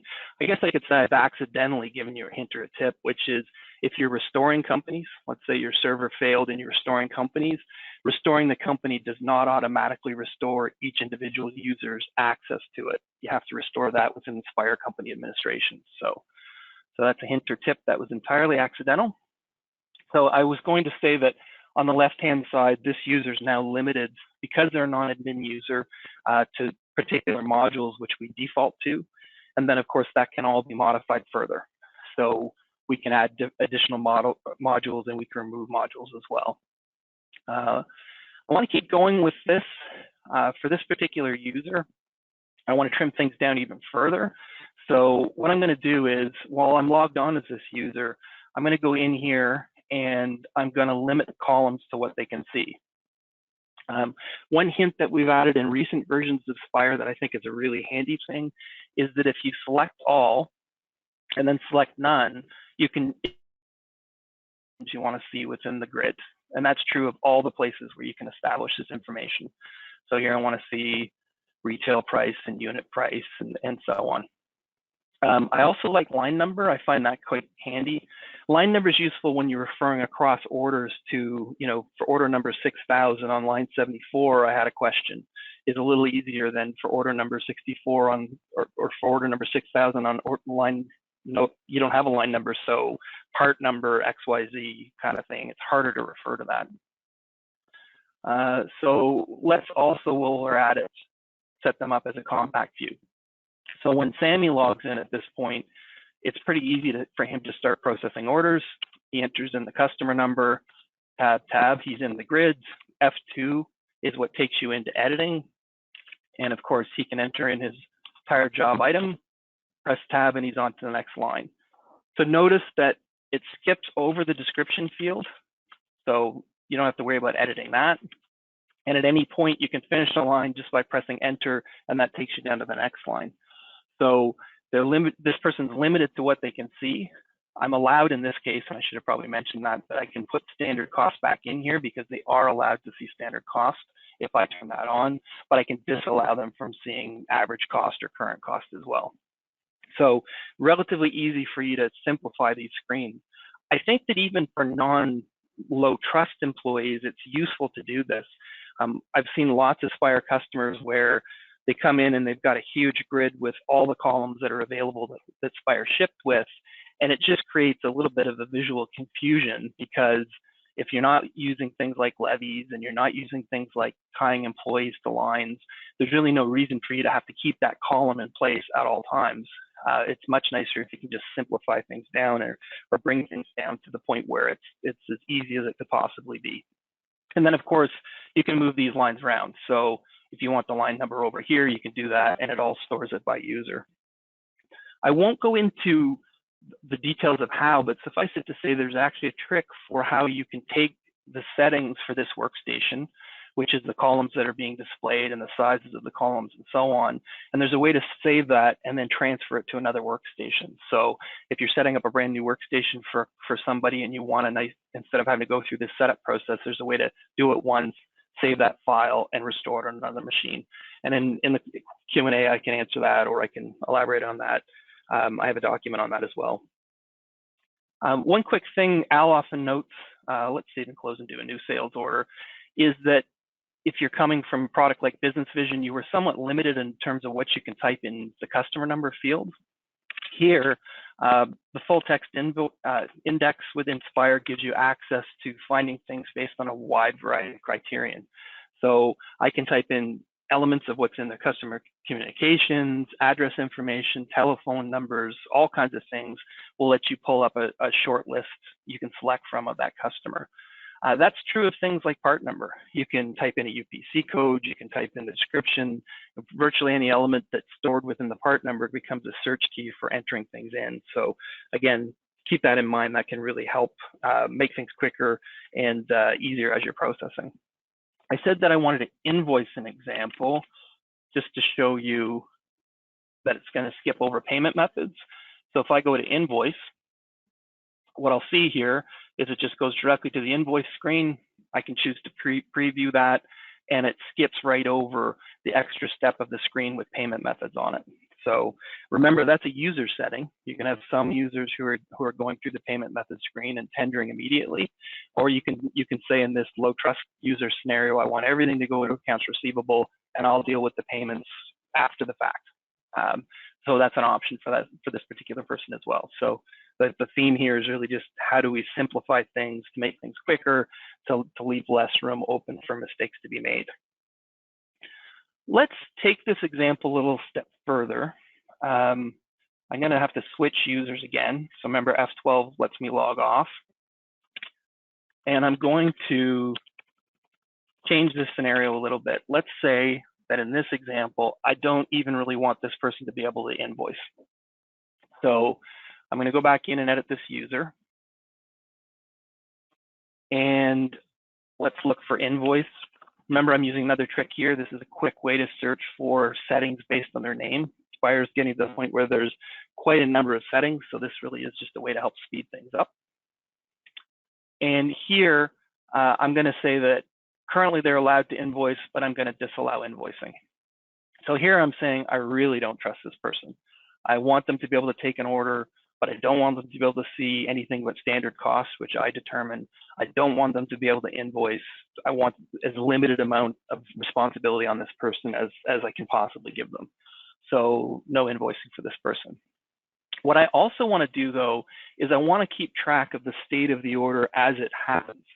So even though I don't trust this person to invoice, and I don't want them to be able to get the payment methods, and I don't want them to be able to change a description and all those things, I still want to see what they're doing in terms of orders they're creating and the state that they're in. So one thing I haven't talked about in the past with regard to that is the idea of phases. I'm going to do this a little bit differently. I'm going to go look up phase. And I'm going to establish a default phase for this user. So I'll talk about phases in a second, but right now I'm going to say that I want to start this user in an in progress phase. And I'll go ahead and save and close. So let's talk about phases and then we'll show you how it works.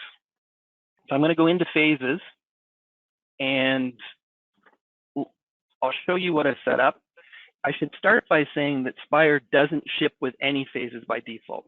In fact, you could argue that the way that the phases work in Spire is that, creating an order is a phase, invoicing an order is a phase, those kinds of things are sort of pre-built phases. What Spire has done here, which is underutilized and I think is really clever, is allowed you to sort of build your own process, which you can then force people to follow based on how you build it. So what does building it mean? Building it basically means you design a starting phase. You determine whether or not you want to print reports. This one doesn't. You establish the next phase that follows. So in progress is followed by pending review. And then in pending review, its next phase is complete. And I do want to produce a document as that phase takes place. So in order to produce a document, you have to assign something called a report template. I'll actually come around to explaining that a little bit later.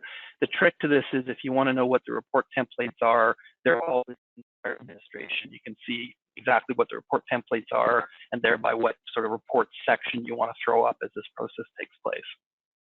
So let's log off again.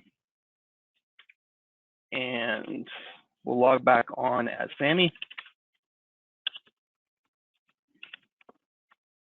And we're going to go ahead and start a sales order. And when we start a sales order, you'll notice that invoice is going to remain disabled the entire time. I'm going to view expanded here, and the reason I'm going to do that is I want to show that Sammy starts in a default phase.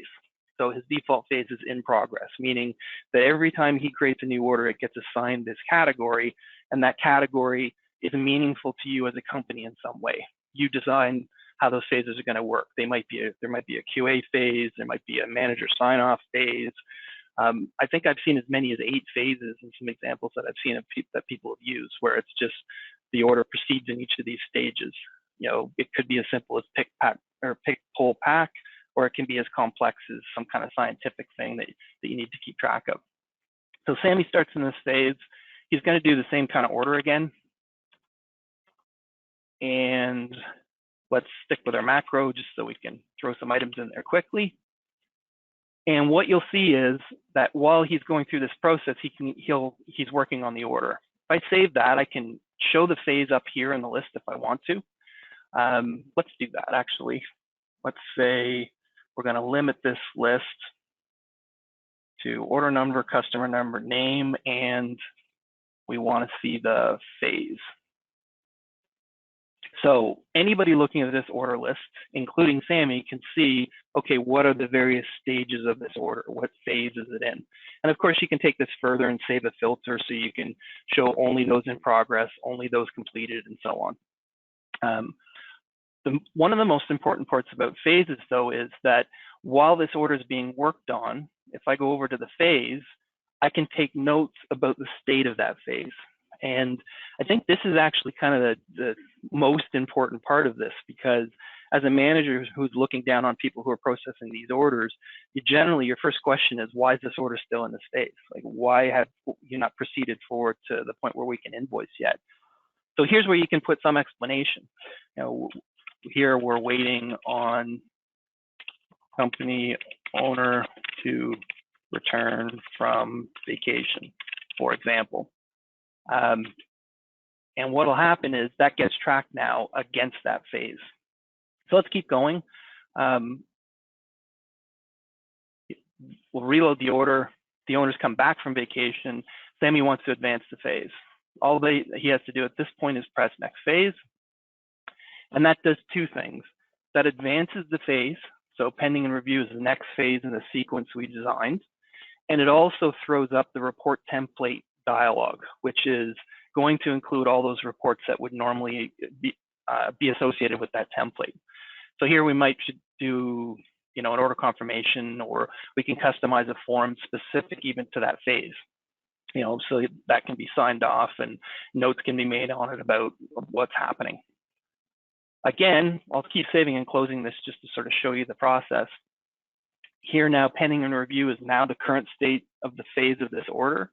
And of course, if I load that back up again, if I go to phases, what I'll see is that I can make notes on the next stage of this phase as well. So what is pending and review waiting for? Well, maybe a different user advanced the phase and they have notes specific to that state of that phase.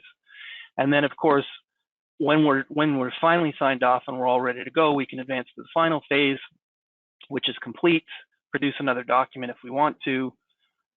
And at this point, someone can come along and say, I'm ready to invoice this order. I know that it's been pushed through all the phases. I might even have the signed off paperwork saying exactly what happened in each one of those phases. But I know now that I, who am allowed to invoice, can comfortably go ahead and do this because it's been finalized.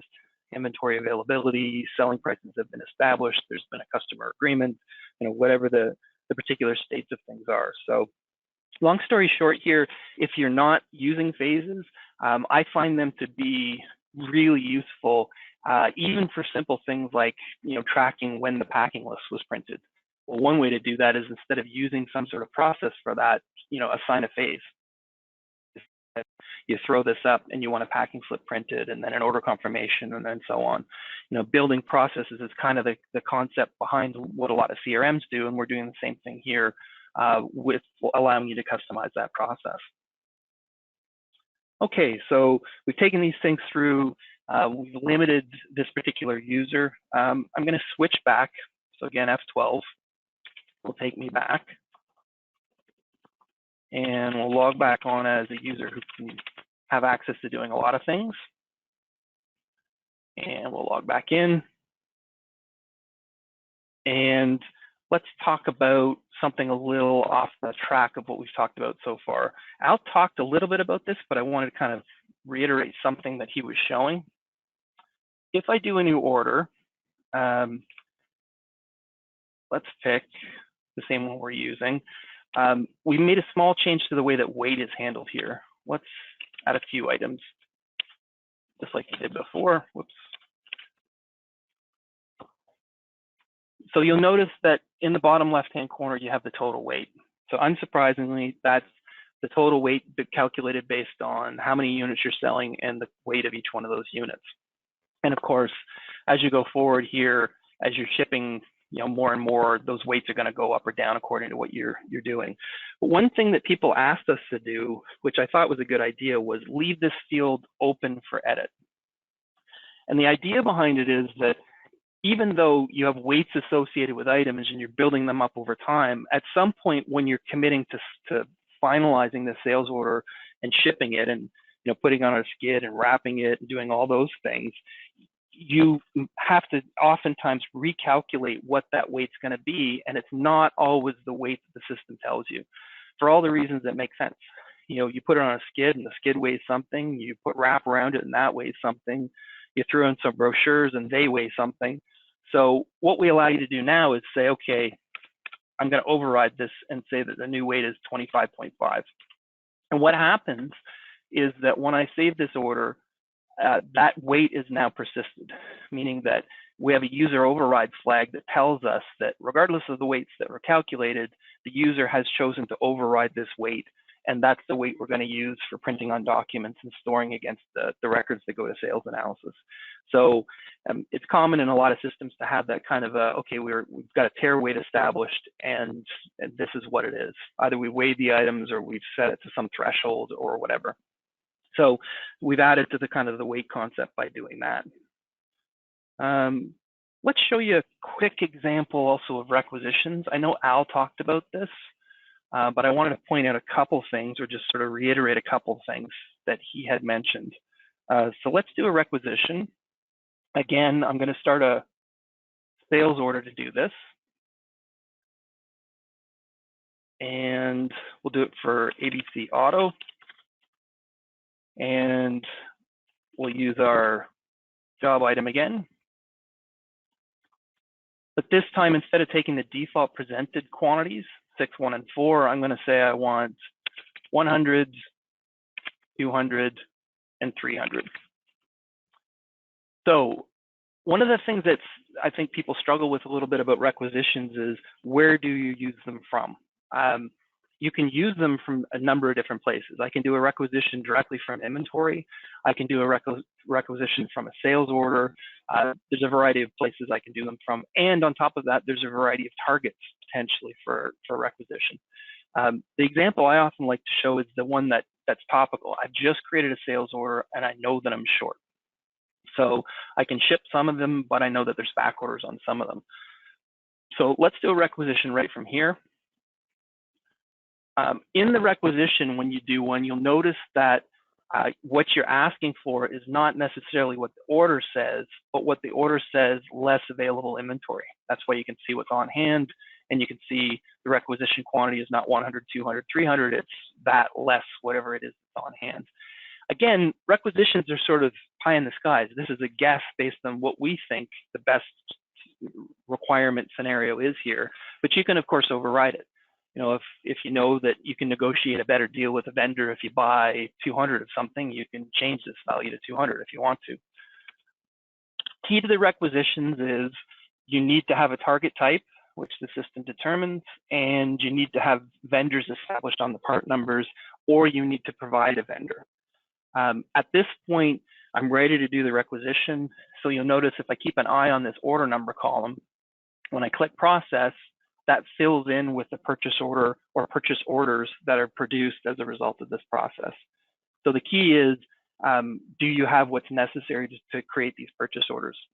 One quick hint here, there's a setting in company settings that determines whether or not there's a new purchase order is created every time, or whether or not the system tries to append to an existing purchase order for the same vendor if that purchase order has not yet been issued. And it's up to you as a company to decide what the appropriate move is. I know that the default is to try and append to an existing purchase order, but I know a lot of companies actually prefer to just have distinct POs. I want as much as I can a one-to-one relationship between the sales order that starts the purchase order and the purchase order itself. So either works, but just to let you know that that option's there. So if I go ahead and let's save that, close that, and just to make the point, we'll get out of the sales order. And what I'll see is if I go into requisitions, as Al pointed out, one add to the requisition is the idea that now on a line-by-line basis, you can view the source and the target. So here, if I look at my tire rims, I can see that the source of this particular one is a sale to customer ABC audio. And if I view the target is the actual purchase order that was created. What Al got into, but didn't have a lot of time to talk about, is you can centrally see all that information from the requisitions, but on a document-by-document basis, you can see it all as well. So on the purchase order, I can see exactly what customer it was for and exactly what the actual source sales order number was. And even from here, I can open source and see exactly what the purchase order was that I was working, the sales order was that propagated that purchase order. And then of course, the reverse is also true. If I go back here, I can see exactly, and in this case, I have to show all my columns. Sometimes there is an advantage to seeing everything. And I scroll over to the right, I'll see the target type here, purchase order, and the target number of the purchase order that was created. You can thank Al for this push of having everything linked together. And I think it's a really good idea. The idea that, you know, if you're trying to integrate things, why should I have to start in one place to see something else? Why can't I go to wherever it is that I'm concerned about? If I'm concerned about receiving goods, I want to look at a purchase order and know where it's coming from. And if, you know, trying to finalize or better a sales order, I want to know what the state of various different purchase orders are. And the obvious question in a lot of these cases when you open that purchase order is, if the customer is asking for the goods, you know whether or not the purchase order has been issued yet. If the purchase order hasn't been issued, the vendor's not aware, you know that there's going to be a lag time there. So you can figure out a lot of these things just by being able to jump between the various different modules, either starting from the sales order, starting from the purchase order, or starting from the requisition. And then of course, I haven't brought in the concept of production orders. Just to give it a sentence, if what I'm actually putting into a sales order are production items, meaning items manufacture or that you assemble, then when you push a requisition through sales orders, one of the target types can be a production order as opposed to a purchase order, meaning I'm not buying it, I'm building it. So if you're not using requisitions, believe me, they make the whole process a whole lot easier. You can create a lot of your documents without ever having to enter into the documents and key in information. One hint, actually this just came up as a question the other day, so I wanted to mention this. When you're doing purchase orders, this is probably a good example. So when I'm doing a purchase order, let's say I want to issue this, and then let's go in and start receiving it. And let's say I'm going to receive roughly half of what the purchase order ordered. What would they be? 143. When you receive a purchase order, and I'm going to do that here, let's create the vendor invoice, and we'll go ahead and post it. One of the best reports that you probably shouldn't ever skip over is the purchase order fulfillment report. And the reason I say it's a great report is it answers a question which a lot of these things I'm talking about are designed to answer, which is items come in on a skid onto your dock or into your warehouse. And one of the most common questions is, what's this for? Is this supposed to go to stock? Is this supposed to fulfill orders for customers? Is it supposed to do both those things? So one of the reports that I recommended to clients not skip past is this idea of the reports, the receipts order fulfillment report, because this gives you a list of the things that particular inventory item might be related to, you know, sales orders for various different customers and the quantities that they're requiring. So I almost say that to most clients, it's one of the best reports to just print out as a matter of course. Even chuck it on top of the skid if you can't pull it apart right away, so that you have something to work from when you're trying to kind of figure these things out. Okay, this is kind of getting a little more hints and tips, but let me show you an example. Al mentioned the idea that we made a small change to import, and I'm going to show you that just to take you through what the advantage here is. So let's just bring that down, and I'm going to open up orders. And what you'll see here basically is that I have a spreadsheet that I'm going to use to import orders. Super useful to automate things like creating sales orders. You can do it with the API. You can do some automation in various different ways, but one of the easiest ways is through the import module. So what I want to do is create some new orders based on the customer number, the item they're after, the quantities they're asking for. And in the past, I've been required to assign an order number. So 3 orders are coming in, here's what they are, and here are the customers, 2 for one customer, 1 for another. So let's take you through an import quickly. And I'm going to do this from scratch. It's new orders I'm importing. Let's make that full screen so it's a little easier to see. I'm going to match up customer number to customer number, which is required. Item to part number, quantity to order quantity, and order number, I'm going to match up to order number, which is up at the top. I have a header row because I don't want to bring in the headers. And here I can see I can page back and forth through these just to validate that what's being imported here is correct. So if I've done that right, when I go to import, I should see a message saying 9 records imported or 9 sales order lines imported. Let's get out of there. And what I should see if I come back into sales is I now have those order numbers, 6,000, 6,001, and 6,002 that are imported. That's great, saves you tons of time. There might have been hundreds or thousands of lines that you've imported there, but there's one big downside to that approach. And the downside is I was required to assign an order number. And the problem with that is that you then are on your own to manage that order number sequence. You can easily make a mistake and overlap with existing order numbers. And there's really no good reason why those orders should be distinct as they've been imported, as opposed to just fall into the Spire sequence of orders that normally takes place when you add a new order. Meaning the next order number should have been 5,005, not some arbitrary number I was forced to establish. So here's the change, and it's really quite straightforward. I'm going to choose import again, and I'm going to go quickly through that process. So same spreadsheet, and I'm going to match up customer number to customer number, and item to part number, and quantity to part number, or sorry, to order quantity. And this time I'm going to do something a little different. Rather than matching up order number to order number, I'm going to match up order number to group by. So group by is a new field. I'll go ahead and match that.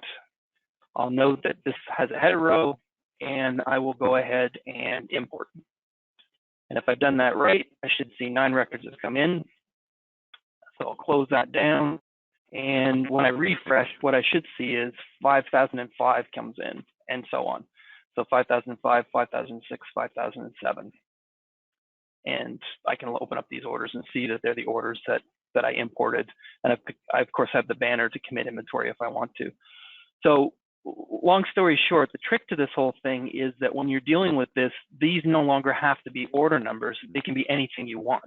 It could be A, B, B, B, B, B, C, C, C, C, C, just something unique that tells us that this is what we're grouping these lines together for a particular customer for on the lines of the order. That's true in sales orders, that's true in purchase orders. And in my mind, it actually makes the whole import process a lot more tenable and a lot more usable. I should also say, we were just recently talking about this in our development group, that there exists built into Spire the batch import as well. I don't have time to get into the details of how you set that up, but there's a way that you can set it up so that you can dump spreadsheets into a directory, predefine their structure by saving the setup of this import, and have that import take place automatically as soon as Spire starts. So that's a facility that's available, and if you want to know more about that, we can provide you some more information about that as well. Okay, that was a feature I just wanted to elaborate a little bit on. A couple of quick sort of rapid fire things I wanted to throw out there. Report descriptions. This is a good one. One of my favorite partners brought this issue up, and I hadn't even thought about it, and it's a good one. If you're relatively new to Spire and you're running reports, one of the things you're tempted to do is, I want to run this report because I want to know what it does. So I checkbox it and I click preview, and then I run the report. But one of the questions you come up with, especially as Spire is adding more and more reports, is what do all these reports do? Like, how do I know that this is a report I should be running for this particular purpose? And it's maybe one of those things that's not so obvious, but if you click on the actual reports themselves, before you click on the checkbox, you get a nice blurb, which is Spire's expectation of what this report is going to produce, and sometimes even hints on, here's the best place to run this from, here's some options you can establish before you run the report, things like that. So bear that in mind. Anywhere you can run a report in Spire in these dialogues, if you click on it first, you get a nice little blurb explaining what it's for, how it might be used, and in some cases even some hints on, as I say, options for the reports themselves. Since we're talking about reports, and since I think Al touched on this already, if I bring Spire Server Administration over, you can actually limit reports directly from here as well. There was a question I think earlier on about, can we make this a little bit easier to navigate? And it's a good question, and it is on the list of things we want to do. But this is sort of the central control area where you control reports. One of the things that I oftentimes point out to people is that if you get to the point where you want to simplify things, you can do so by removing reports. So, here, for example, let's bring up a list of inventory reports. So I'm going to run a list of inventory reports, and these are the reports that pop up by default. If I want to remove reports from that list, it's relatively simple to do so. Let's say I don't want to see, inventory statistics or component usage. So I go over here, I say, find that report, inventory statistics. I choose to toggle its status. And let's also say I don't want to see, component usage, as I said. So I can go ahead and toggle that status as well. You can do this online while people are working. If I come into inventory and I click the report again, inventory status or inventory statistics and component usage are taken off the list. That kind of fits in nicely with that whole argument of how can I simplify the Spire experience. I find it makes a huge difference. You know, if you're not having to look at complex screens with lots of things you never use, it just makes the whole experience a lot better. You saw that with some of the third parties where the user interfaces are often very clean and clear because there's just not things there you don't use. You have the ability to remove those things. Other quick things, just handy little things, incremental search. So Spire is full of ways to search. You know, you can search with filters, you can store filters, you can do complex composite filters with multiple conditions. But one of the quick things you can do is if you sort by any of these columns, so for example, if I sort by name and I just start typing the beginning of something, it automatically jumps to that. So I started typing VEH and it jumped me right to vehicles. So again, incremental search can just save you some time finding things. You know, I'm in the chart of accounts and I want to know what my cash, well, that's a filter, sorry. I want to know what my cash balance account is. I can jump directly there. You know, I accidentally did this, but I can also do this, and that shows me all of the accounts that begin with cash. So you have options there in terms of quickly getting to things. One thing I notice in sales, and this happens a lot with what I've watched customers, is almost every customer I've ever worked with has a sales order file with 5,000 orders in it. Spire introduces a function that lets you delete orders and restore orders. So one of the things I've said to people is, you know, if you don't really think that quote is likely to come through, just delete it. You know, you can always restore it and it'll remember all the prices on the quote. So just get it off the list. But even then, you know, lists tend to be big. So what you end up with is people accidentally sorting based on different columns and then scrolling up and down a long list trying to find a particular document number. One of the quick searches best parts is that if you happen to know the document number, which oftentimes you do because you're reading it from an email or you've got a piece of paper in your hand, just enter that in the quick filter and that quickly gets you to the document. You know, select it, press enter, and it automatically loads that document and you can start to work on it. So the quick filter I find in a lot of ways can be just as useful and sometimes even more useful than some of the stored filters that can get quite complex. One customer, and it was a very smart lady actually, had figured out that she can just copy and paste this. She gets a list of emails. In the subject of the email is a document, so she just copies the document number, comes into Spire, goes into order entry, pastes it into the filter, and she can immediately start working on the document without having to scroll up and down her list of documents and scroll up and down all the emails that are coming flooding in for her. So one other handy thing, this is another thing that I've seen people doing that's kind of neat. Let's say you want to do a price edit and you've got a particular group of items you want to edit prices on, and you really want to look around and think about the price editing that you're doing. What I've seen a lot of people do is simply, you know, find the part number in the list, double click on it to edit the price, go to the prices and units tab, change the price, save and close, and then go looking again for the next one. What's handy is if you happen to know something about the items you want to visit, you can use filters to speed up that process. So let's say I'm interested in modifying the prices of items that are in the tire category, for example. All I have to do is go filters, and let's say just hit P to get me to product codes, is equal to or is one of tires. So now I might have 50,000 items on the list, but I've limited my list right down to those items that are in the tire category. And I can add additional ones, you know, show me ones that have more than 0 on hand and so on. But the point here is that once you've got that list, if you load the first one, the point of these arrows up here is that they advance within what's in the list. So if I go to the pricing tab and I say, okay, well, you know, prices just went up, that should be 26, and I just hit next, I can save that. Oh, I'm on the next item in the list. Price for that should really be 30. Next, I'm on the next one on the list. Wow, price is really low for that item. So I'm going to hit next and so on. So you don't have to go back to the list, double click, come back into edit, go back to double list, come back to edit. You can basically stay on the prices and units tab and navigate, knowing what you're navigating through, because that's what the contents of that list are. So it's just a way of using features together in a way that's quite useful and can make that sort of ad hoc editing very, very, very, very helpful. Shortcuts, I won't go into too much about it, but suffice it to say that it's really helpful to learn a lot of the shortcuts for the various objects within Spire. Just to know you got 15 minutes, Rick. Okay, believe it or not, I might actually be on time. So. All right.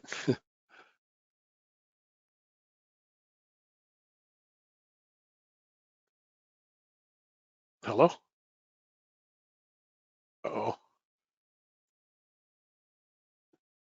You there? Sorry. Yep. Can you just repeat the last, since I talked, because I... Oh, you muted me? Okay. You instead of me. That was a nugget of gold that got missed there. What I was just mentioning there was various different ways to edit. So let's say you've got this limited list. You can arrow up and down it. Pressing enter on an item automatically brings up edit. So that's a quick way to do things.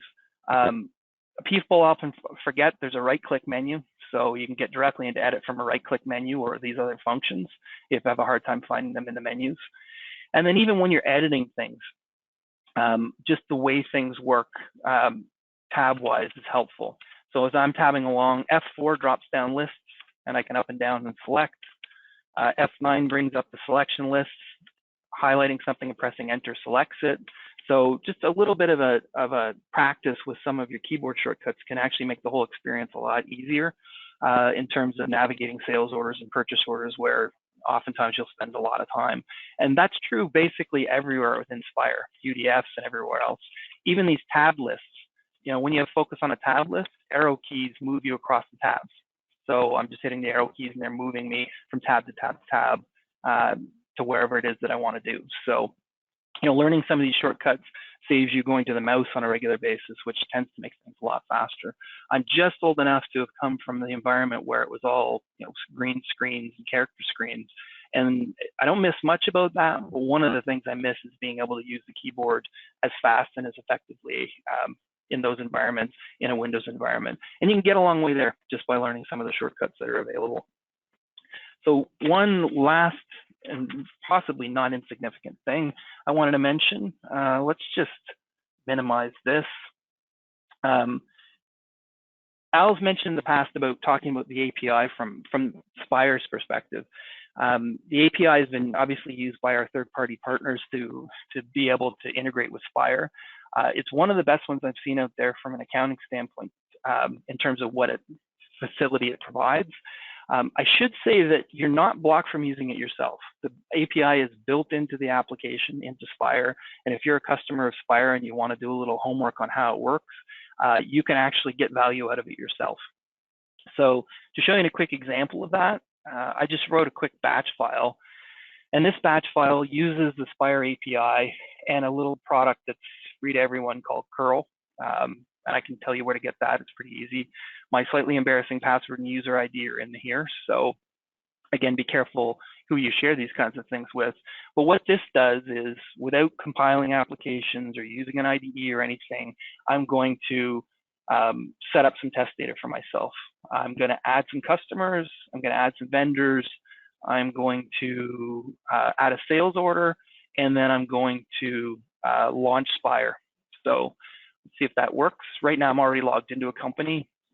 I don't have to log out, but just to make my point, I'm going to log out. I'm going to run this batch file. And what that does basically is just executes those commands. So it tells the Spire API that it wants to create a brand new company, that it should remove one if one's already there with the same name, that it should add those customers and inventory items. It's quite quick. The only part about it that's slightly slow is the creation of the original company. And I mean, quite slow means 25 seconds rather than much longer. And for reasons that I won't get into, that's about to speed up quite significantly as well. So it's going through that process. And now the next parts are just it quickly doing those various different steps. And now it's starting up Spire and logging me in automatically. And What I should see now is that that new company has got customers that have been added. I think I added at least one vendor, and we've added a sales order. And if we load up that sales order, the sales order is made up of multiple items. So the question you might ask is, why would I bother showing that? There's tons of things you can do with that. One thing you could do that's really straightforward and easy is, if you've got a boilerplate order that's got 60 items for a customer that you add on a weekly basis, please don't type it in over and over and over again. You know, functionality like importing through the import module or writing a quick batch file like this is a great way to just save you all those keystrokes and get the consistency of having that order just added to the system automatically. Again, no third-party software, no custom development. The only development involved here was writing a batch file, which, I mean, I guess you could call that development, but really it's not development in the same way that I would tend to think about it. The other part of it that I have to be fair is that from years and years of dealing with customers, I've come to the conclusion that there's customers out there that are much smarter than me. So figuring these things out, you know, is generally not that hard. And I'll make that kind of that technique available to anybody who asks for it. Well, this might be a first, Al. I think I've actually come in under time. You did. I got free 5 minutes at the beginning, so that helps. Yeah, true. We do have a bunch of questions, so okay. Let's start at the top. Are line numbers available in point of sale? No. We didn't put the line numbers in there. Mass edit of users.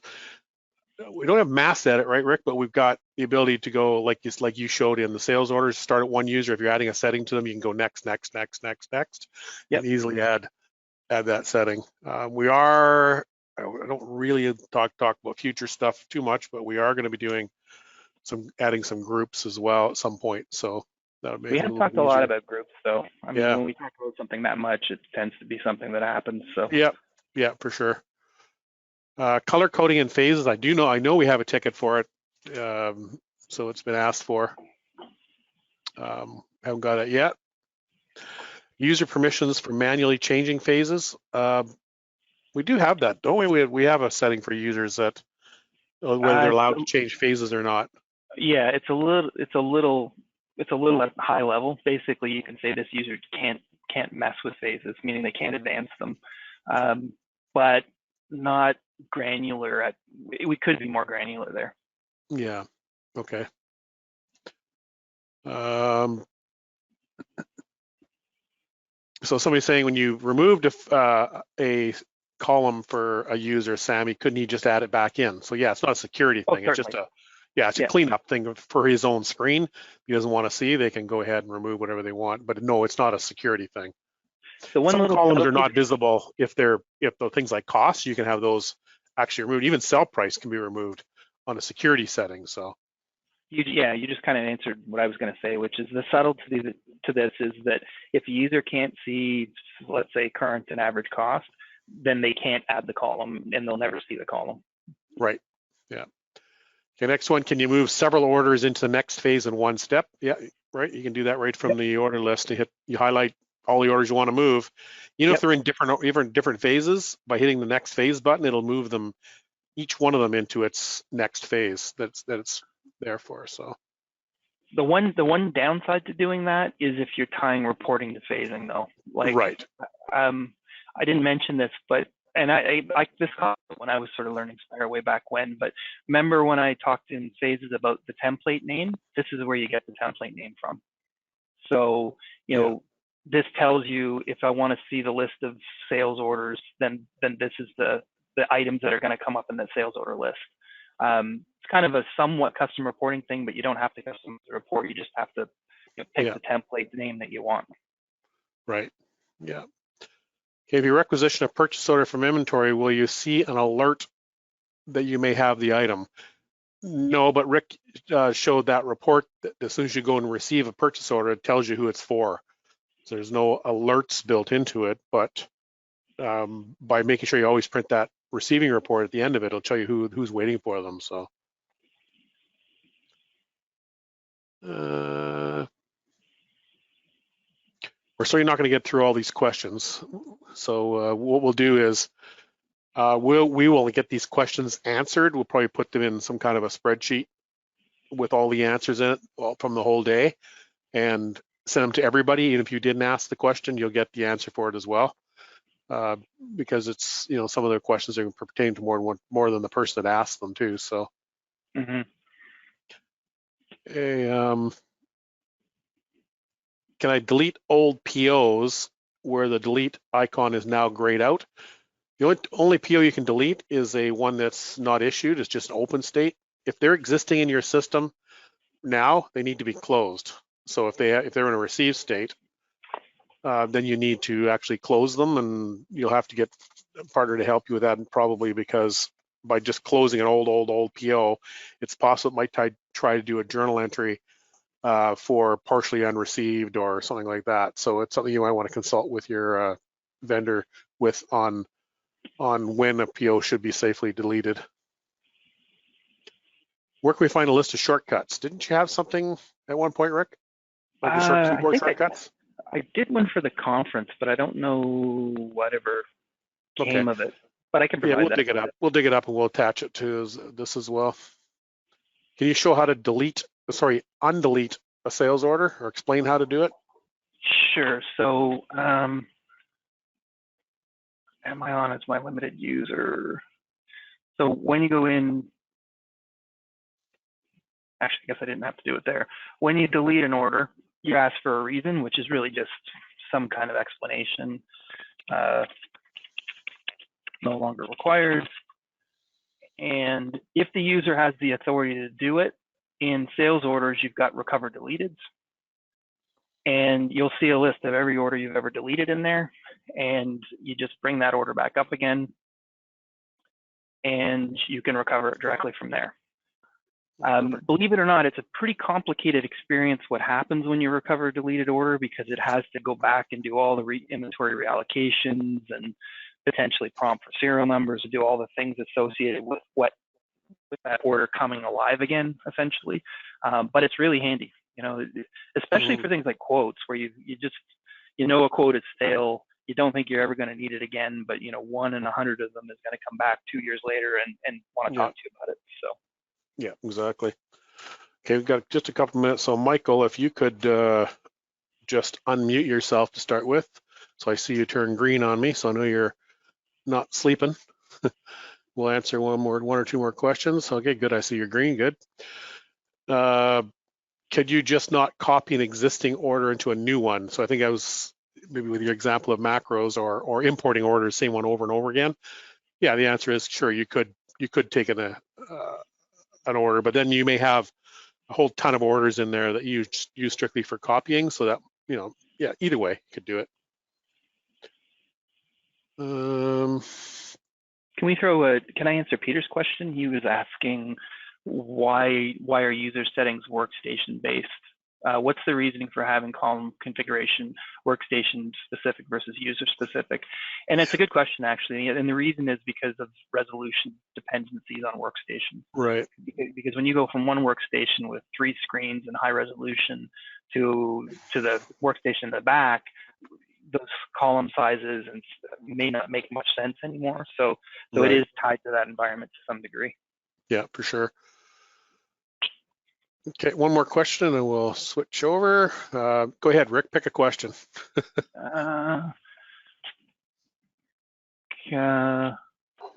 All these are long. Will the video for tips and tricks be available online? I don't know, do we do this online now? We have recorded this, yes. Okay. So it'll be the whole presentation. We'll put, I believe I've been fiddling around with the video production. I can put indexes in it too, so. Okay. All right, so we're gonna switch now, Rick. So we're going to let Michael go. So Michael, I'm going to make you presenter. And yes, so let me hear your voice. I'm here. Okay, good, I hear you. Now let's see your screen. Trying to show the right screen. Okay. Okay, you should see black screen now. Yeah, black screen, looks like a video. Perfect, yes, okay. That's what I'm presenting. Okay, great. Are we watching? We'll be watching. So, greetings. We are the 360 Plus IT Consulting. an Ontario-based company that employs top local talent, a collective of enthusiasts inspired and motivated by the unprecedented growth and change in the IT world. Our specialty is enablement of Microsoft Dynamics to the businesses that want to grow along with the mature industry methodologies, generating and utilizing correlated data. We offer implementation and support of custom-tailored solutions to help businesses in various industrial verticals assimilate recent innovations made available by Microsoft. Here we present our new product called Dynamics at Spire. This is a software suite including Dynamics plugins and proprietary middleware hosted online. Once deployed, it establishes two-way synchronization of data between Spire and Dynamics 365.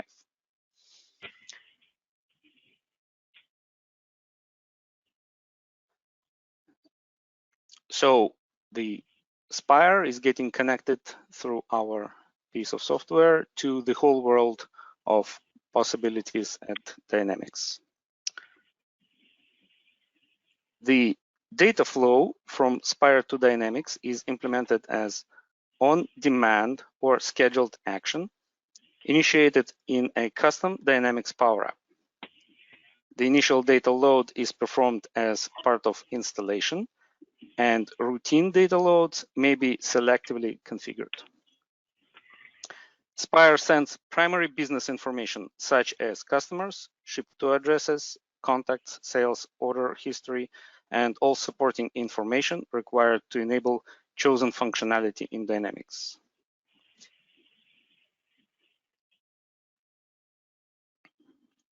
Dynamics, on the other side, as the system capable of contributing and accumulating data of its own, returns to Spire information in real time: customers, ship-to addresses, contacts, quotes, and sales orders.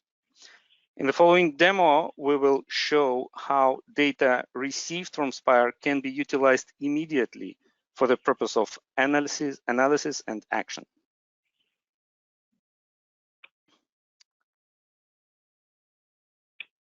So assume that we have installed our system and have performed the initial data load, which may take hours or days, depending on the initial data stored at Spire.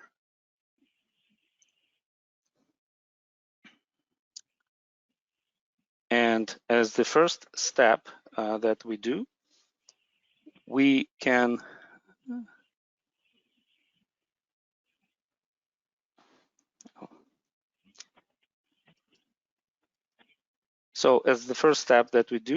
verify that our initial data, which can take a while depending on the number of records in Spire, had produced entities with matching information.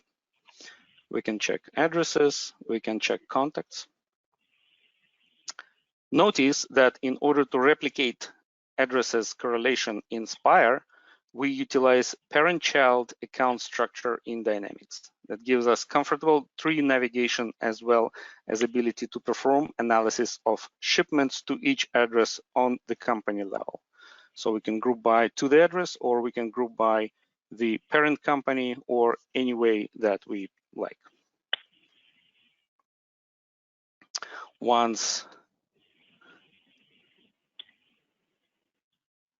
So the ship to address basically is something that Spire contains.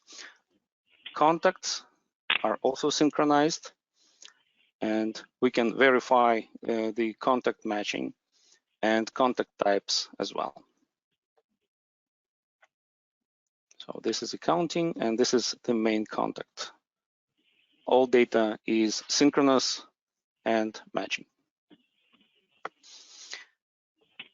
Once sales data is imported in Dynamics, we can explore it using the standard out-of-the-box sales dashboard that gives us the view of all individual sales that are represented by won opportunities.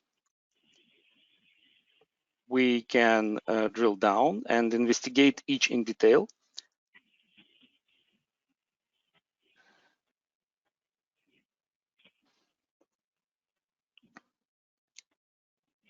And we can look into the product line details. So the structure in Dynamics is a little more complicated and allows us to see all sorts of correlated data.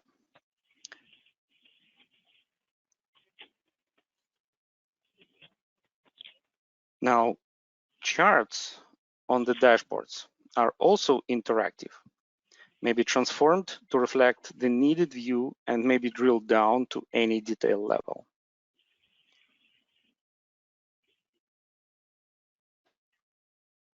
On the dashboards, we can utilize many charts that will represent the state of the sales as current as the recent synchronization with Spire. So literally, if we run an overnight synchronization, we will be receiving all current data from Spire, and the next day, you can see the state of the art. Alternatively, you can run it hourly and see it as dynamically changing during the day.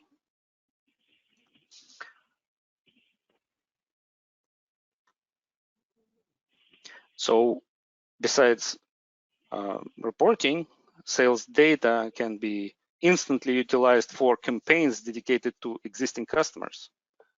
For example, we can create a marketing campaign that will target only the contacts of account that had purchased a product that requires distributing of reviewed manual, for example. This can be done fluently with out-of-the-box Dynamics functionality that easily adapts to the business data model imported from Spire. So really, with the query builder, we can analyze the data in any way that we like, and not only analyze can we do, but also perform activities. And one of the activities would be mass mailing.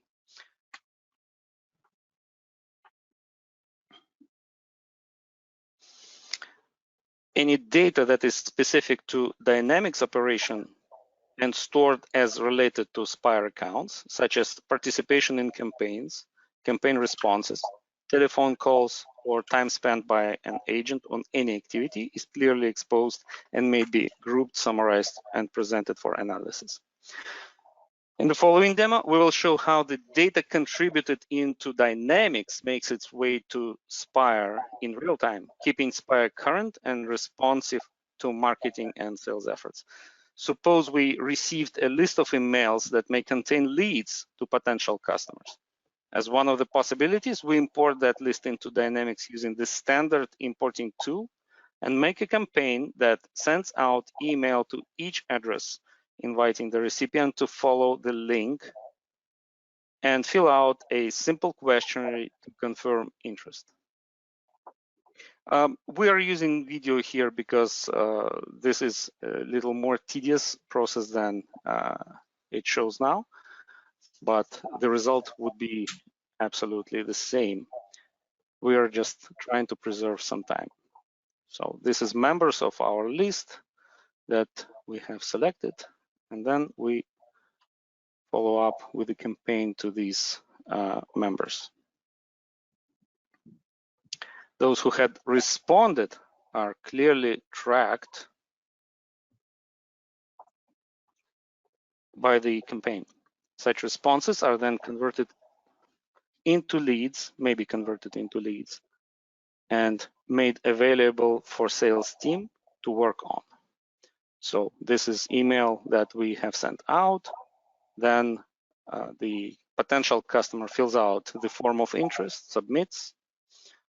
That submission is transported by middleware into the Dynamics, which we can see in real time showing up, like here.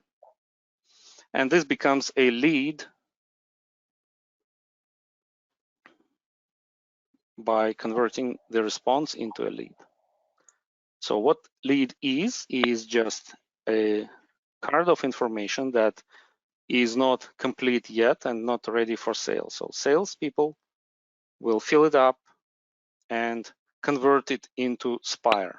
This is the button-driven operation, and once they have converted it into Spire lead, the customer in Spire can be found, and it is totally synchronized with the account information in Dynamics.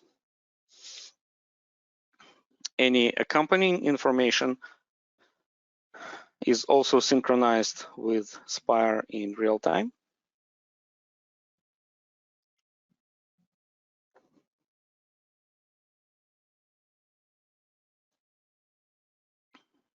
And we can add ship to addresses, which are stored as sub-accounts. And those ship to addresses are also instantly transported into Spire and made available. Notice that all taxes are region bound and also done properly.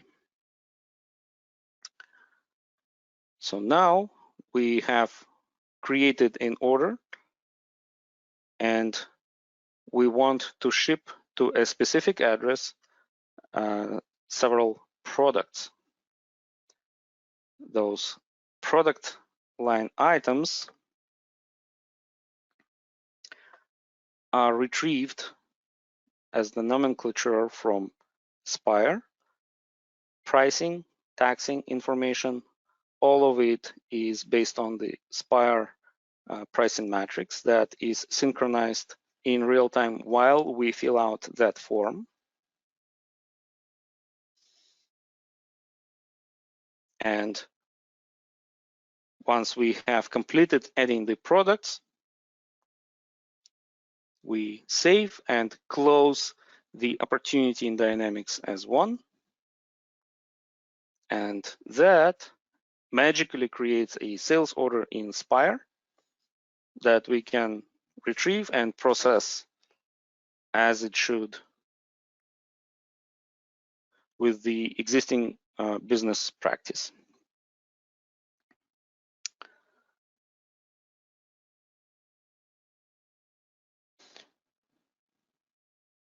And I'm closing to the end of my presentation.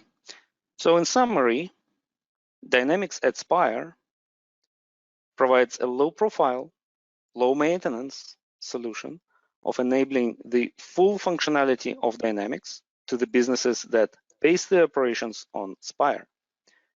Two-way synchronization and Dynamics interfaces are keys for smooth functional extensions of business activities and intelligence based on the relevant and consistent data. Dynamics data that fits Spire architecture is fed back, supporting all existing businesses undertaking without need for change. This presentation will be available on our website. If you have any questions, please contact our team while we're here at the conference. Email or call us. We will be happy to assist. Thank you for your attention. Great, thank you very much. We do have one question. I think I know the answer because I think I heard you say it right at the very end. Does the system integrate to Spire's price matrix for order pricing? Yes, it does.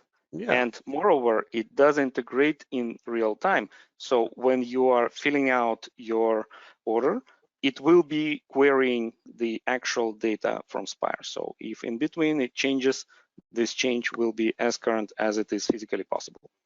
Perfect. Okay, so that is all for questions that we have here. So we've come to the end of our presentation, and I don't really have a 15 minutes for closing remarks, so we could probably just grab a few questions instead. But what we'll do first is just say thanks to everybody for joining us. So a lot of people stick it out for the whole time, which is great. Again, as we mentioned earlier, this session has been recorded. It'll be a long recording, and I'm not positive I'll be able to host it on our usual place or not because it's a very, very long one, but we'll figure out a way to get it up there. And if not, then we'll certainly break it up into smaller presentations. But if it is a full-size one, I'm going to attempt to index it so you can jump quickly to a particular presentation. So let's just grab a few questions. Let's get back to my list to where I left off.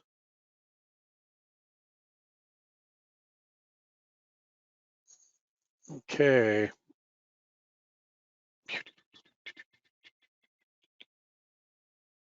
Will you be adding the ability to import production templates? At some point, yes. We actually did write it, and we backed it out at one point because it was very, very, very complicated because it's such a structure that can be many, many, many, many layers deep. So we will be going back to looking at it again. So at this point, we don't have it. Color coding for status field. Is that, I'm guessing, the status of an order? Good idea. We'll add that to the list. Can you limit the backdating capability by user? At this point, no. So in other words, backdate to, he's asking backdate to a maximum of 60 days.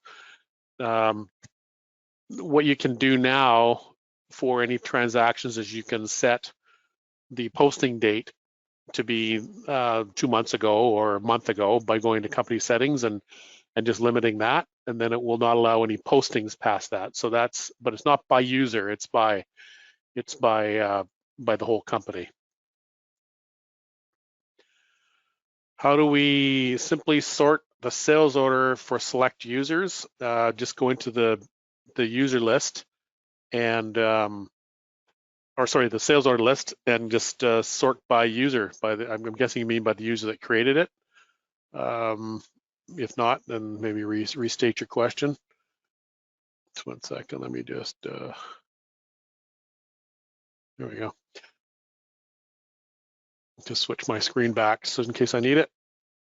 Okay, how do you copy column settings from one user to another? Rick will get that information to our partners.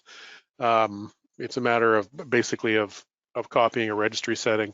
So he mentioned that there's a way of doing that. So yeah, it's really easy. Yeah. Okay. Verify. Okay.